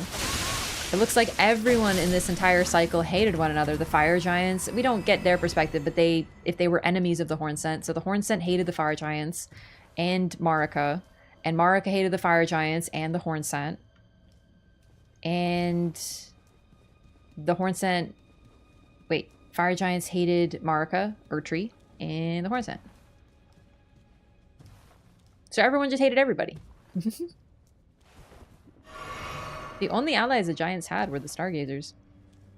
I don't remember how to get up here. Cool shirt hurts, an awesome game. Hell yeah. Thank George R. R. Martin for all the hate. Not really. The hating the giants was like literally Dark Souls 2 and 1. Genocide? All the games. Every single one of them has. And then the patriarch of the land did a lot of war and genocided people. But it was good because they were making their own age. And it was really cool when they girl bossed all over the place. You know? Seriously, every single one of the games has this. Dark Souls 1 it's the dragons. Slaughtered. What was their crime? Well, they like lived. So they needed to die. In Dark Souls 2, Vendrick conquers the land of Dranklake, becomes its ruler, and then he's like, hey, I'm gonna kill the giants. Because his wife says, hey, you should do that, and he's like, yeah, okay, and then he does it. The difference with Dark Souls 2 is that Vendrick fucking sucks at killing giants, so he doesn't, like, get very far, but he still tries.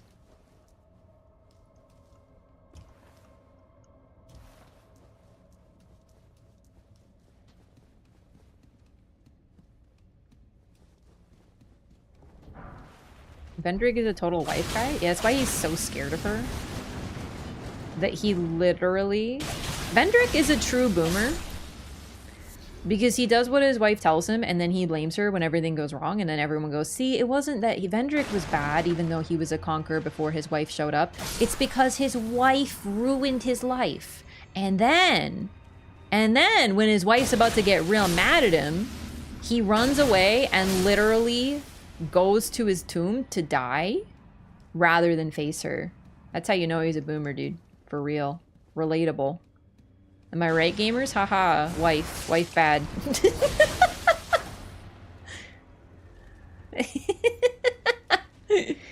Oh shit, it's a lot of pots.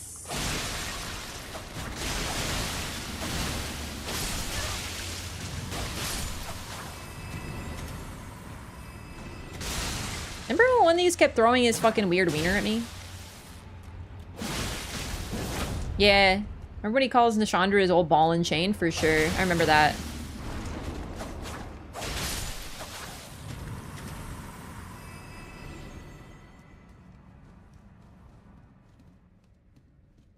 Vendrick wasn't that big, they just modeled the boss that way for gameplay reasons? Yeah, so he can be really tall.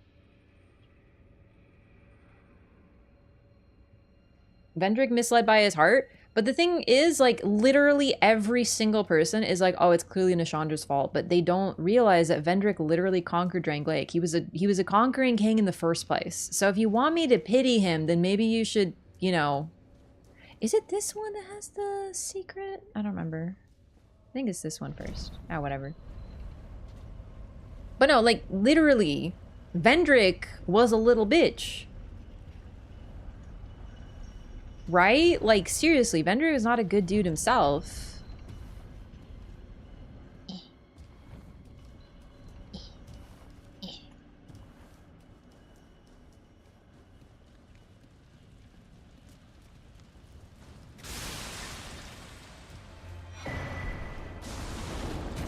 Oh my god.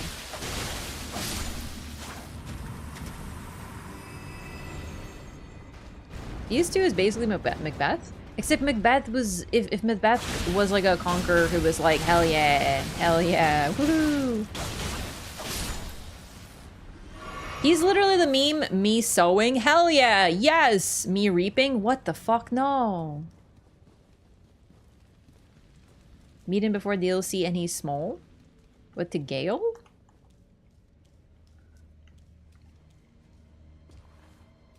I can't get over how people will endlessly bitch about Marika doing this and that, and they don't give the same energy to Gwyn and Vendrick.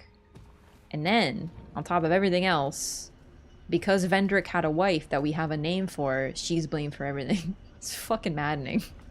I shouldn't be surprised. Well, Darwin King's taste in wife is good, but he was unlucky. He was not unlucky, he did it on purpose! He knew what was down there. He built his kingdom to keep it sealed and he sacrificed himself to it. The reason that his wife is good is because he is a baller, dude. Why am I here? This is a bad idea.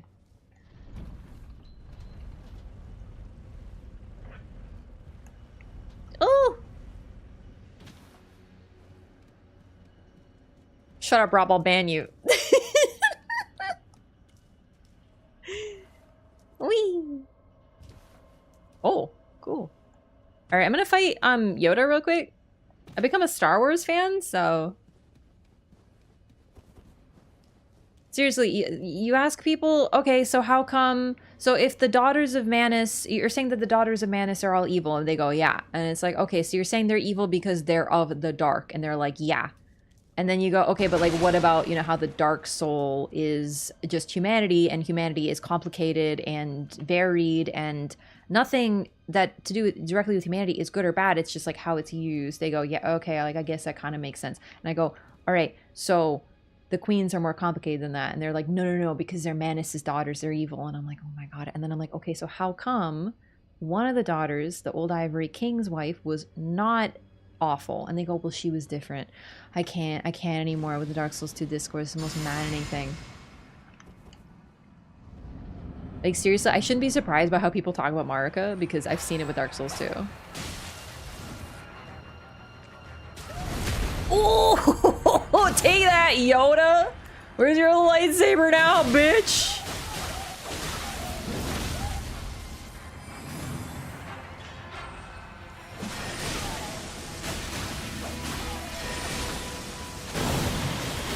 Okay, that was kind of cool. Okay.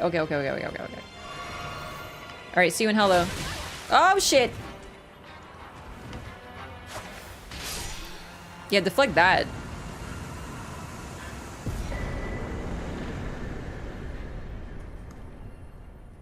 Alright, Demi-Human 11 annihilated.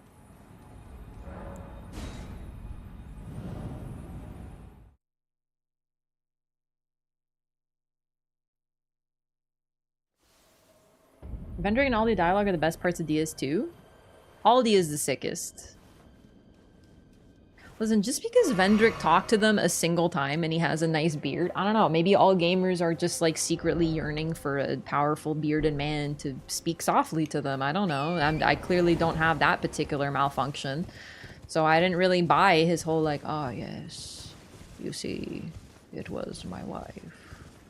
Remember, undead, you must always blame your wife for all things.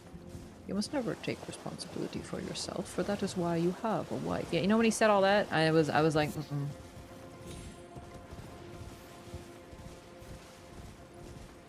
Okay. I just want to do that for a couple of the big pots. Oh, shit.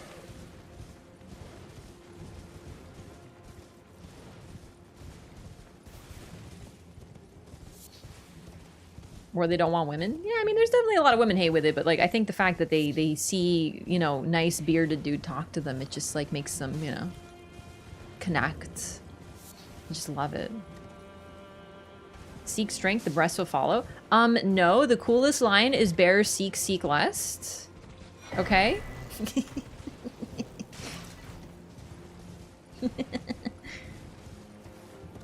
Excuse me, incorrect. Actually wrong, Master MPS?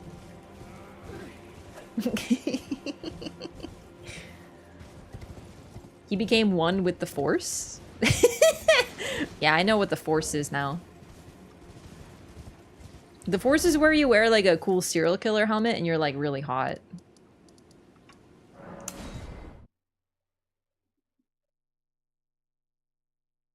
May the dark shine your way. Oh my god, that's a cool line too. I love him. Dark Seeker Dingus. He was Soul's apprentice? Ooh, yeah. Uh-oh. Uh-oh. Intriguing. What remains there to be said? Do you presume us allies even now? Though Miquella's spell is newly broken, I must profess, the spell mattered little. Uphold his covenant, Miquella shall, and in godhood redeem our rueful clan. Then Marika and vilest Erdtree both will at last be from divinity wrenched. And surely, contented I will be. So yeah, he's a horn scent, but he wears the masks from Bonnie Village. So you have to wonder if the people, the reason he in particular is so angry is that he was a denizen of Bonnie Village. And the family who was killed that he's so heartbroken about were... Like, what if his family is in particular the ones who tortured Marika's family? And it's like the cycle, right? So they tortured and I say killed, but not really. Tortured and torture. I don't even know how to put the pot thing, put them into pots. Marika's family, and then Marika rose up, killed them all, and you know, now he's pissed because, you know what I mean, like that cycle, the cycle of violence and revenge that is occurring here. It's pretty interesting, all things considered. So that's why I'm wondering about him, because we know for sure. Well, the only people who wear those masks are the potentates, but it's also possible that he's just using it for another purpose, like he was not a potentate. So I'm not assuming that he was directly involved, but it's interesting that that's what the mask is. It helps keep them focused or something. I forget what the exact description was. Mutilated? Yeah, but mutilated doesn't even, like, begin to express what was happening to those people, I think. Only people who wear it are people who do terrible things. By proxy, I assume he does awful things. It's also, it could be to resolve him, right? Because he has to do awful things. He wants to do violence to get vengeance. Help suppress their holy shit, am I the baddie reflex? Yeah. Alright, I'll be right back though. Just gonna use the restroom, okay? One sec. And then we talk to Letta, and then we go to the Shadow Keep. So our goal is just quest lines and Mesmer today. I don't know. Oh, and I'm gonna get a coffee. Yes. Okay. Alright, I'll be back.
Okay, hi, I'm back.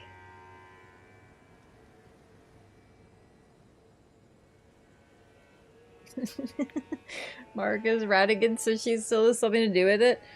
I honestly, it's true. Then again, I don't blame Trina for what Miquella does. Do you know what I mean? Like, that's not her fault. I think we might actually be able to, like, let them go emotionally. Did you get a haircut? No. My hair's finally, like, long again.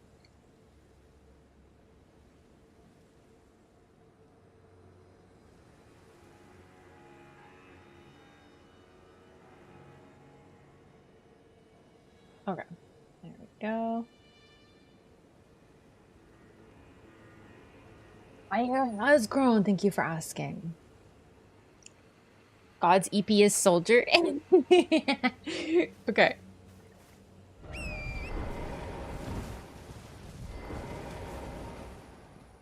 Do you like the soup I got you? But first, clear resounds the call of vengeance. The Impaler, Mesmer, must pay his due. In vengeance for the flames. My blade I wield. How could I allow myself to forget? Revenge alone assures me peace of mind. Interestingly enough, this is just that Miquella charmed Hornsent in order to prevent him from killing Mesmer, to keep him from killing other people. So both Hornsent and Letta were charmed for the express purpose. Although, listen, I still think there's a chance that Miquella simply charms people. Sometimes he can do it on purpose, but I also think he can do it by accident. Like, I really think that he just charms people without meaning to. So I'm wondering, but it does appear that Letta was a soldier of Miquella, like one of his, you know, folk. And then she decided that the other followers of Miquella, besides Dane, were not loyal enough. Dane was fine for some reason, maybe because he didn't talk. So she killed them. And then, after she did this, Miquella likely charmed her, because the only thing the charm does is keep her from killing everyone. So that suggests that that's the order of events that occurred. Hornsent was charmed, likely to keep him from killing Mesmer, which is interesting. Presumably, it's so that no one can get Mesmer's cinders and follow Miquella. Like, now we might have that idea. That might be the express reason why he was charmed. Because these two, both of them say the charm means nothing to me. But it does.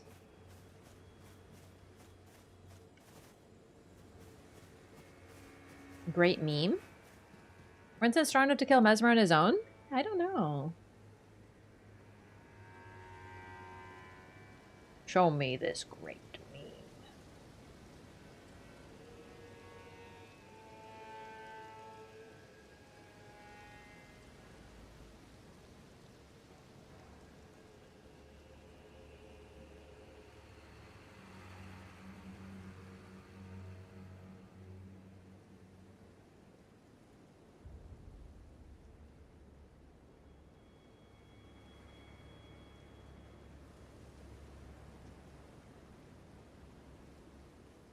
Alright, sorry.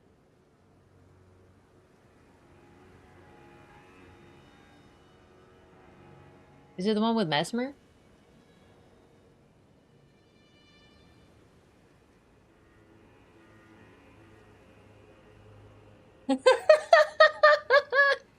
Oh my god, that's so cute. I don't know which one I'm looking for, though.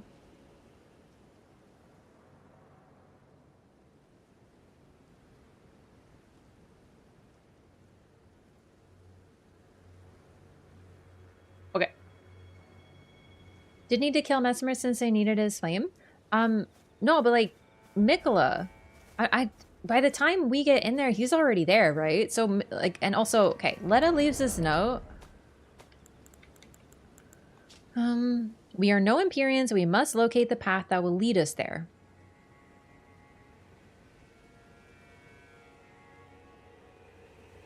I just thought this was interesting, because she knows we can't follow the path, but like, this suggests that Empyreans can take a different path.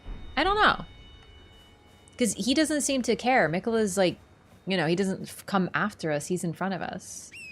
So it almost seems like once he gets rid of his body, he can pass the thorns. This might be part of it. Also, based on the story trailer, I rewatched part of the story trailer again. And I noticed that the... First of all, Romina appears in it. I didn't know who that was. The figure that's like crouched over a strange spear that's cloak is covered in cinders. Romina. Thought that was really cool. She appears in the freaking story trailer. Anyway, in the scene where Mesmer's waging his war, we can already see that the shadow, the tower is veiled in shadow, which suggests that it is Marika who did that.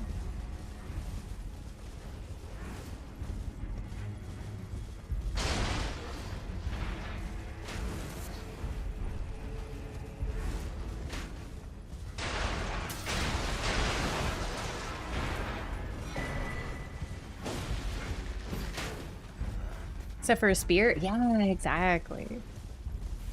I mean, the stinger beats 18 inches of Mesmer by whopping 10 inches. It is 28 inches long. She is also a lot bigger. Hey, just so you know, I'm just putting this out there. It's not just the size of your spear, okay? Some people don't even like longer spears. So, you know, maybe consider that.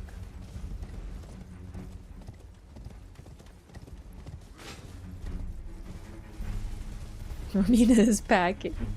Big spear energy.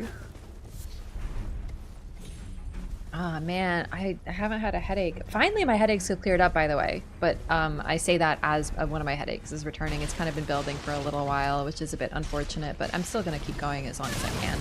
No, go away. I did get trapped in a cage a little. It ain't the size of the spear, it's how you use it to commit war crimes. It's true! Even a stupid lightsaber can be cool. I used to think lightsaber, I didn't get them. I was like, lightsabers are stupid. They have no cool factor. And now it turns out I was wrong. I'm woman enough to admit when I've made a mistake. It turns out it's not the lightsaber wasn't the problem, it's who they gave them to. Do you know what I mean? It was a simple solution.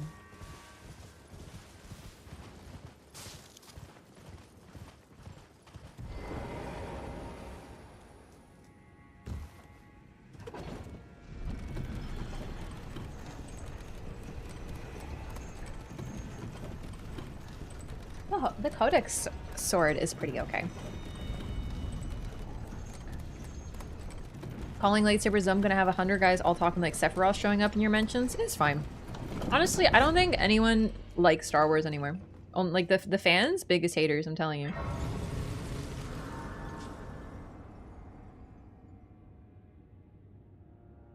Explain how Igon is Mesmer's father, please? No, I don't think that he is. I think that Mesmer popped out of Marika's head when she had a headache one day. I want to summon a friend. Just for fun. Raven! Thank you for the resub. Thank you for 8 months. Appreciate the support. Welcome back. How's it going? Yeah, a lot of people think Mesmer's Radigan's father is the red hair. I personally just don't care. Do you know what I mean? Like, I just genuinely don't care. I don't think it matters. We know that he's Marika's son. And that's the coolest shit.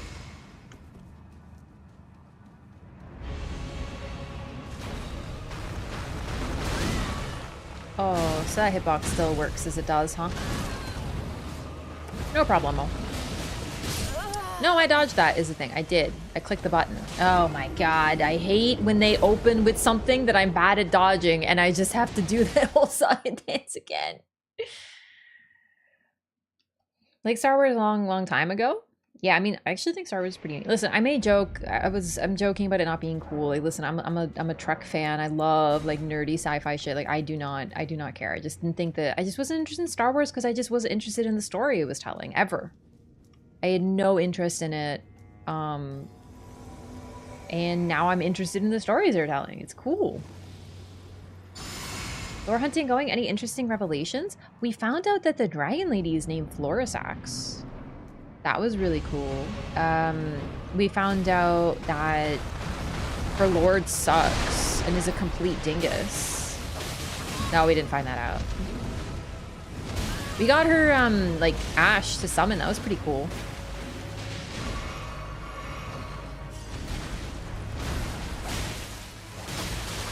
No, I got you. I got you. I'm just saying, like, for me, because, like, when I talk shit about Star Wars, like, I'm pretty much joking. I don't care what people like. You know what I mean? Unless it's Sword Art Online, then I care. Sword Art Online is terrible. It's like the worst show ever. Like, I think if you like that show, you should be put on a watch list. Do you know what I mean? Like, I hate that show. Maybe we don't need Hornsun. I like Sword Art Online. You're on a watch list. Star Wars fan, Pepweed666, must object in the strongest possible terms to you calling lightsabers dumb. You underestimate the power of the dark side. Excuse me? Anger, fear, aggression, which you inspire, flow easily. I don't know, man. It just sounds to me like you're talking like a Jedi there. Oh shit, I wasn't looking. Is Florisax related to Fortisax? Not necessarily, because, like, Lanciax, they're all named Sax. Do you know what I mean? Like, that's just, like, their name. It means mountain in, like, Old English or some shit. So they're all just named, like, Flower Mountain, Dingus Mountain, like, whatever. Do you know what I mean? Oh, that was a weird input.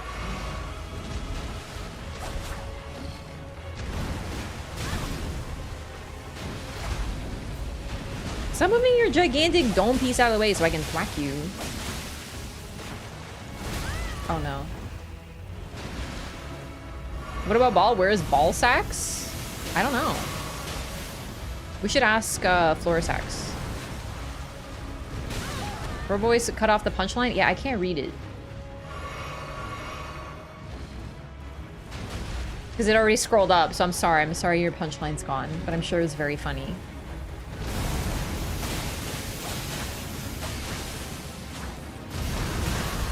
Oh, that's not good. I can't really see you, but, like, I don't care to.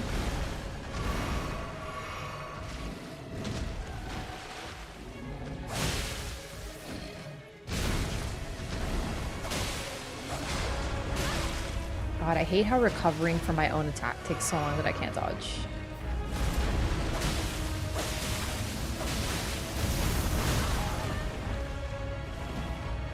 You know what? I feel like the performance is better, no?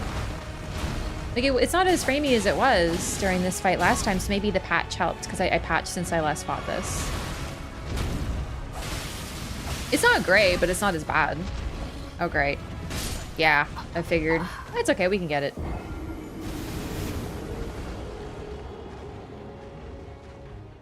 Tried feeding the hippo? No, this isn't Dark Souls 2, unfortunately. What are we doing today? Lore. New quest lines.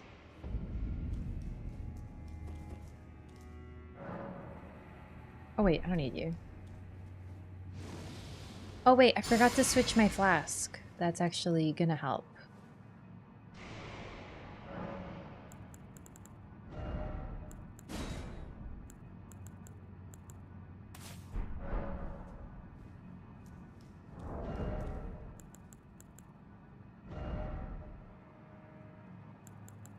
I don't have the holy damage negation thing yet, obviously, like the full one, but I think he does holy damage, so. Physical and holy.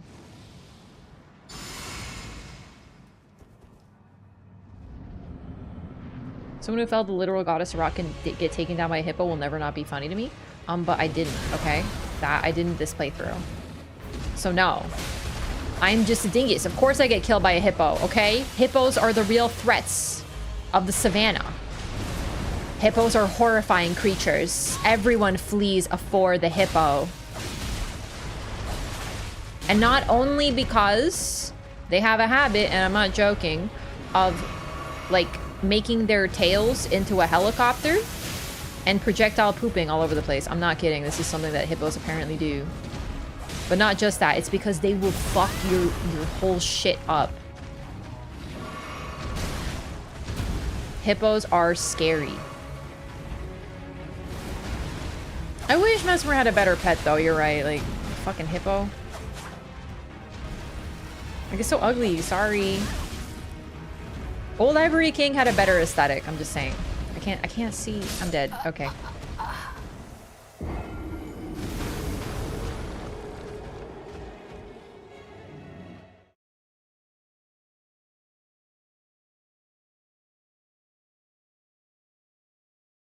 Running Red 2 is king for this weapon? No. I don't like that shit. I hate it.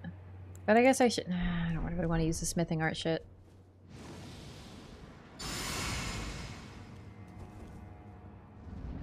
I like it for the other backhand blades, but I don't like throwing my weapon. I find it so wasteful, and the recovery frames are fucking huge.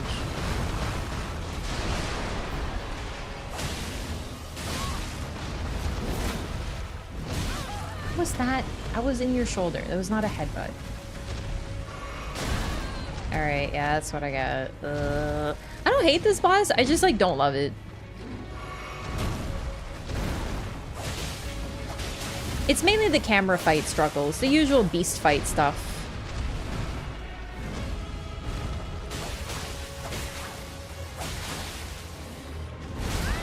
No, I dodged that. I did. I clicked the button. Okay, mistimed it.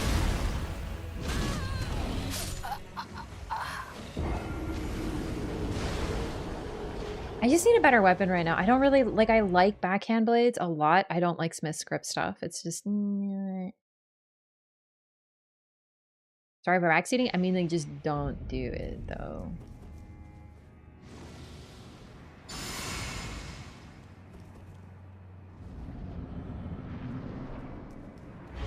You know how they say better to ask forgiveness than permission? Sometimes it's actually not.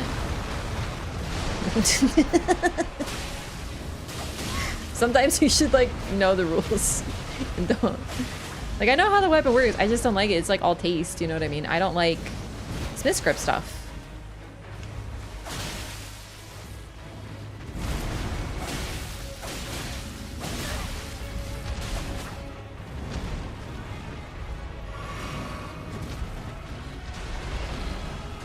Oh, I predicted you were doing the other move. Oh god, fuck off.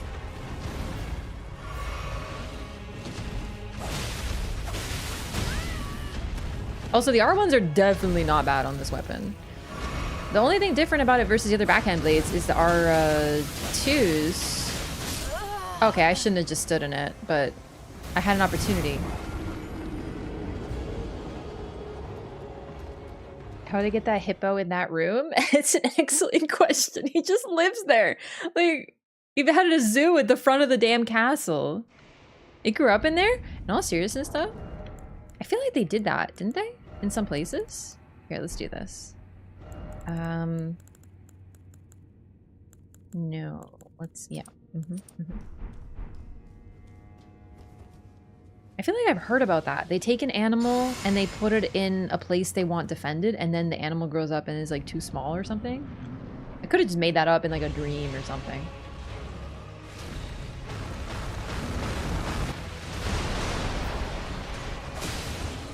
Full reference Radigan aside of any relation. Honestly, it kind of bums me out that now we have, like, I can't believe that Radigan won't fuck off enough. I heard about the whole leitmotif in, as the same as Radigan's theme, unfortunately. It's, like, a huge bummer.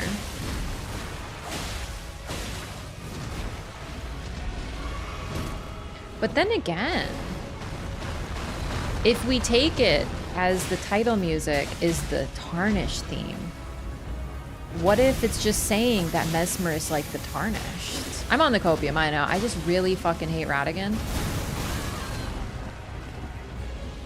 And his leitmotif, like everyone being like, oh my god, the Lord, that's how you know he's his son. It's just like ruining my life. Like Radigan and Miquella will not stop ruining my life. Do you know what I mean? Like, you want to talk about the vile issue of that rotten strumpet? What about that vile issue of that horny Radigan, dude? This man will not stop causing me problems in particular. Maybe Radigan's the vile strumpet. Has anyone considered this?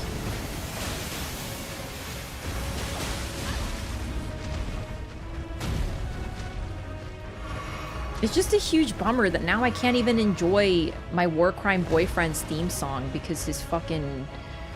It's ruined by Ratty, like everything else. Don't you like Radigan? He cool? What part? What part of Radigan is cool? Is it the patriarchal oppression? Is it the control? Is it the abandoning his wife and children and potentially even his dog? For religion? The religion of control? What fucking part? Like, when's the cool part?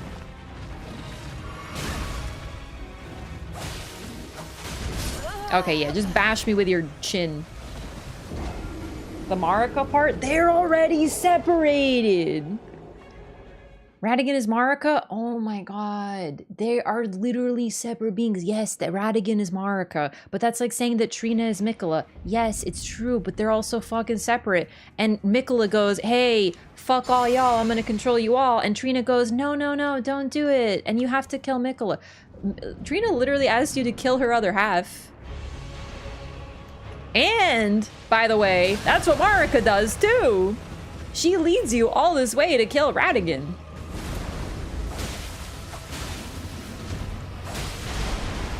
Trina did that knowing she would die, too. So it's really interesting. The point is that, yes, they are one, but that doesn't mean that they're agreed in everything. Radigan's kids are some of the best characters. Marika's kids are some of the best characters. The fact that some of them are shared is not her fault.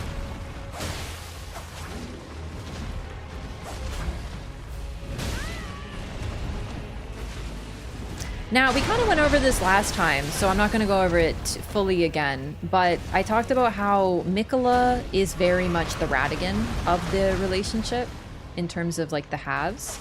Because, and I think it's evidence, first of all, we know that Radigan and Miquella had a relationship. Miquella gave him the gift of gratitude, his damaging spells, he improved upon them, they became Miquella's signatures, the rings, right? And so... we know that Trina is Miquella's love. We also know that Marika, everything associated directly with her is of kindness, healing, bounty, giving, love. So Marika split off different parts of herself than Miquella did. We don't know exactly how it works, but based on the fact that Miquella apparently chose to abandon Trina, it suggests that they are able to kind of choose what they do, what they give up. Yeah, this fight is... I am struggling at this time. So... basically what I'm saying with this is that, yes, we can learn about Miquella and Trina from Marika and Radigan. We can also learn about Marika and Radigan from Miquella Trina, but I think it's pretty clear that they're opposed to one another. What Miquella wants to do is basically Radigan's wet fucking dream. Controlling everyone, truly. With compassion and love and brainwashing. Radigan would love to, but he doesn't have the power that Miquella does. But personality-wise, it's hilarious. Now that we have the full picture of DLC, what Miquella chose to keep as parts of himself were the parts that were the most like Radigan. And the parts he gave up, his love, were the most like Marika.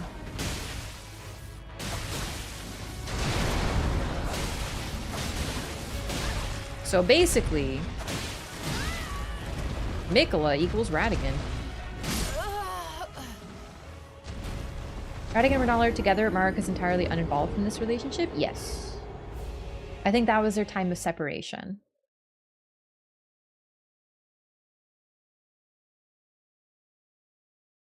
Intrinsically opposed to each other? What's interesting, though, is the parts that we see are opposed. Not intrinsically, but yeah, they are always opposed to one another. So yeah, I used to think it was like literally they are complete opposites, but I think now there's evidence that this is not the case. They're not complete opposites.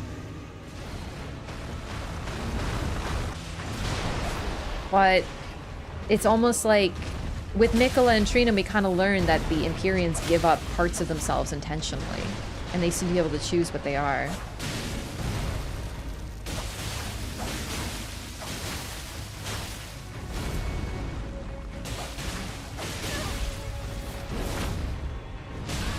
Okay, blind spot has fucked me.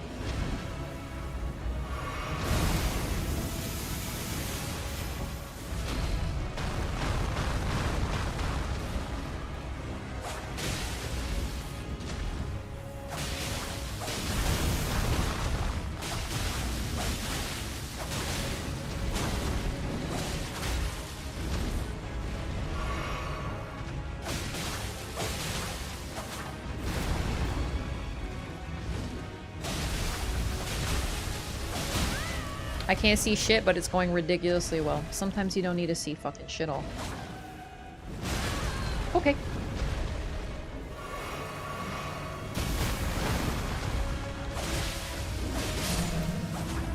Sick! I guess my juice box helped even up the damage a little bit. In the implication of the Shaman Village spell being gold without order says a lot about Marika and Radigan. It is the kindness of gold without order. No, most definitely. And a lot about Marika in general. Only say it's because I've seen people interpret the Trina thing as always love, they were in love with each other. I don't think that was ever as literal as that. No, God, no. No, no, no. I definitely... No, it's not that literal. As for Mesmer and Melina, I have no idea. Honestly, they're really hard to pin down in the timeline, I would say, personally. So thanks for the GG. It took too long. Mesmer is the son of Queen Marika. Her grace would never abandon her own flesh and blood. Sag. What's interesting is, with Radigan, we know that she has. Like, she literally has. This family very well could be. I just... No. I asked for it. I did. Hey, we're all falling. No, I don't think so. Trina is like a part of himself. People think of people. It's once again what I was saying earlier. People think love and characters who are opposite sex, and they are unable to see it as anything but romantic. It's like actually a fucking pox at this point. Like, we literally talk about Miquella giving up parts of himself. And people are like, oh, he was in love with himself. And I'm like, okay, I think he's a narcissist, but not like that. No, I don't think he's a narcissist. But like, my God, dude. Holy, okay. Mesmer soldiers ain't no joke. Okay, it's fine, it's fine.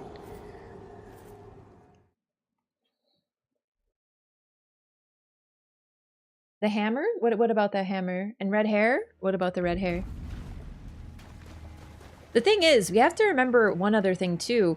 Yes, Radigan had red hair, but Radigan was a part of Marika. Which is really interesting. Until she separated. That's how we like define these characters. But if Marika had Mesmer earlier, it's possible that she has her own red-haired DNA.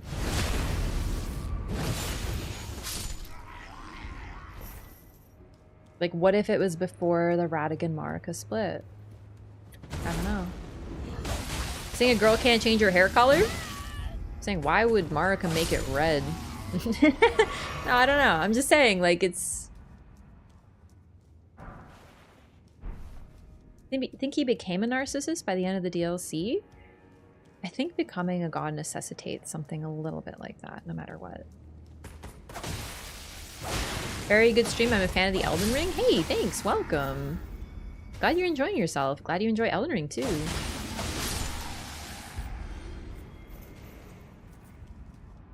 You know, like I said earlier, I genuinely think that it doesn't matter who the father is, because as much as this game is about family trees, more like a fucking family wreath at this point,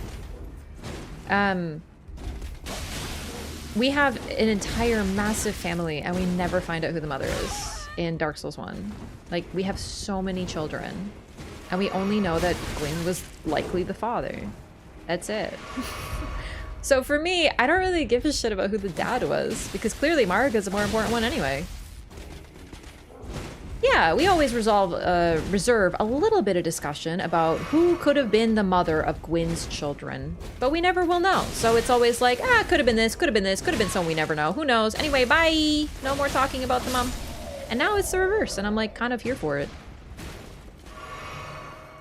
Paid chatter, no one enjoys Elden Ring. Family circle.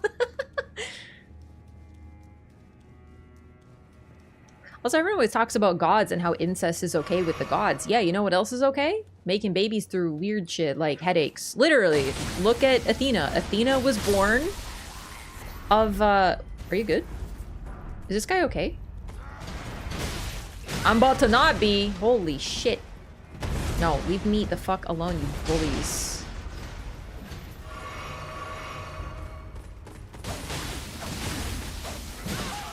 I love hitting the wall. I love hitting the wall. It's my favorite thing in this video game, is hitting the wall. Thank you so much for letting me hit the wall.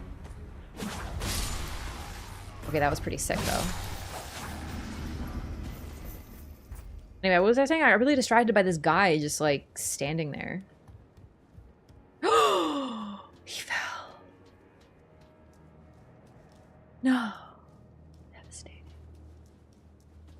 Anyway, headaches. You know what I mean? I'm not saying we can't discuss who the father is. It's just for me, I'm like, I like don't care. If I could separate Mesmer further and further away from Radigan, makes me happy. Also, Melina has pink hair? Like, are we gonna get into the lore of why she's an uwu anime girl? For real?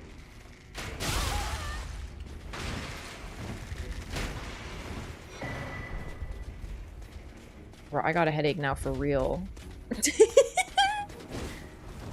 Where's the bonfire? I don't fucking remember. I thought there was a shark out here, but like, I don't remember where it was. Fuck! That was not where I meant to. You know what? Joke's on you. Actually, this is fine. This is an actual fine situation. Thank you. This is what I meant to do for sure, for sure. Like, definitely. I don't remember where the door is. Isn't there a door? Fuck. Oh no, it's over there. I think. I can't see. Totally intended. Yep, meant to do that. Yeah, for sure. Thank you for trusting me to definitely mean that. Wait. Hang on. I remember there being a thing. Oh, this is too low, huh? Okay, so can I... Oh no. Can I not get back? No. I don't remember.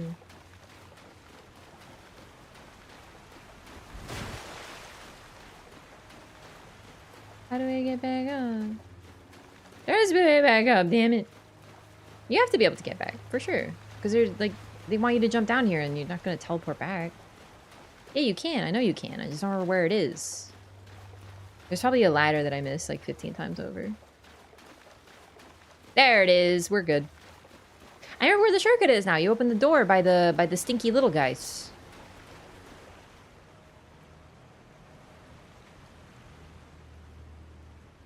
You're lost? No, I'm found.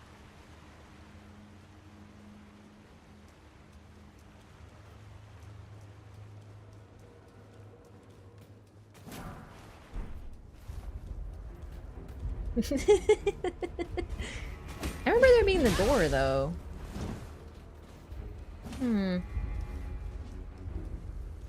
Like the door that has the hidden wall. I'm like, I don't remember where that is now. I'm confused.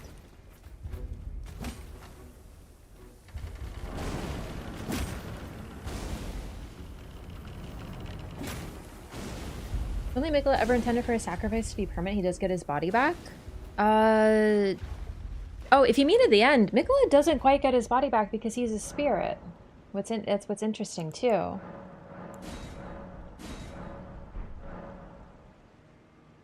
right, I'll be right back. Just gotta use restroom. 1 second.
Okay, so Chad, stop telling me where things are. Oh my god.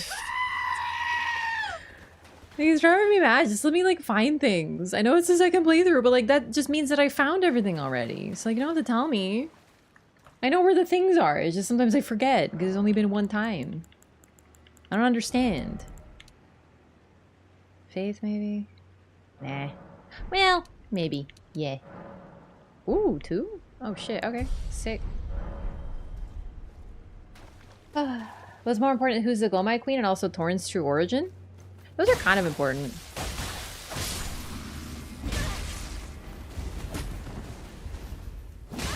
You know what? I think this soap is giving me a headache. I think this soap is too strong. I sometimes get headaches from things that smell too strong, but normally soap is not that bad, but this hand soap is so strong that I think it's hurting. Oof. I remember being like just down here, there's like a door.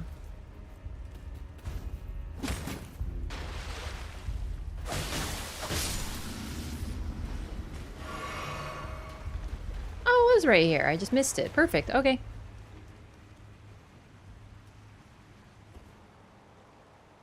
Is it flowery? No, it's vanilla. I'm normally not that picky with soap, because soap normally doesn't cause problems unless it's that garbage Bath & Body Works stuff. Wow, this is so conspicuous. Like, honestly, looking at it. But yeah, I just get, like, whatever's, like, cheapest or whatever. Like, I just go and, like, get, you know, whatever. But, yeah, Bath & Body Works stuff hurts. It's so terrible. I hate that stuff.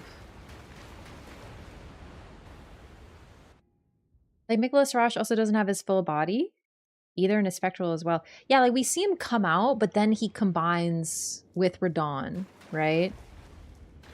So he is a spirit in the form that we see him in. I don't think he wants his body back. Because he's fulfilling what he wants. It's too strong in the Bath & Body? Yeah, it's... Oh, all their stuff is so, for me, terrible. It just smells so strong. It hurts. This isn't Bath & Body Works up because I don't use that stuff, but like, oh my god, it's actually making my headache worse. Fuck. The worst. Okay, I did get the hefty furnace pot, right? Oh, did I not go all the way? Oh no, it's right there. Perfect. Okay, great.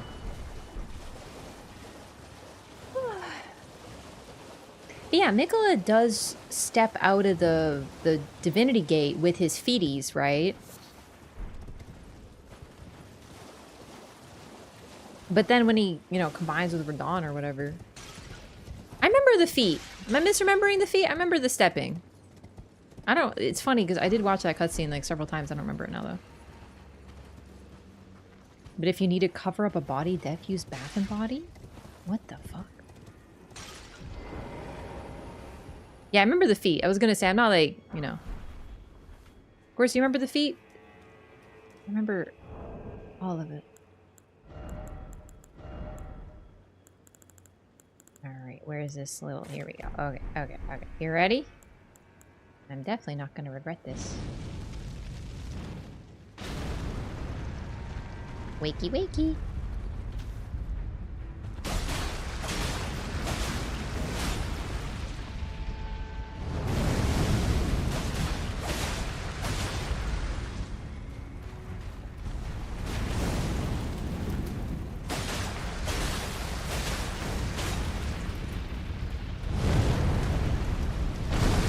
Okay, jumping doesn't work for that one. Say no more, say no more. It's not mine. It's not my feet.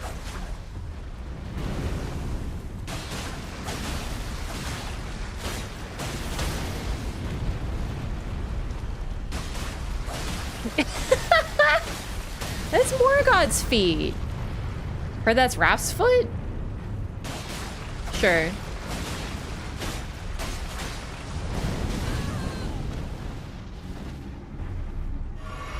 Emphasize he's a dominant partner in his relationship with Radon. Wait, are you saying that long hair equals dominance? Is that what you're saying?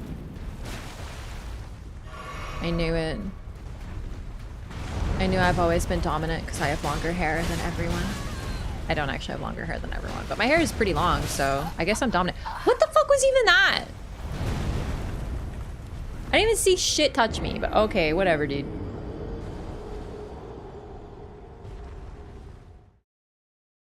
Yeah, I think it's more just to be like, oh my god, it's Marika's hair.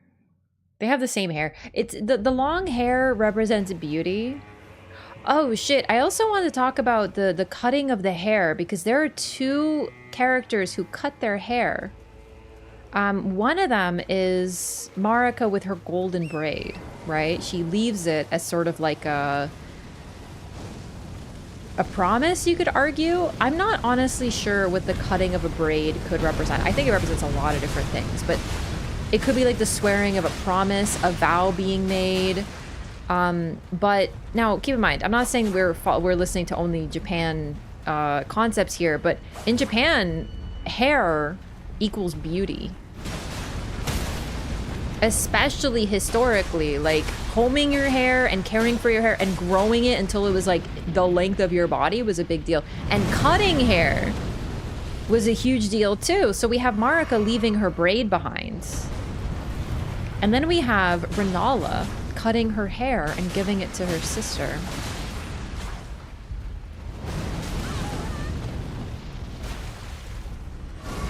So then we have Miquella with hair that is longer than his body. And it represents beauty and purity. But also, in a way, at least I read it as decadence. I don't know. I just think it's interesting, the hair depictions. Cutting off hair in ancient Asian cultures was a sign of being rejected, banished, exiled. Also though, yes, absolutely. I was reading about this a little bit. For sure. But also, I think priestesses, or like if they were entering like the religion, they would cut their hair. Like shave their heads bald, I think, actually. Because it was a sign you could never get that back because you didn't need it anymore. Because their hair, they would never cut it, like ever. It would just grow and grow and grow and grow. So if you cut it, you couldn't get that back. The samurai top knots, yes, the cutting of it. Yeah, so the cutting of hair. But the thing is, the women leaving their hair behind is pretty interesting. Because of how, like, the representation of that. As far as we know, I don't think there's any men who cut their hair. A form of asceticism.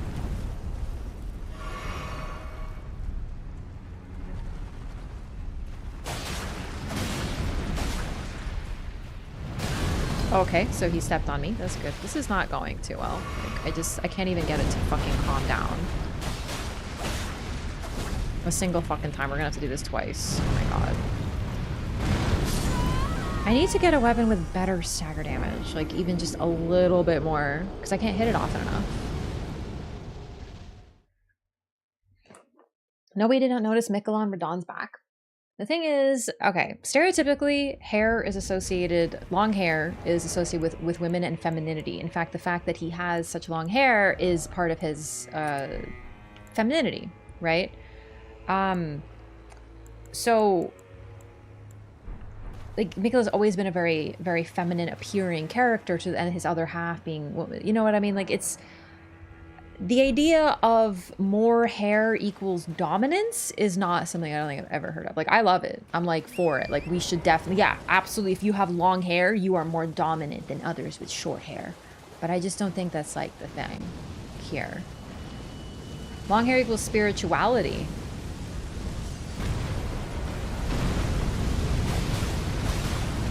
I can see that.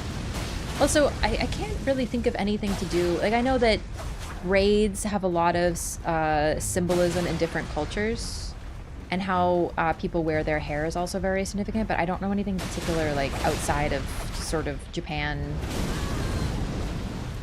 Samson cut his hair? Yeah, his power was in his hair. Samson's an interesting character example there, actually, too. Fucking stop stepping on me. God, I just need you... Actually, you know what? I don't need you to die.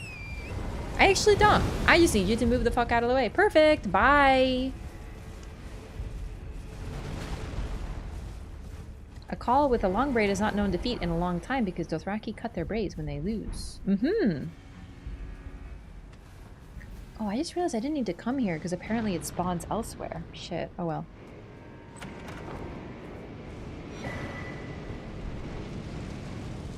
Marika has like the same hair when we see her in the story trailer entering the Gate of Divinity. Also, I would like to point out that in the story trailer, oh my god. There we go. Sorry. In the story trailer, we see Marika entering what we now know is the Gate of Divinity, and we see her before it. And we see that what she's looking at, it's covered in flesh and bodies, and they're still bloodied, and it's very visceral. And frankly, something out of fucking Doom or that really gross game that was like creepy with all the bodies and stuff. It is covered in fresh viscera. And then when we encounter the Gate of Divinity, it's all Scorn. Yeah, like Scorn. When we see it, it's just stone. Like, yeah, it still has the same shape, but it's almost as if that viscera has been cleared up. And what that suggests to me is if the divine gate takes on something to do with the previous ruler, it suggests that that is the intended appearance of it. If that makes sense. Do you know what I'm saying? Like if the Gate of Divinity, where the previous person became a god, was that vile and bloody and disgusting because that was their rule. And frankly, they look like people without their skin. I'm not saying it's the Godskins and the Glow My Queen dead ass, but I mean, looking at that story trailer, I watched it recently again, we see weird folds that look very yonic, but also have stitching on them, suggesting that this is this is something that the Godskins have created. Marika removes something from it, goes to the gate, and then sort of pulls a bunch of threads together and is pulling them down. I don't know what the heck she's doing exactly, but we see all these bloodied bodies making up the gate. We see the color of the sky is purple, gloam colored, and we see like there's little hints here. And I know the Glow My Queen never made it into the DLC, and we don't know what's going on with that. We can talk about cut content all we want, but we have no information on it. But all these things suggest to me that the previous ruler was the Glowmite Queen, the previous god, and somehow Marika managed to depose her with Malika's help, apparently. But it's just interesting to see how different the Gate of Divinity looked. Is it time, or is it Marika's own sensibilities changing its appearance? Entire city is implied to be made up of people, so I assume that extends to the gate, but why? No idea. Yeah, I don't know. The Horn Scent made it, though. Whether you think it was Glowmite Queen or not, it was definitely made by the Horn Scent, no doubt. So I wonder if that was what they used the Saints for and the jars for. Like, what if this is how they made things that were for their for the tower? I don't know, because every part of the tower that you can see has these bodies on it. Marika intends to be very bloody and gruesome in the rules she wants to establish, so the gate reflects that. But I don't think the gate is reflecting that at the time, only the center of it, the gold in the center, but the outside of it. Like, I was like, okay, does this show what Marika has done to get here? But after seeing the DLC, after going to Enhir Alim, after seeing how it looks, and realizing that the Horn Scent built it, I think that what we're seeing there is not what her rule looks like. It's what the previous rule looked like. Because though Miquella is trying to take over Marika, he hasn't done it yet. He's on the cusp. We interrupt him from doing it. So if he, like, where we see Miquella is kind of where we see Marika in the story trailer. We see her approach, we see all this viscera, all this violence, all this blood, bloodied bodies, and then we see her with a little bit of gold in the center. But everything else is purple, gloam. It suggests a previous rule. And then when we're at Enhir Alim, we see a gold blue sky. That makes me think of Grace. Golden strands being shaman jar innards. I don't know about that. It's possible she cannibalized her own people, but I don't think we have enough evidence for that personally.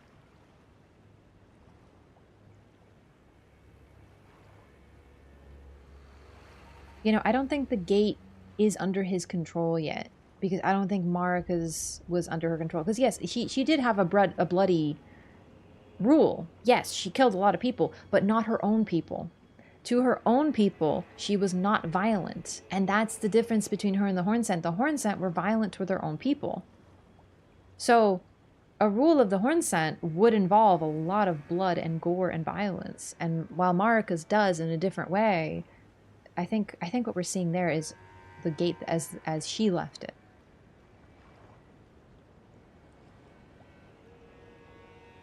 Do the fight she had to have to get there?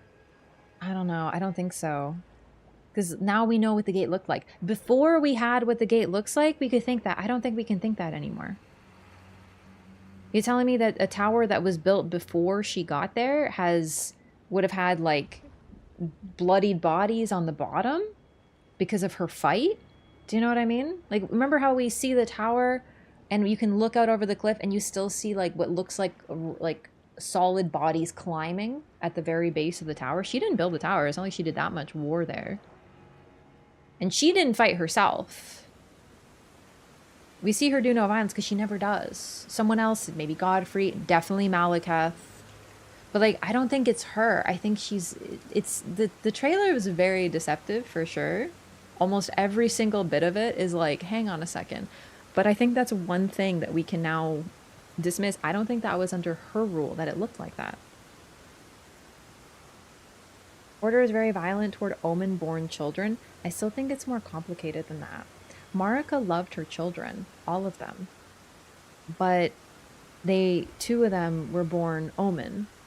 How did she feel about the Omen? Because even the misbegotten were despised by the Golden Order, but she had one of her most devoted followers, Hugh, was a misbegotten. So I think it's a little bit more complicated than that. How would you feel if your children looked like the people, like had the same curse, the same horns of the people who you despise? Do you know what I mean? Like, it's so interesting. I still can't settle how she felt. Like, I've been back and forth on how she felt about all of her children. And I think we can't know because it's really complicated. I don't think it's just because of Godfrey.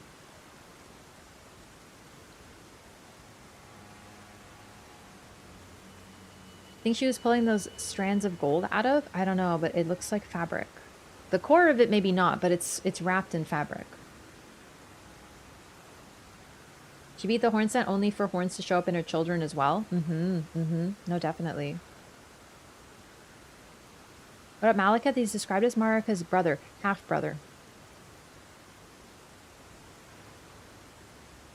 And that's just as confusing.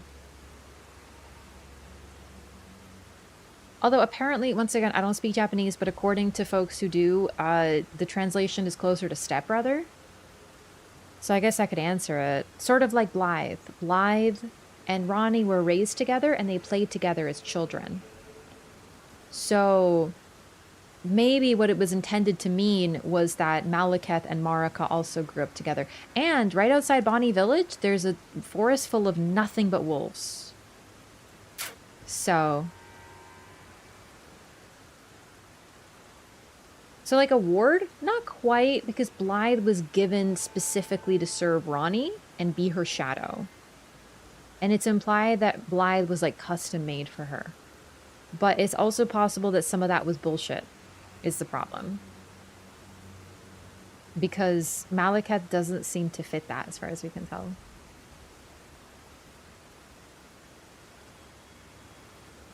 It's possible he does, but it's just... It's an odd situation. Malekith is really mysterious. We didn't really get much answer to that. We didn't get any answers on the other Empyrean shadows, you know. Cindy was a stepbrother. In English, it says half-brother. Yeah, so...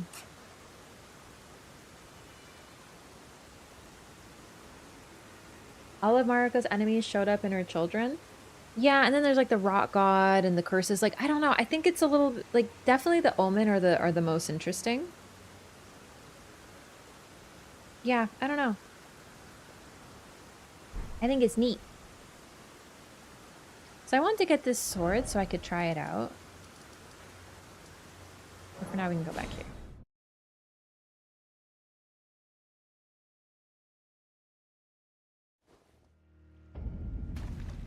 Yeah, so I don't know. There's still like lots of questions, obviously, but oh man, that backstab animation is really cool.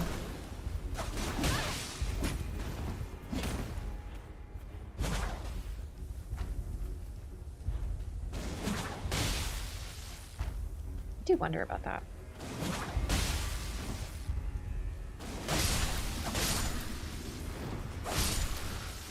And then we have the Empyrean Grandam. Like, what's up with her?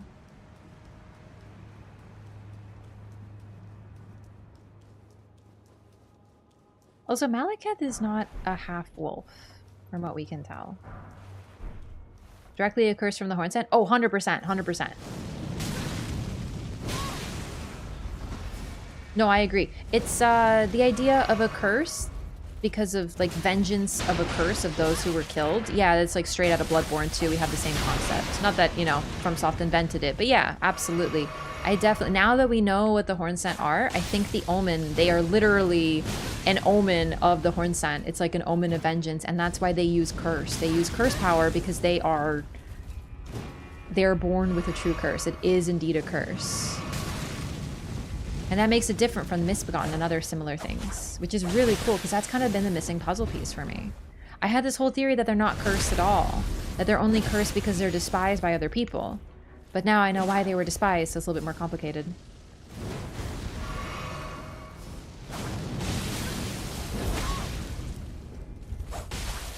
God, I hate the running artsy on this weapon, seriously. Okay, whatever, dude.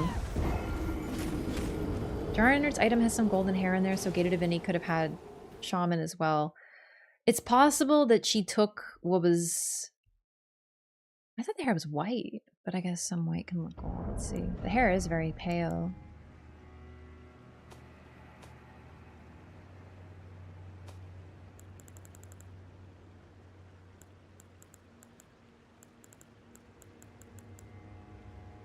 I don't know what the Jarnards are.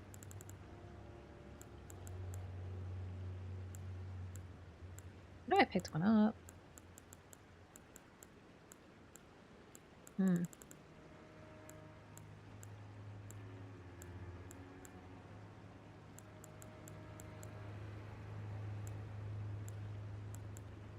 Huh. Maybe I passed it? I could have sworn. I remember picking it up, though.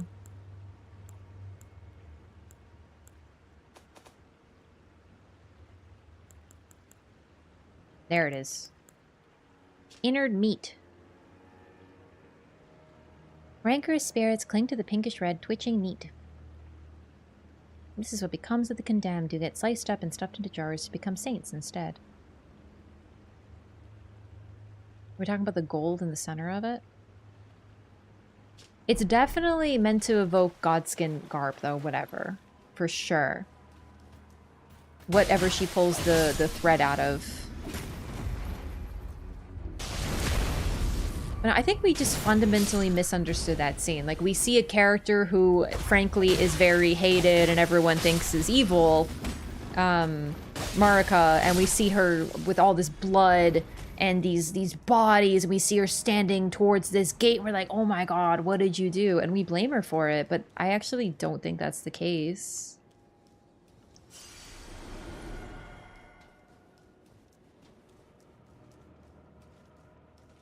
What if all finger readers were Empyreans? I don't know. That'd be cool, though.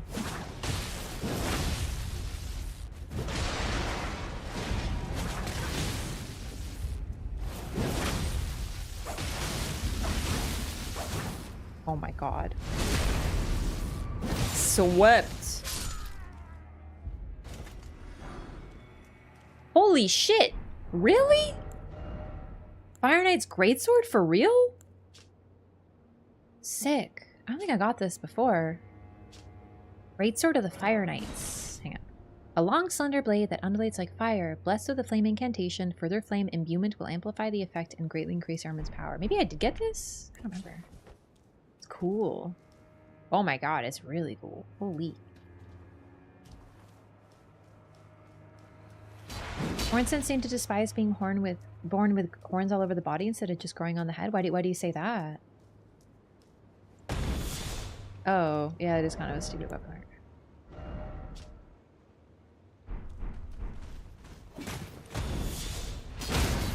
Okay, but it looks really sweet though. Oh my god, stagger damage, bro.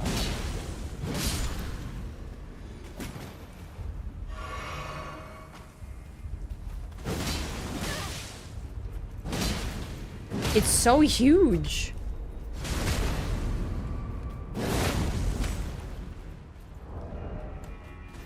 Wait, this is a colossal? I mean, it is huge, but that's crazy. Okay, I just want to try it out. I don't know if I'll use it because I don't really like that weapon type, and definitely not here with Mesmer being the boss. I'm just gonna take a guess that he's fire resistant.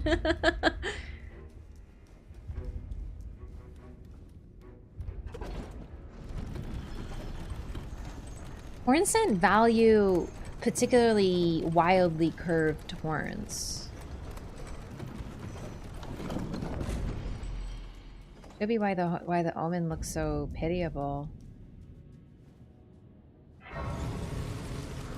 Specimen storehouse.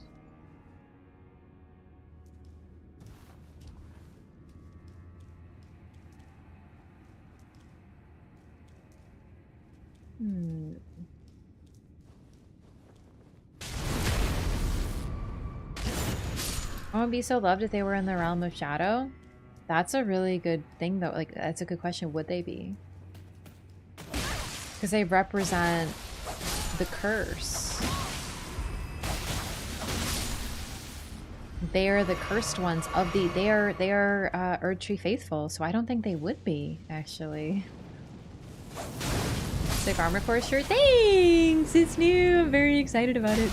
It's not new actually. I keep saying that. It's just my first time wearing it because I really liked it, so I put it in my closet and I would look at it sometimes and I wouldn't wear it. So I was like, oh, but when you wear it, it'll get worn.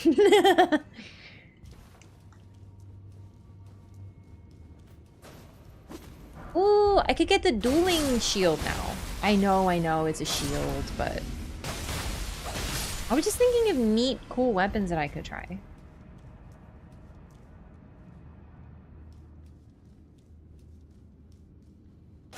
She bought it this stream? No. Oh, Ansbach, aren't you in here? Ansbach, hey, sweetie. I missed you, you silly, silly boy. Hello. Righteous tarnished. It's been some time. Ooh, he's reading like a stark white book, so you know he's cool. My soul to you, I had hoped to make a fresh start. But there was one thought I could not dislodge from my Are Omen born with grace? So, I think they have gold eyes. Here I am, quite unable to move on. Ansbach is my dad. Ansbach could freaking get it, bro. I'm kidding. No. I would like to be his friend. After Lord Moke's slaying at his dynastic palace, it appears his body has been absconded with. Absconded? And taken straight to kind Miquella. Sorry, I just love that word. Recall that I once served Lord Moog as a pureblood knight, after failing him in every regard, and losing sight of my vows. I'd do anything to make amends, in whatever meager way I can. He's a good boy. What could they possibly have in mind for Lord Moog? Not my dad! The implications are rather unnerving. Troubling implications! Unnerving implications for real. He's just like me for real. What could they possibly have in mind for Lord Moog's remains? The implications are rather troubling. Unnerving. Freya can get it? Freya...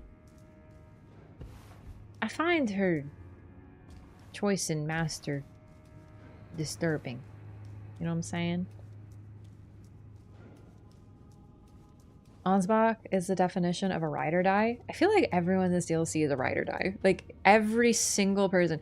Igon, ride or die over dragons. Trina, or Tiolier, ride or die for Trina. Freya, ride or die for Radon. Ansbach, ride or die for Moog. Letta, you'll never guess who she's a ride or die for. More, ride or die for depression. Dane, ride or die for silence.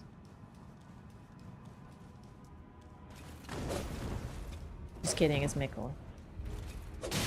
I am more. No! I'm about to be fucking more after this guy murdered my whole shit. Can you believe that Mesmer's knights loved him so much they dressed like him and dyed their hair orange just like him? Sad forever and ever? Remember when I got stuck here? Is there like a thing here? And then I died to gravity by falling forever? That was great.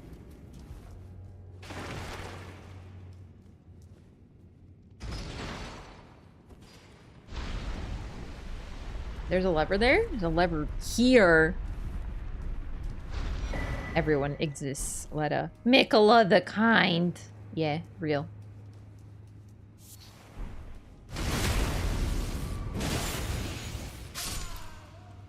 Yeah, maybe we don't talk about Dung Eater when we talk about Ride or Die.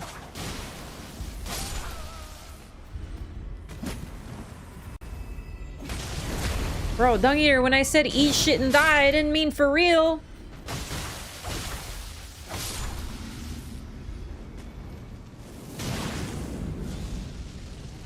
Mesmer Knight Girl Gang?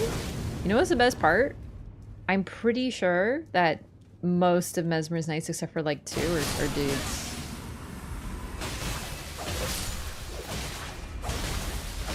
So we're talking about like a bunch of dudes. A bunch of like royal family dudes. Of like noble families who were like, yo, I'm definitely gonna follow Mesmer, dress like him, and dye my hair just like him. I'm just saying there may or may not be no heterosexual explanation for this.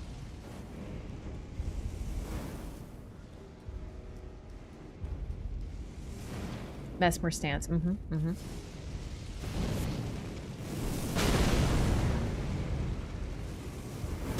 Ow. So we now know that they have like, they keep knowledge here on these stone tablets and also on paper. Mesmer was acquiring knowledge. He was studying quite a bit. It's also possible that Marika was. Either way, they were allied. It's just kind of cool. My headcanon, Mesmer prefers the male variety. I mean, like, by all means, you know, I personally, like, you have to understand, I ship Mesmer with myself, right? So, you know, like, I'm cool with, like, a bicon. It's just, you know, I need a little bit of room for myself in there is all. Do you know what I mean? Like, I'm good. Like, I'll share by all means, but it's just, like, as long as there's a room for some raft sexuality, you know what I mean? He's a raft sexual. Yowie hands.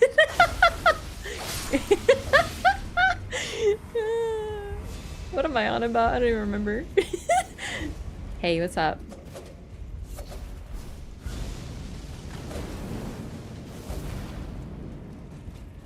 Woo!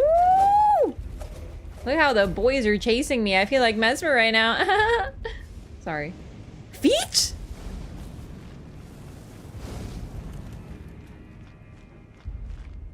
Wounds to the tooth whips on her hands? Or am I just seeing things? Oh, I didn't see any wounds. I gotta look. That's really intriguing. Rilana exists. The video game could love you. No, Rilana is like acceptable as well. It's just like I would like both.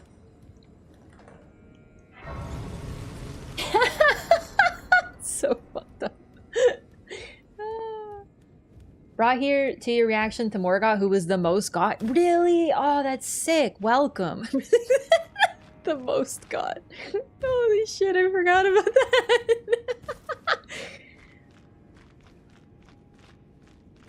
Morgoth, I'm about to make him most god. I'm pretty sure I died after I said that too. Shit! I slipped. This library is not OSHA certified. We need to get some handrails out here. Some safety walls and such.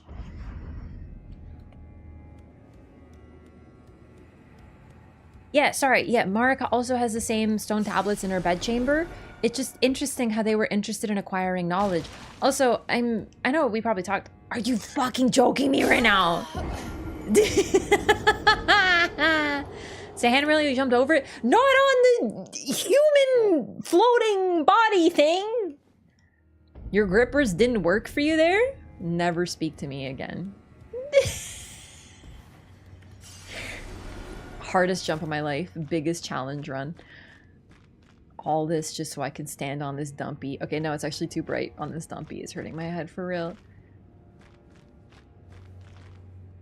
Okay, I don't remember how else to get around here. We do like other things or something.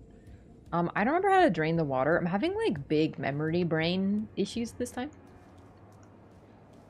Yeah, we need a handrail on the statue. God, don't you know anything about OSHA regulations? I don't, but at least I know how to say that I, you know, say OSHA. So like I just seem like I know things. You don't pick up Marlowe's toys with your feet? I actually do all the time. I do.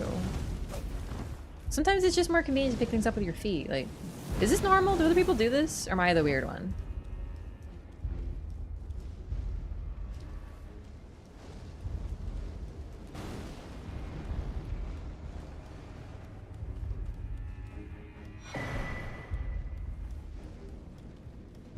Why they're called grippers? I can't believe you brought grippers back up at this time. You're Canadian, OSHA's only in the US? Yeah, listen, like... Canada is largely overwhelmed by US information. There are people in Canada who rock the Confederate flag and talk about the First Amendment. You know what I mean? Like, listen, it's bad out here. Hopefully your character is beautiful. Thank you. Like, we don't even want to be. It's just like our influence, dude. Canada's issues with the national identity quite a bit.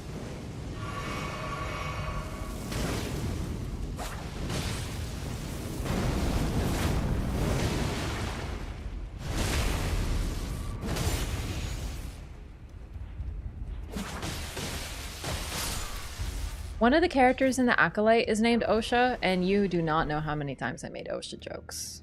It's like, oh my god, this is not safe! Someone call OSHA! Oh wait! I laughed just like that.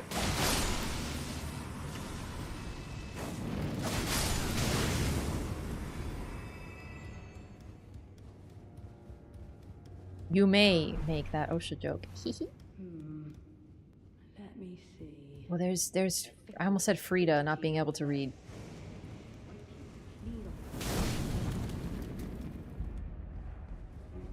They cook with the Acolyte finale? Dude, I'm telling you, I really like that fucking show. Hey, get out of here! Okay, whatever, joke's on you. How many times did you make a joke about enemies feeling your wrath? I actually don't think I make that joke very often. Chad has a couple times. Rodent was a real hero? Dude, the fucking otter guy? The sniff sniff otter? What a champ. It was a really good show. I really like The Acolyte. Like, I hope that other people like it too.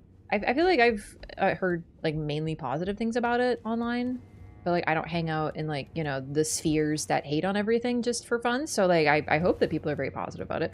Definitely some issues with dialogue. Like they definitely rushed like, you know, some of that stuff going on, and I was like, it was very evident, but I could just like sub in what I thought they could say in my head. I was like, they would definitely probably say something like this. I think this dialogue makes more sense, and I would like fix it. Moog in the cave cameo? Yeah, I had to Google that. I don't know what the fuck was going on after that. Manny Jacinto? Dude, Manny Jacinto is like actually like far too hot. Like I liked him in The Good Place, but you know, he's such a himbo, right? I didn't realize that he was hot as fuck. Like I didn't know. Like I was like, yeah, he's definitely like a handsome dude, but then when he starts being evil, I was like, oh my god, this man is very attractive. What the fuck is going on?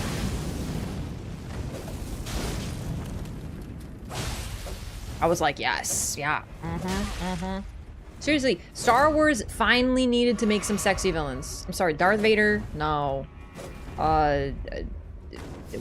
Anakin, before, you know, he becomes Darth, like, you know. The Palpatine, like, are you fucking kidding me? Who else is evil in Star Wars? Kylo Ren, listen, Adam Driver. He's got a little bit too, like, whiny energy, you know, like, it's not exactly like a... not the actor, the role, right? Like he's like all the time. So like he's just like not like hot. And Adam Driver, I think he's actually pretty hot, but like not like, you know, not that hot, you know. Darth Maul, who the frig is that?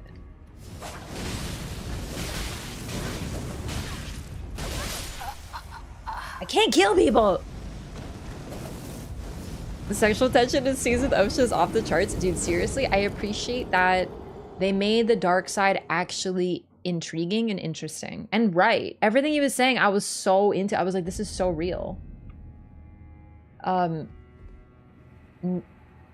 The Walking Dead? I don't know how to say that name. Is it Negan? I have no idea. I haven't seen The Walking Dead. What have you learned so far lore-wise? Today? I don't remember. Darth Maul?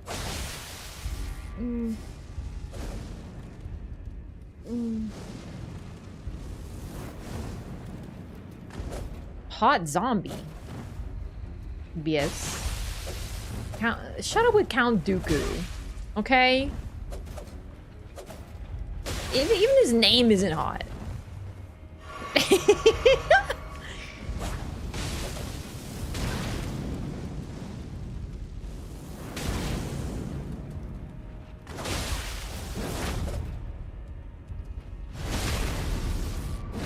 That's a curved lightsaber? No, he doesn't.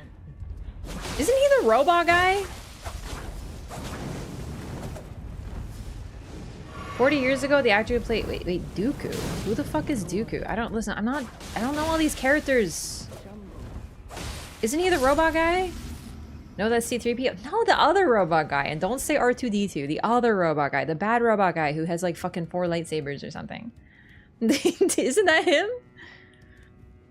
Grievous is the bad robot? Oh, I guess it is. God, they have such terrible names. Grievous. Plagueis. Like, shut up. Get some better names, you nerds.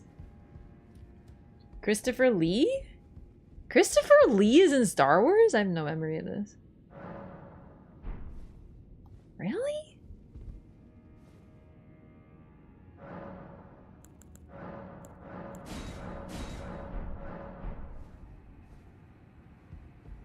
General Grievous. Yeah, the prequels? I had no idea.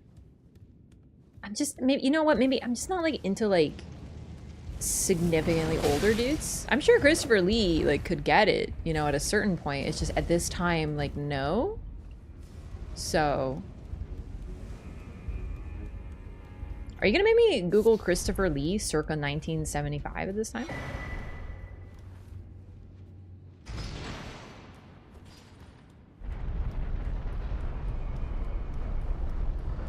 Salacious B. Crumb. These are not real Star Wars names.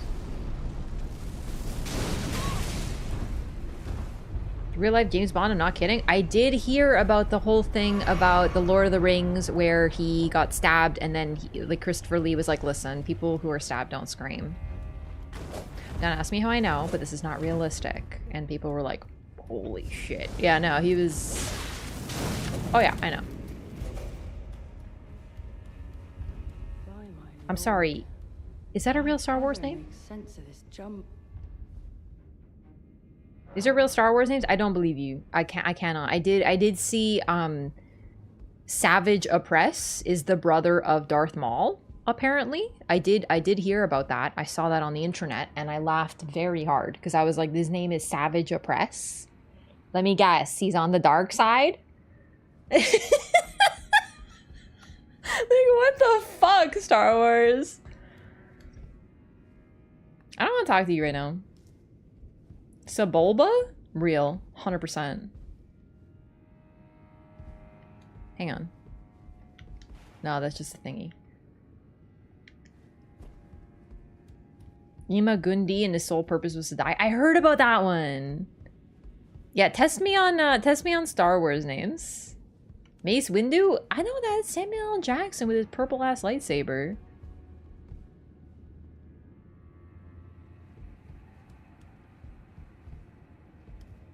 By my lord. Kit Fisto?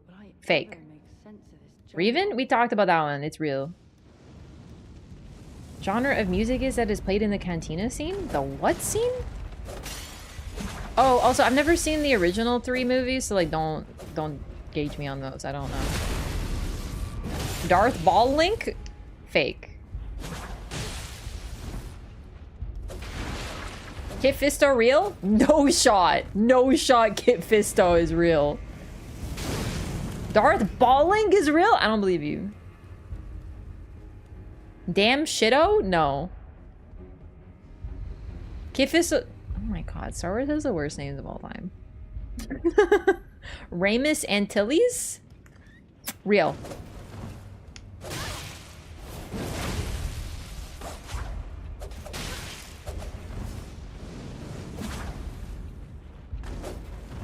Your real poof? That sounds like a insult to someone. It can't be real. Darth Bane? Real. Until this is real? I knew it was too like up its own ass. It had to be real. Jack Porkins? Real. Darth Nihilus? Real.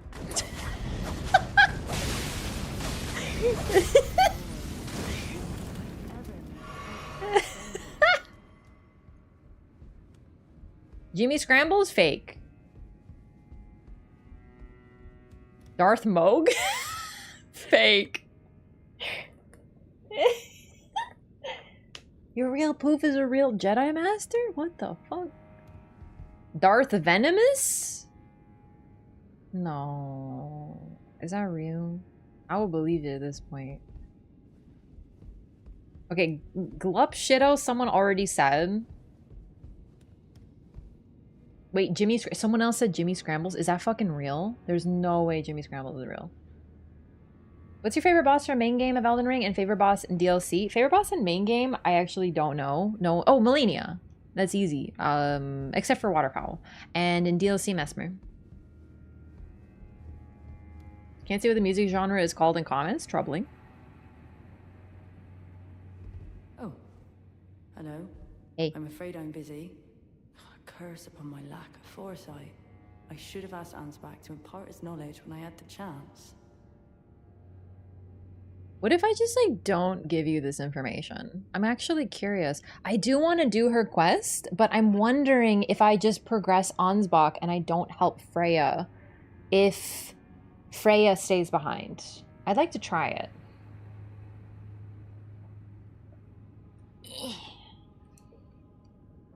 I'm afraid I'm busy. Truly. I should have asked Ansbach to him.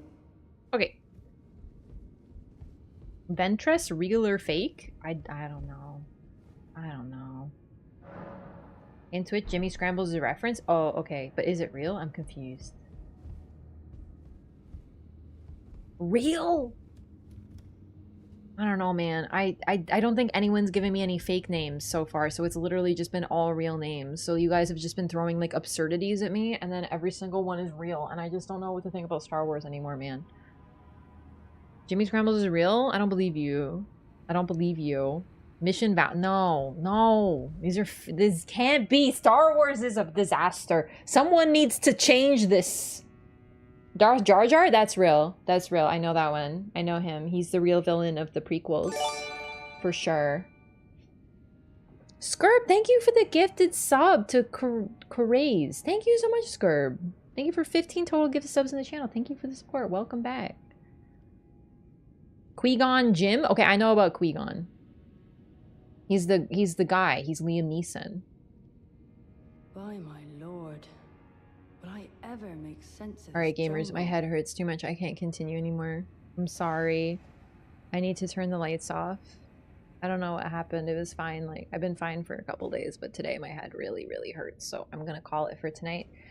I'll be back next time, whatever the day says that I stream. I don't remember what day it is. I do, but I have to use all my brain juice. Sorry.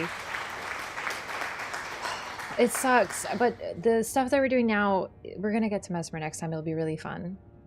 And Star Wars names made real damage. No, it's been a couple hours. It's been building. I just can't. I have to turn off the lights now. Yeah, thank you everyone so much for hanging out. Let's raid Dashing. The Dashing Saint is on. He does a lot of PvP. Fellow Canadian gamer. Yeah, thank you everyone so much for hanging out. You guys are great. Thank you for the Star Wars names. It was actually really fun. Droopy McCool? Okay, that's real. Guaranteed.